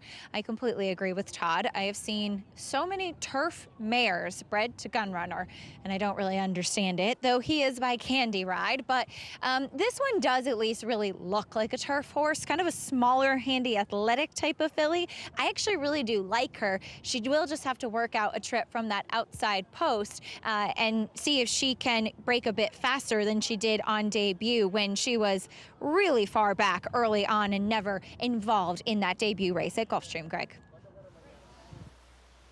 Keisha, thank you. Here we go, loading up. So final thoughts here, Todd. Ticket to Ride, the one to catch, the horse that's moving into line right now, so it'll be interesting to see what kind of early fractions we have there. But Ticket to Ride, first time around 2 turns with a soft pace, could be the one at 7-2. Morning Prayer, though, the return, 3-year-old return for trainer Tom Morley with Dylan Davis from the rail. Your favorite turf racing back, our Thursday finale from New York. Here on America's Day at the Races, Chris Griffin, the call. Leaves 2 out. Hannah's Hideaway.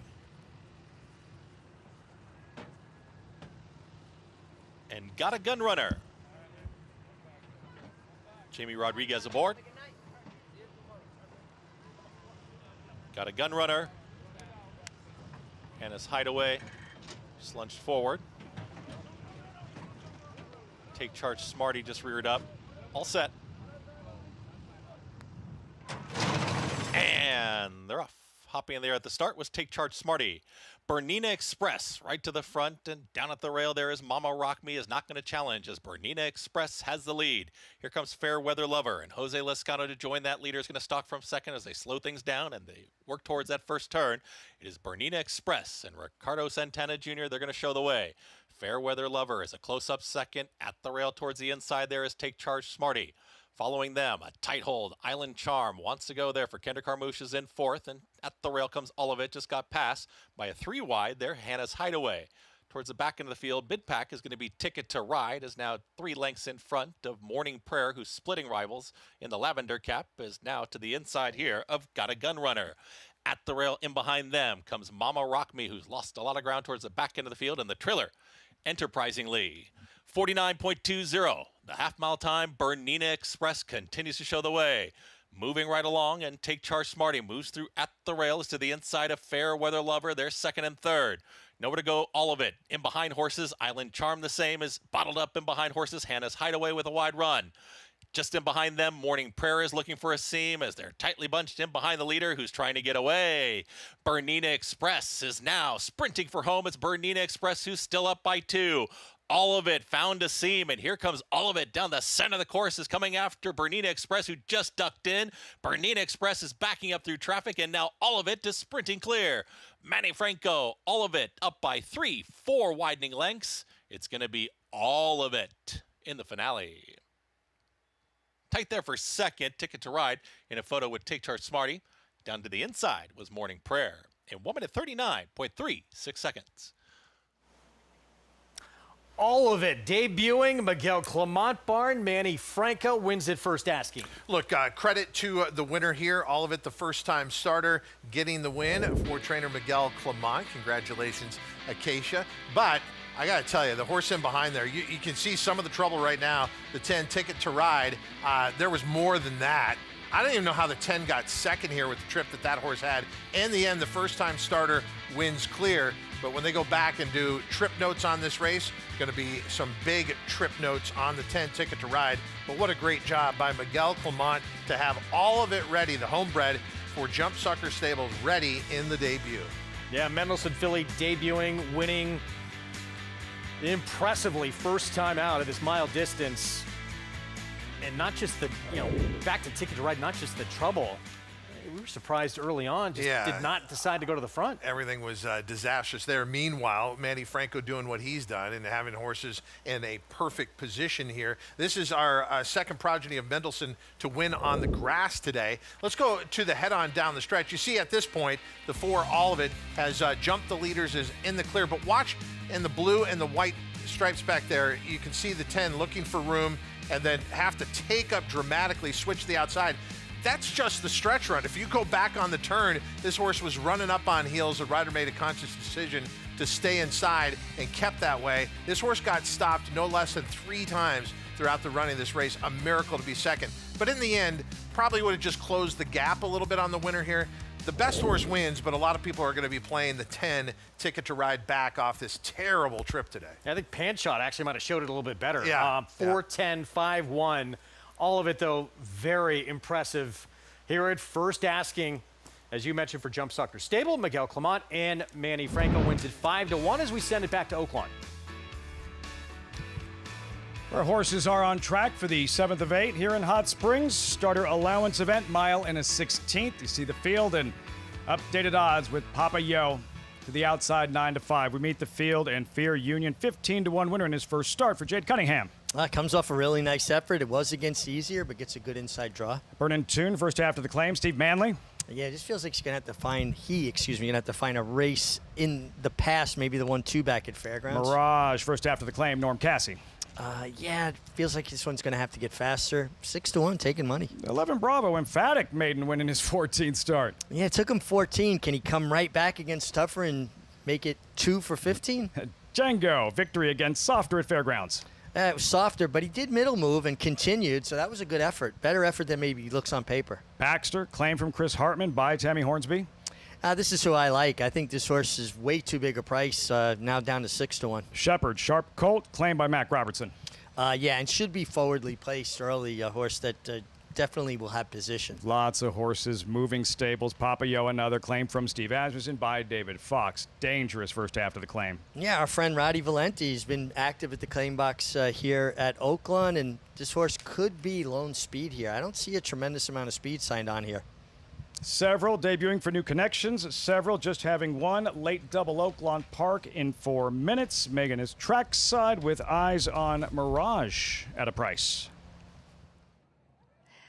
That's right, Lafitte. I am very interested in the number 3 Mirage for Norm Cassie, as he is taking considerable money, as Richie mentioned, off that 12-1 morning line, as he is the stretch out candidate getting to this route of ground distance for the first time since kind of a dismal performance doing so while he was still a maiden. But I'm incredibly interested to see him perhaps get better trip, more forward, more engaged. To me, a real try.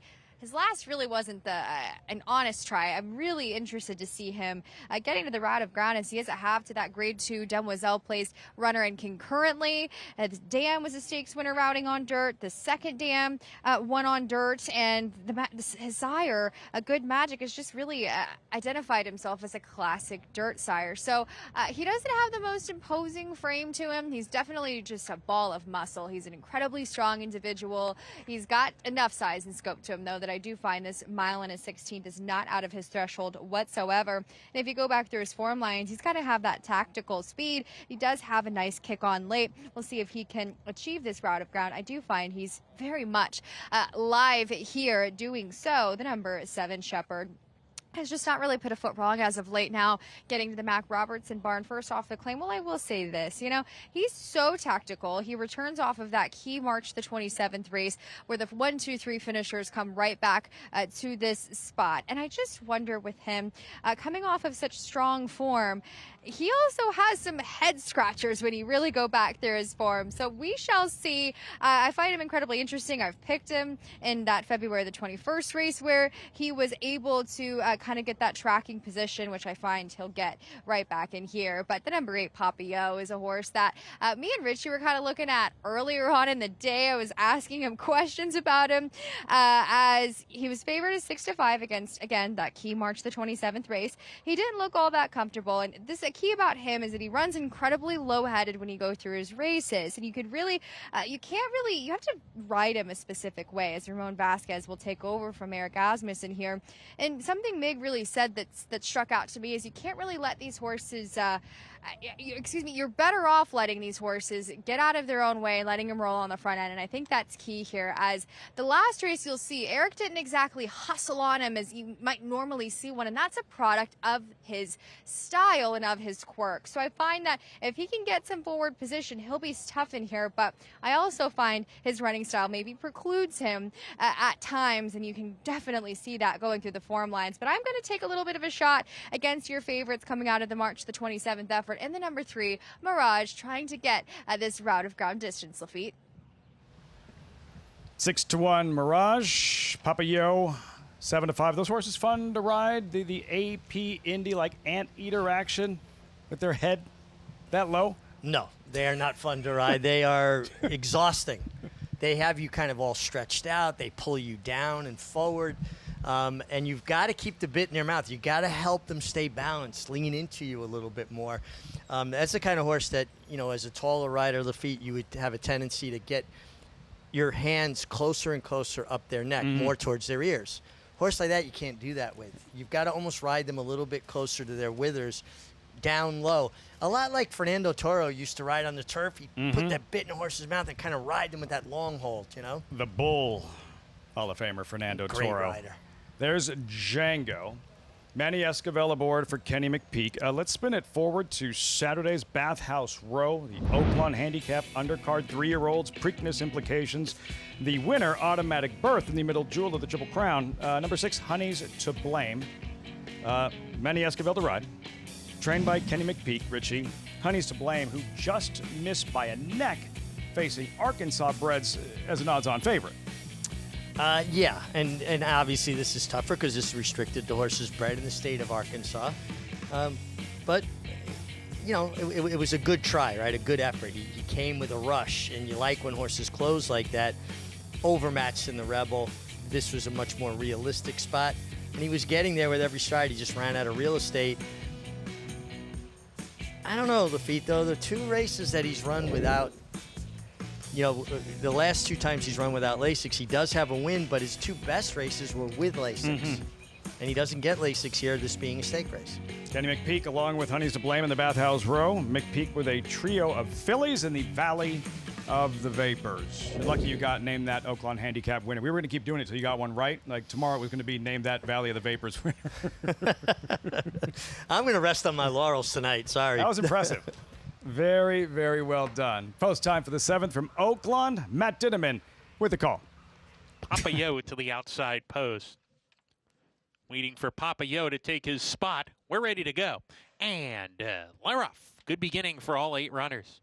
Mirage gets the first call. Burnin' Tune away alertly is taking back. 11 Bravo hustled along to be part of the pace. And Baxter right off the speed going into the turn. 11 Bravo and Mirage, they're side by side into that turn with Baxter right behind them in third. Burnin' Tune on a hold early. And Shepard, he's between horses. Gap of 2 to Papillot. Another 4 to Fear of Union. Second to last, Django well behind in the early stages. Approaching the backstretch.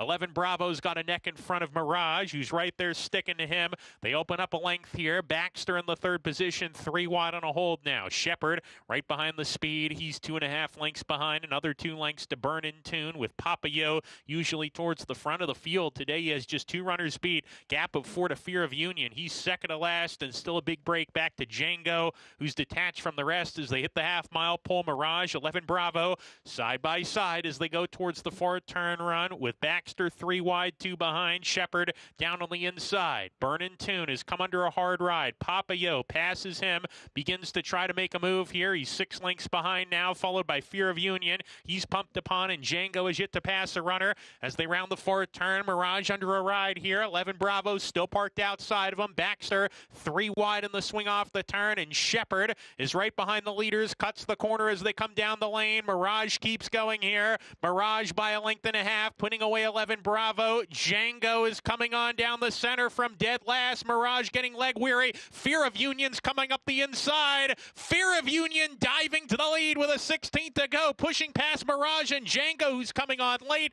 It's Fear of Union to win it. Fear of Union, good ride there by Francisco Arrieta, nailing Mirage, who left the rail open, second best today. Django third, 11 Bravo fourth. Wild finish and Fear of Union with Francisco Arrieta make it to straight at 8-1. Holds off Mirage by a neck. Like a broken field runner here, right? Looking for some daylight, dives back down to the inside. Hey, doing his best Tony Dorsett impersonation. And Francisco Arrieta with a very clever ride comes up the inside. Mirage ran extremely well. Unfortunate to get beat here, but watch the winner. Came angled out around the horse. You see him with the green and kind of speckled colors there, like a diamond. And now he's going to head back to the inside as the leader drifts out right there. That move was the winning Decisive move from Arrieta. Has a lot of room, but without hesitation, saw the opening. Arrieta darted towards the inside, and Fear of Union. And a brave run from Mirage, just came up a neck short. Yeah, really good call there by Megan. Just, came up a little bit short there. Well, what a ride and what a trip. Fear of Union ducking back to the inside. And yes, there was ample room, but to see it clearly like that, that's when a rider's riding well, because everything is almost like slow motion. It's like a baseball player that's hitting well. They just see the ball. Like a beach ball. Jade Cunningham has him going well. Claimed him and make it 2 straight wins. One at 15-1 and this one at 8-1. Fear of Union at Oaklawn Park. 1, 3, 5, 4 results when we come back. Plus Aqueduct card complete. We welcome in fans and followers of Turf Paradise in Phoenix. That's next. You're watching America's Day at the Races on FS2.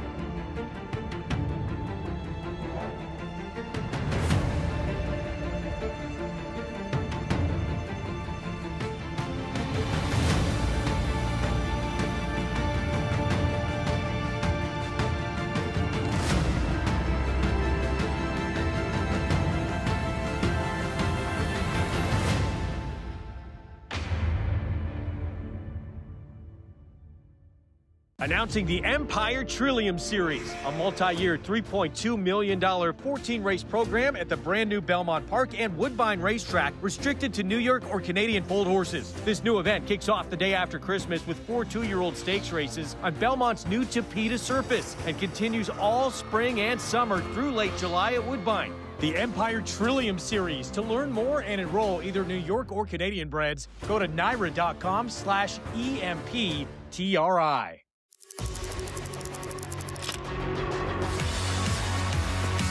And it's lights out. Locked. Pouring it on. Running aggressively through the stretch to win by 7 easy lengths. Here is Locked. Locked racing by on the outside for the lead. Locked, the wine steward. It is Locked. Here comes Locked after Mulligan. Locked catching with every single stride, and Locked will win the Cigar Mile.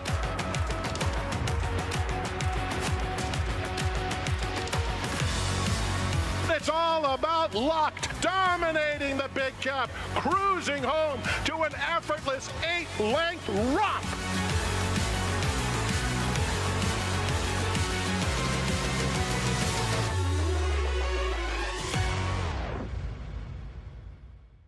Racetrack Television Network brings you every race, from every track, on every screen, every day.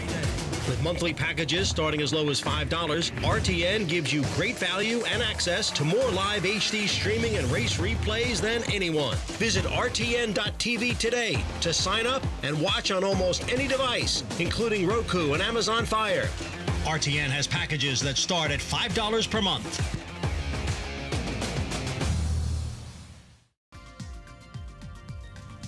Back with you on our Fox Sports 2 coverage. You're watching America's Day at the Races, brought to you in part by Hill & Dale at Alapa. Card in the books on a gorgeous Thursday afternoon here in New York. We have coverage from Tour Paradise coming up. We're going to wrap up New York first, however, and all of it. First, asking, winning for the barn of Miguel Clement, Jump Sucker Stable. Manny Franco with 2 wins today. So professional from a first-time starter, Greg. Look at how patiently this horse sits down on the inside. That's not easy for a first-time starter. And then here comes the split.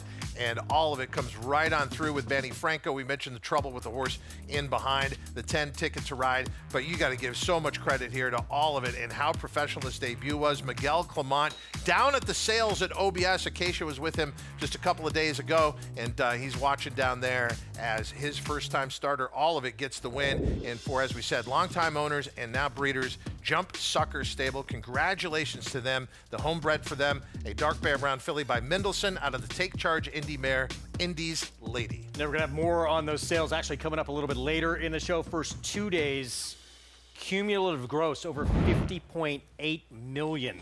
Not bad. Yeah, Bloodstock market going well. Hot Springs. And picture time. Francisco Arrieta, Fear of Union. Take a look at that. Five-time winner now. Yeah, we had the double's going to be good because you had an 11-1 on the front half. So the $1 double, 6-1 from Hess in race number 6 to Fear of Union here for $1 returns 181.20, and then your dollar pick 3, 569.60. So they're going to be some great will pays going into the final race, the 8th and final, a maiden claiming event. But that will conclude the pick 6. That will conclude the pick 5, and most likely a carryover in the pick 6. But we're all gearing up to that big Saturday. Yeah, looking forward to it. I mean, what an incredible showdown this is in our sport. I wish I was in Hot Springs. We all do. It will be the epicenter of the sport. You were bringing up earlier, we had some issues. Mig starts piling in on me. First of all, I've never hit Mig. And okay, so Greg and I have known each other for nearly 30 years. Oh, wait a minute. I said, what? Where did you find this? Yes. And so I said, you hit me once at a pickup basketball game. He said, I don't punch people. And then the Mig immediately texts me and goes, he punched me at the Naira Christmas party. I did. Okay, I forgot about that. You're the puncher. All right, so Mig, there's 2 punches. I'm sorry. I forgot about that one. That we know of, Mig. Yeah, I'm seeing a pattern here, guys. I don't know. You can deny it, but we've got physical proof of this. We actually had a good time at that party. Your timing was impeccable with that punch.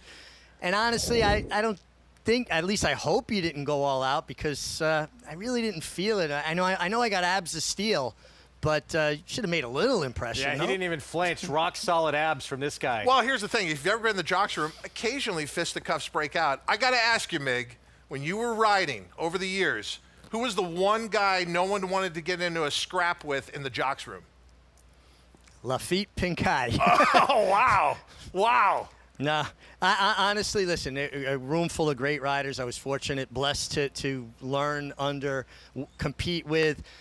Lafitte, your dad, was the one guy I would tiptoe around in the room. He just had this energy, his intensity, and then, of course, the body. I was like, I don't think I want any part of that. Firsthand, gentlemen, I can tell you firsthand, strong left hand. That gentleman had very strong he raised you right. left hand. And look, Lafitte, the guy sitting next to you, too, don't let him fool anybody. He started a few scraps and won a few scraps in his day, too. Yeah, he can take He's care trying of to tell himself. our audience he's a lover, not a fighter. I said, right. People know who Richard Migliori is, man. A lot different now, though. I was hangry back then, starving, competing, your intensity level, and things that would bother me back then, I honestly don't know why they bothered me anymore. He is. He's like a teddy bear now. It is true. So what's your excuse? Like, you've always been well fed. I mean, we had some issues. We've had our problems, Mig and I. We have. Oh, you and Mig. I'm sure he has a couple other stories he could tell too. Here's Bodenheimer, 5 furlongs on the turf in this allowance optional claiming race. This one was speed from the rail. Oh, by the way, we're at Turf Paradise in Arizona. Scratch the 2 handsome ticket. There is a rider change in here as well. The 4 Augusta Melody. I bring it up because Guillermo Rodriguez, good rider. I like this change. And this horse is, well, look, there's 3 horses, either 9-5 or 2-1. This is a slight favorite right now. Yeah, I thought this was the one to beat. I agree with you. And the public agrees. 4-1 Desperate Man, Frank Alvarado.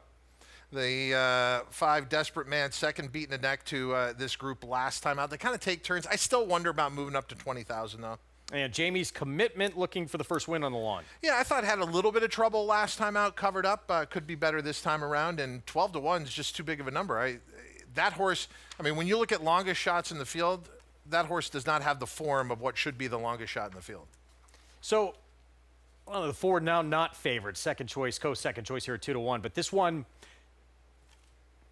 when running back on the turf, and it was a while ago, used to have very good quickness and speed on the grass. Right. Is it between him and Bodenheimer? Who do you think is the speed of the speed here? I do have to say, because of Bodenheimer's draw, that horse is going to get the lead, the 1, and did last time out against a pretty good group for optional 12,500. I watched that race when it happened.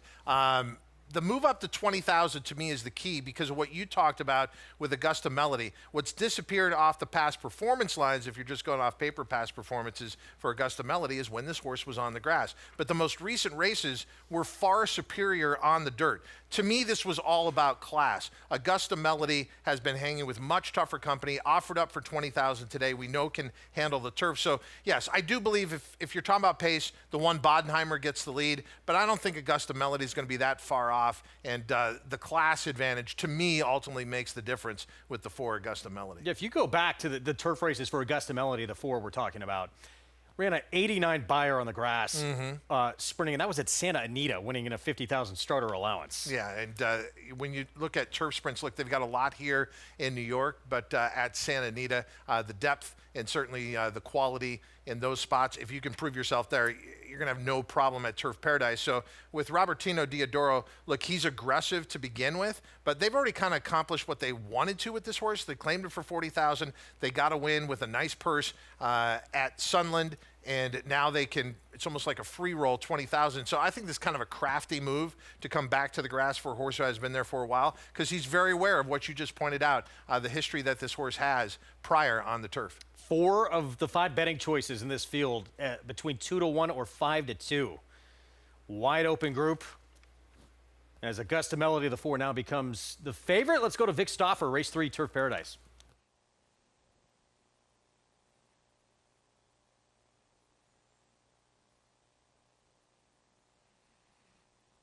Next to load is Greg Punched Mig. And last to load, Jaime's Commitment.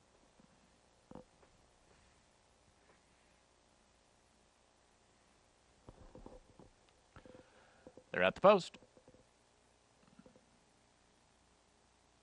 They're off. Bodenheimer and Augusta Melody are sent out for speed. Player B is close up as well. These 3 speed away. Desperate Man comes away running in 4th, and the trailer is Jaime's Commitment. The veteran Bodenheimer is quickest up the backstretch. He and Player B are matching strides. Augusta Melody is now out sprinted. He's a length and a half from the front. Jaime's Commitment is committed to a 4-wide path. Meanwhile, Desperate Man stays at the rail. He's 2.5 from the front. Match racing up front. Player B and Bodenheimer. And Player B is a neck in front. Bodenheimer is second. Desperate Man has just run right by Augusta Melody. He's taken 3rd. Augusta Melody's in deep water now. At the top of the stretch, it's Bodenheimer to retake the lead. Bodenheimer in front. Desperate Man looks like his danger, and he's coming on with every stride. Here's Desperate Man to fire to the front. Bodenheimer, Player B, and Augusta Melody. Desperate Man, yes. Desperate Man won by 2. Bodenheimer second. Augusta Melody finished 3rd. Desperate Man beat by Bodenheimer last time out with a bit of a trouble trip. Beat by Jaime's Commitment. back in January. This time turns the tables on both. Yeah, it turns out to be a strong race. March 26th, race number 8 at Turf Paradise. As we mentioned, all those horses coming out of there were jumping up in class, and the top 2 finishers from that day invert their order and are the top 2 finishers today, moving up to the $20,000 level. 5-1, looks like 4 for third prices when we come back. The reigning horse of the year, Derby, Belmont, Travers winner, Sovereignty, ready for his 2026 return this weekend. Stay with us.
In just 2 days, Horse of the Year, Kentucky Derby winner, Sovereignty, Preakness winner, Journalism, the sport's most exciting budding rivalry in years. They ran 1-2 in the Derby, 1-2 in the Belmont Stakes, Sovereignty winning both. Round 3 on Saturday, right here, the Oaklawn Handicap on America's Day at the Races. That moment, the embrace between riders. Now, a given, naturally, this would be the America's Best Racing's race of the week. Grade 2, Oaklawn Handicap. Big purse, $1.25 million purse. The marquee names, stars of the sport. Number 1, White Abario. Number 5, Journalism, Preakness winner. And the reigning Horse of the Year, Sovereignty, 4-5 on the morning line. He was everything in 2025. Champion 3-year-old. Yes, Horse of the Year. It's been a while. Last seen in action, Richie, flexing at the Spa last summer. That emphatic victory in front of a packed house in the Travers. Did prepare for the Breeders' Cup Classic, trained up to it, then wasn't 100%. They gave him the rest of the year off. He looks like he's training well to me. But you also got to remember, he's training at Payson Park, which is much more of a sleepier kind of setting, right? A little more sedate. They're out there in the middle of all the citrus groves, backed up to the Everglades. And I thought that this was maybe the most focused forward of his works coming into this. He's on the inside. He's on the inside. I want you to pay particular attention, though, to the gallop out. And this is something that Hall of Fame trainers like Belmont, like Todd Pletcher, their horses continue out. They get a lot of foundation, a lot of physical fitness from the gallop outs, and he just continued.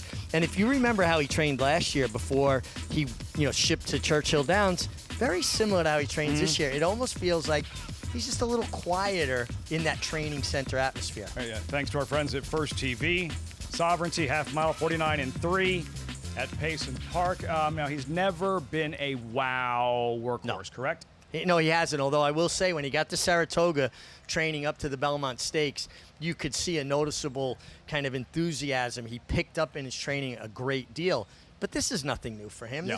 This is normal for him. And then you get Bill Mott, who's the youngest trainer ever inducted into the Hall of Fame, supplanting the late, great Alan Jerkins as the youngest trainer ever inducted in the Hall of Fame. And I love it. He's out here on the pony with his horse of the year, taking him through his paces, schooling him. This is an amazing thing to happen this early in the season, to have horses of this caliber coming together. Mott won a first race here at Oaklawn Park, like back in the mid-'80s, now trying for another Oaklawn Handicap with Sovereignty. Megan, you've been watching him in the morning since he's arrived. What have you observed from the horse of the year?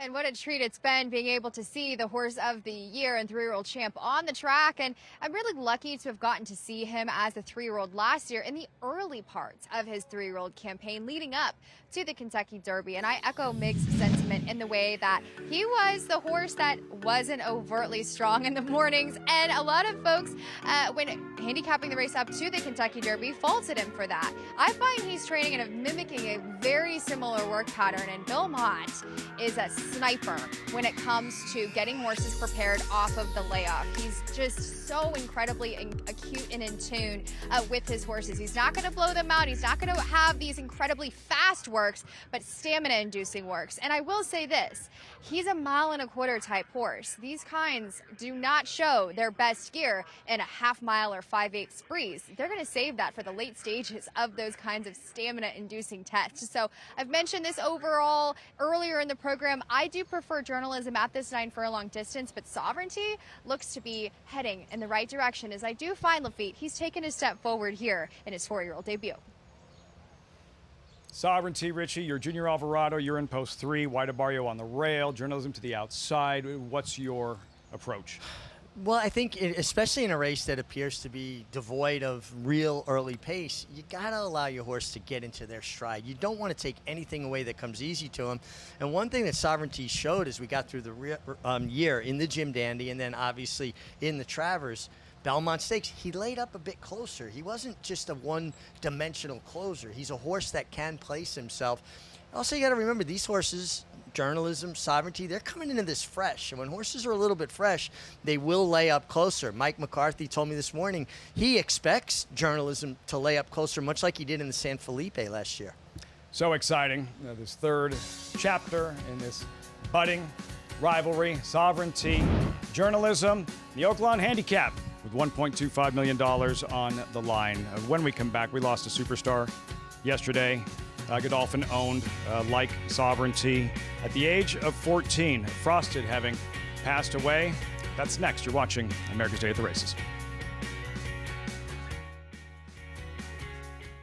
Journalism makes a decisive move, and here comes Sovereignty. Saturday on America's Day at the Races, Kentucky Derby and Belmont Stakes winning and reigning horse of the year Sovereignty faces Preakness and Haskell winning rival Journalism in the Oaklawn Handicap. Both superstars duel in their 4-year-old debut. Join Lafitte Pinkeye, Richard Migliori, Megan Burgess, and Maggie Wolfendale for special coverage live from Oaklawn Park in Hot Springs, Arkansas, Saturday, 1 p.m. Eastern on FS2. Flightline is in full flight. Flightline turns it on at the top of the stretch, and he's in cruise control.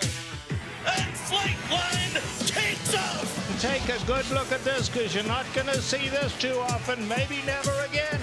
Flightline, 20 lengths clear. World-class racehorse, world-class performance at a world championship event.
the classic sire. Gratefully and Saratoga Special, nose and nose for the wire. Gratefully Saratoga Special, gratefully would not be denied. Welcome to Adelphi Racing Club's unparalleled partnership experience. Exclusive access to the backstretch at Belmont and Saratoga, premier accommodations on race day, and of course, experience excitement like no other. Contact us today to get a taste of the Adelphi difference.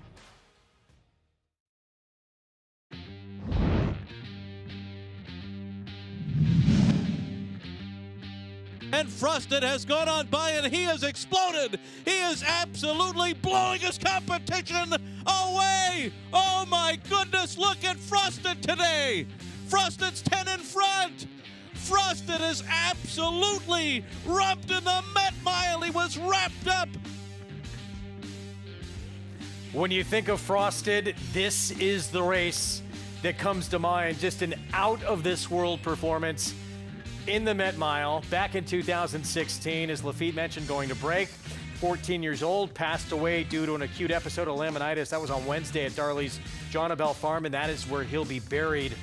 What a horse. That performance in particular, one of a kind. Three-time Grade 1 winner and stakes record time, which probably not a surprise, and also the largest margin ever in the historic Met Mile. Yeah, it's hard to believe he's gone because my memories of him are obviously that breakthrough performance, because the spotlight prior to that belonged to American Pharoah. He was the horse that chased American Pharoah home in all those races, and I'll never forget when he finished second to him in the Belmont Stakes. The morning after, I went by his barn, and there was Frosted just laid out in the straw. He was exhausted from his efforts against American Pharoah. Someone had to be the horse that was second to American Pharoah. That was him. That's why I loved that he got his chance to prove what he was capable of in that Met Mile. And I'm just devastated. 14 is young for a horse to be gone. He followed it up with a Whitney win as well. And out of John Abel, they said, as we sent it out to Lafitte and Mig, he was a huge fan favorite. And you guys, you touched on those two images, those races he was involved in. Yeah, that's the first two things that come to mind. You know, Frosted ratcheting up the heat, turning up the pressure on American Pharoah in the Travers. And that win in the Met Mile, that was one of those for a racing fan. You remember exactly where you were watching Frosted do what he did in one of New York's most celebrated races. One of the most impressive winners of the Met Mile in the history of a race that has got the richest history of an older handicap in New York. It was a tour de force, a sub 133 mile, 132 and change. Looked like he could have went faster if Joel Rosario had wanted him to. And then to follow it up with a Whitney, I don't think gets enough credit as it deserves. He went gate to wire there. Went the first three quarters in 109 on the way to a mile and a furlong in 147 and change, and incredibly handled by Kieran McLaughlin. Frosted, serious horse. And I think that just, to me, almost strengthened American Pharoah's legacy. Yeah. Obviously a Triple Crown winner, but he wasn't beating up on a bunch of slouches, right? He was facing real horses. Those fractions, that kind of, he should have run up the track. Yeah. Like American Pharoah should have run up the track. But Frosted gone at the age of 14. That mesmerizing performance in the 2016 Met Mile. Godolphin, of course, Big Blue with their big colt. 4-year-old debut Saturday. Sovereignty, much more on the Oaklawn Handicap, of course, during tomorrow's broadcast. We have one left here at Oaklawn Park. On track, as you can see, $12,500 maiden claimers, fillies, and mares. You're looking at a 5-to-1 shot. Runaway Roxy as we check in with Megan trackside. Yes, Lafitte, and a horse that I am very interested in at a price, the number 1 Runaway Roxy, who's making the drop in class in for $25,000 in Arkansas bred via that status. Now against open foes. Now this horse was training really well into her debut effort last time out, where I'll say this, she really gave way. She didn't show a whole lot of run. It was almost as if she was in chase mode and then faded. But as far as her, she's got a very modest pedigree. The sire is just 1 for 17 with those firsters, so it just did not read as a precocious type. But man, does she look fantastic. She's really tucked up to me since the last time I've seen her there on March the 28th, and it hasn't been that long ago, as her March the 8th gate work really had me interested in her last time out, where it did take her some time, though, to really get engaged into the bridle, and then she got the edge on the mate under a good hold. And then her mate returned and regained the edge on her.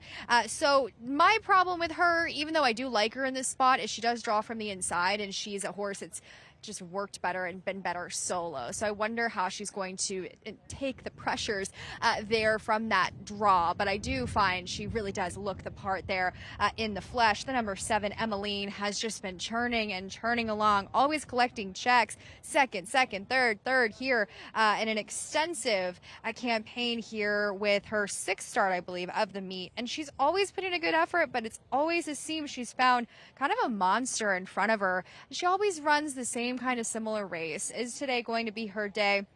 It very well could.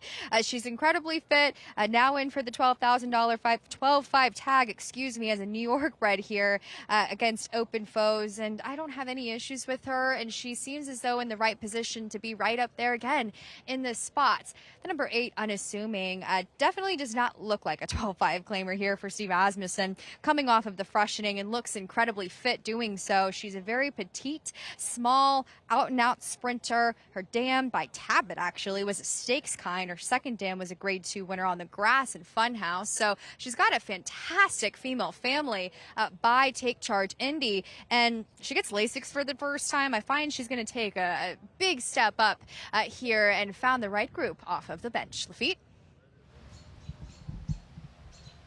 This crew, Megan, these $12,500 maiden claimers making their way behind the gate. They have arrived. It's post time. Final thoughts, Richie. I thought Emmeline was the most consistent of this group. She's a New York bred who has never competed against New York bred, so I gotta be a homer, Lafitte. Emmeline at 4-1 to her outside the favorite, Unassuming. 2-1 at post time, one final time this Thursday afternoon. Matt Dinnerman with the call. The nightcap from Oaklawn live on Fox Sports 2. 319er coming up to the gate.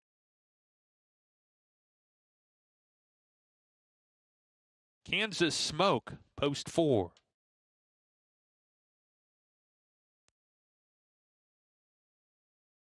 Waiting for Kansas Smoke to take her spot in the gate.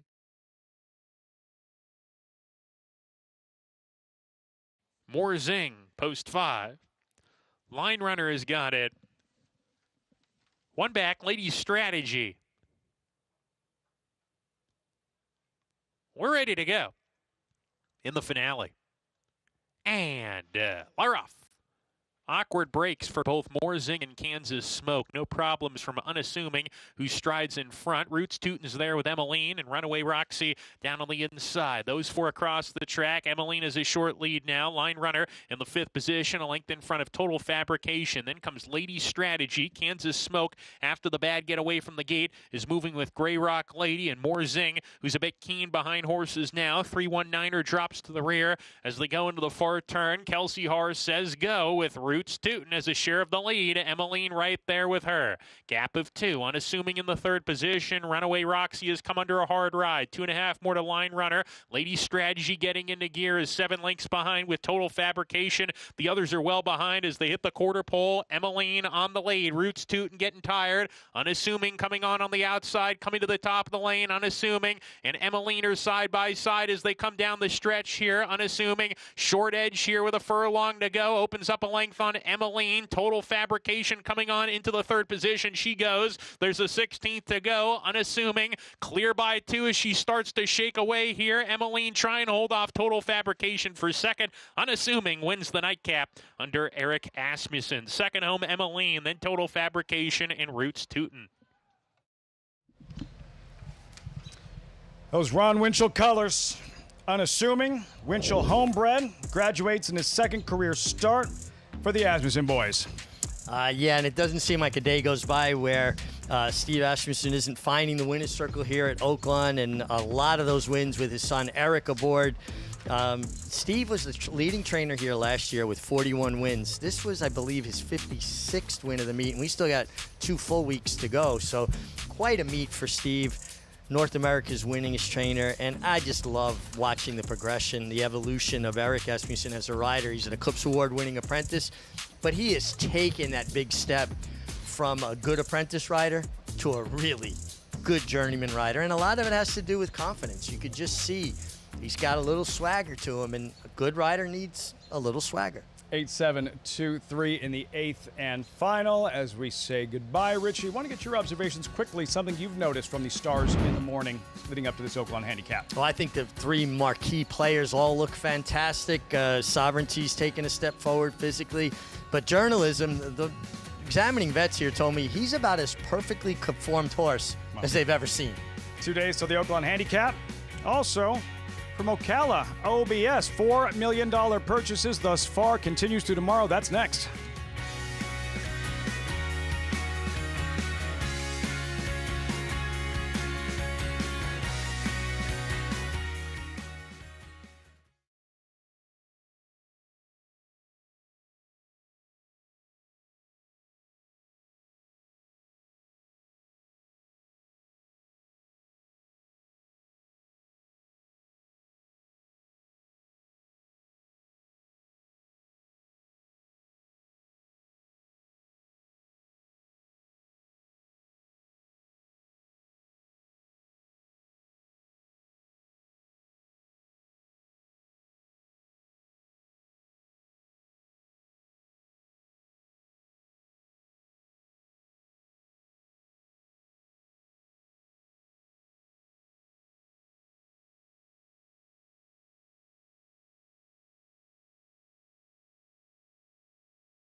Well, I mentioned earlier in the program, why no Miguel Clement on site in New York, and a lot of the big names in the game out in Ocala, Florida for the OBS Spring 2-year-old and training sale, trying to find the future stars of the sport. Some big purchases have been made, including a Bay filly by Jackie's Warrior that set a new record. Most ever paid for a filly at this sale, $2.3 million. But what's fascinating, look at the sires. We're getting to see these first crop sires like Cyberknife too. Cyberknife getting $1.2 million. So these new names as far as stallions are getting off to a tremendous start. Yeah, Keisha Clement catching up with someone who was involved with a Cyberknife. Happy to be joined by John Sadler, who purchased hip number 576 Cyberknife colt. John, he really kind of stamped himself as a standout physical. What was it that really caught your eye?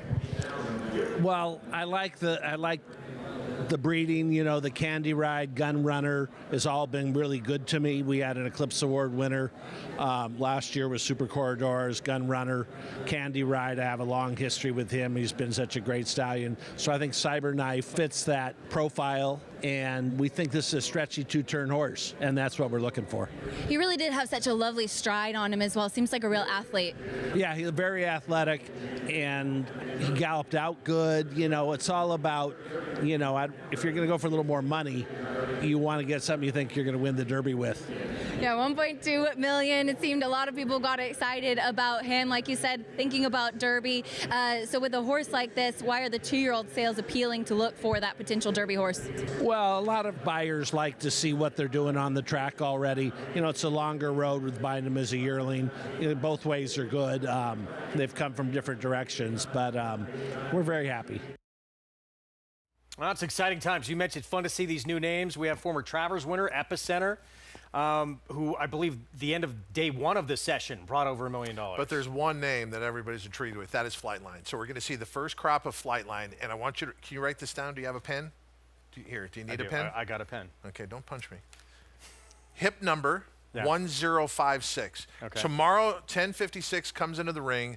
This will be the sales topper. Son of Flightline.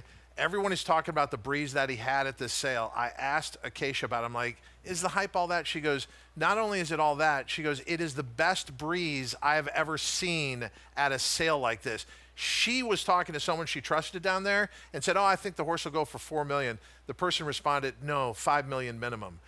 Hip 1056 tomorrow, Son of Flightline. That is going to be the big story coming out of the sale. As you said, though, the first story that's being written, it is a very healthy bloodstock market. Yeah, interesting. Wow, because a lot of people were talking about this Epicenter colt, hip 289, the opening day of the session, and people were talking about we're all going to remember we were at that sale when this horse worked 9 and 4, I believe it was. It was that good. We're all going to remember an 1/8 of a mile work. I mean, the sale has been fantastic, and the biggest story is yet to come. That's Son of Flightline tomorrow, hip 1056.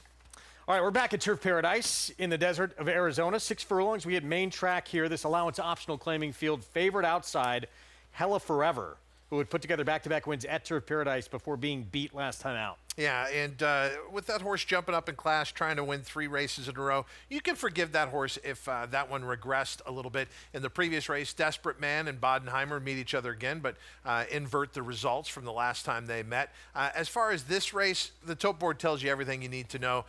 You can cover them all with a pari-mutuel blanket here from 2-1 to 7-1. It looks to be a wide open race. 5-2 on the 5 Horizon Wildcat. It's kind of interesting to me. Those horses who have been running at Los Alamitos in Southern California have come to Turf Paradise and run well. But you don't even have to question whether Horizon Wildcat will be as effective beyond 1,000 yards. This horse was a winner at the Del Mar Fall Meet last year with a 6 furlong effort that, if repeated, I don't think anyone in the group can hang with. Now, again, it's been a little while. It's November of last year, but the horse is capable of that. And I think coming out of a 1,000-yard race at Los Alamitos at 870 yards, you're going to be naturally quick. We know the horse can get the 6 furlong distance. I'm hoping the 5 can clear the field early and win. Yeah, I think for even his last traditional thoroughbred race, 6 furlong Santa Anita, that blows his field away. Yeah. Vic Stauffer with the call. Here's race 4 at Turf Paradise.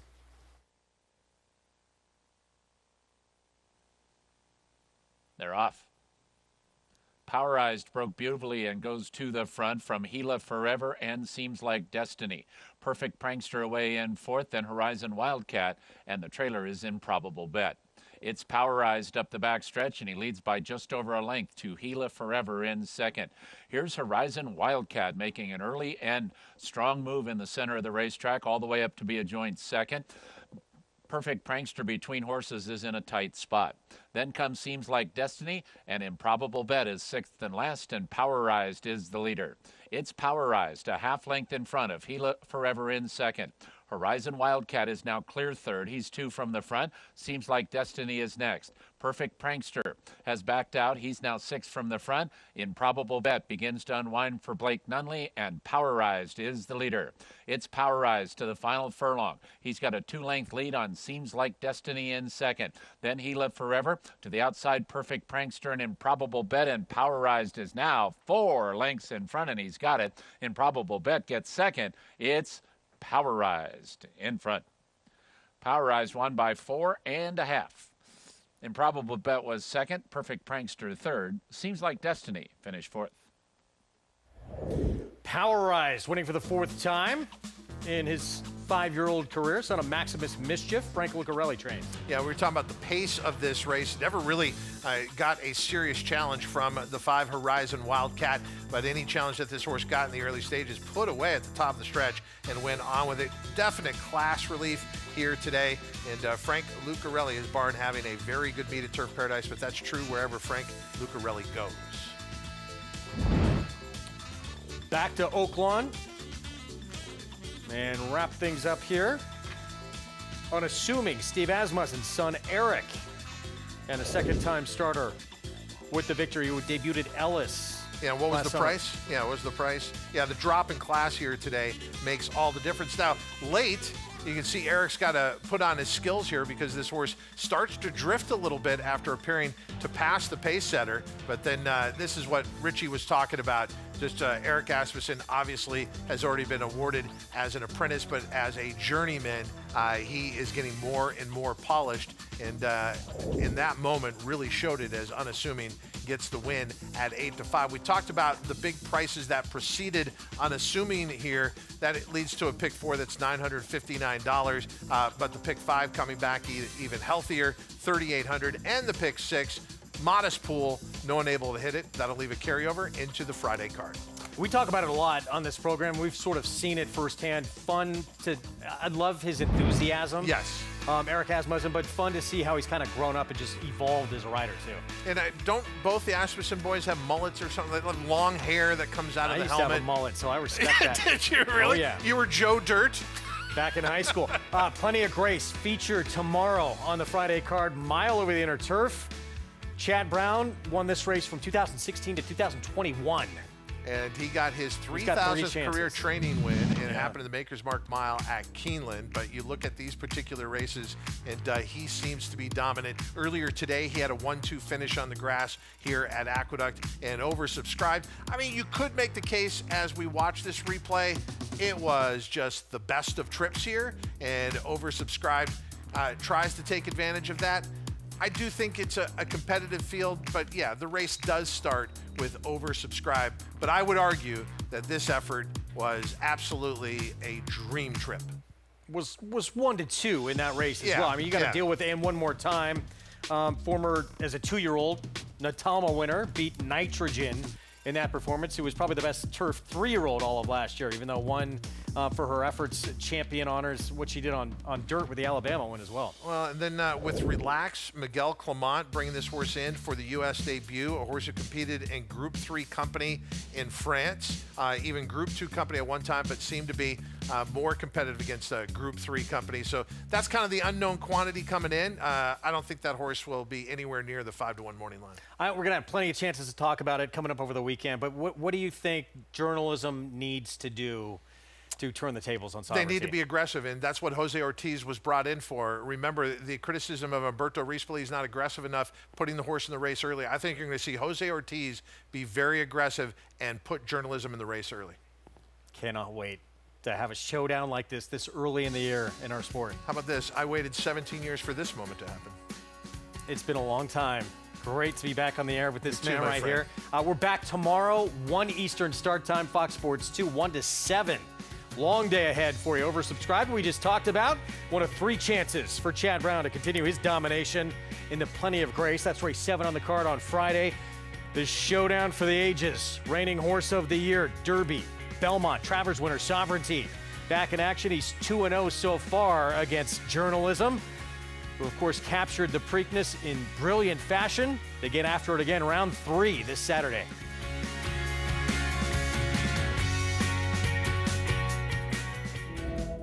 Deep in the heart of horse country, from these Kentucky hills has sprung a legacy rivaled by few. From the all-time greats of yesterday to the breed-shaping bloodlines of today, our roots hold strong with the promise of tomorrow. For over a century, our passion has guided us to where we stand and everything we stand for. Claiborne Farm, the tradition continues. Nobody wants to fall into a safety net, but when adversity or hardship presents itself, it beats the alternative. Since 1943, The Jockey Club Safety Net Foundation has been serving those individuals and families in need across every facet of the thoroughbred industry. Help us continue to be the safety net and catch those most in need. Visit tjcfoundation.org to learn more.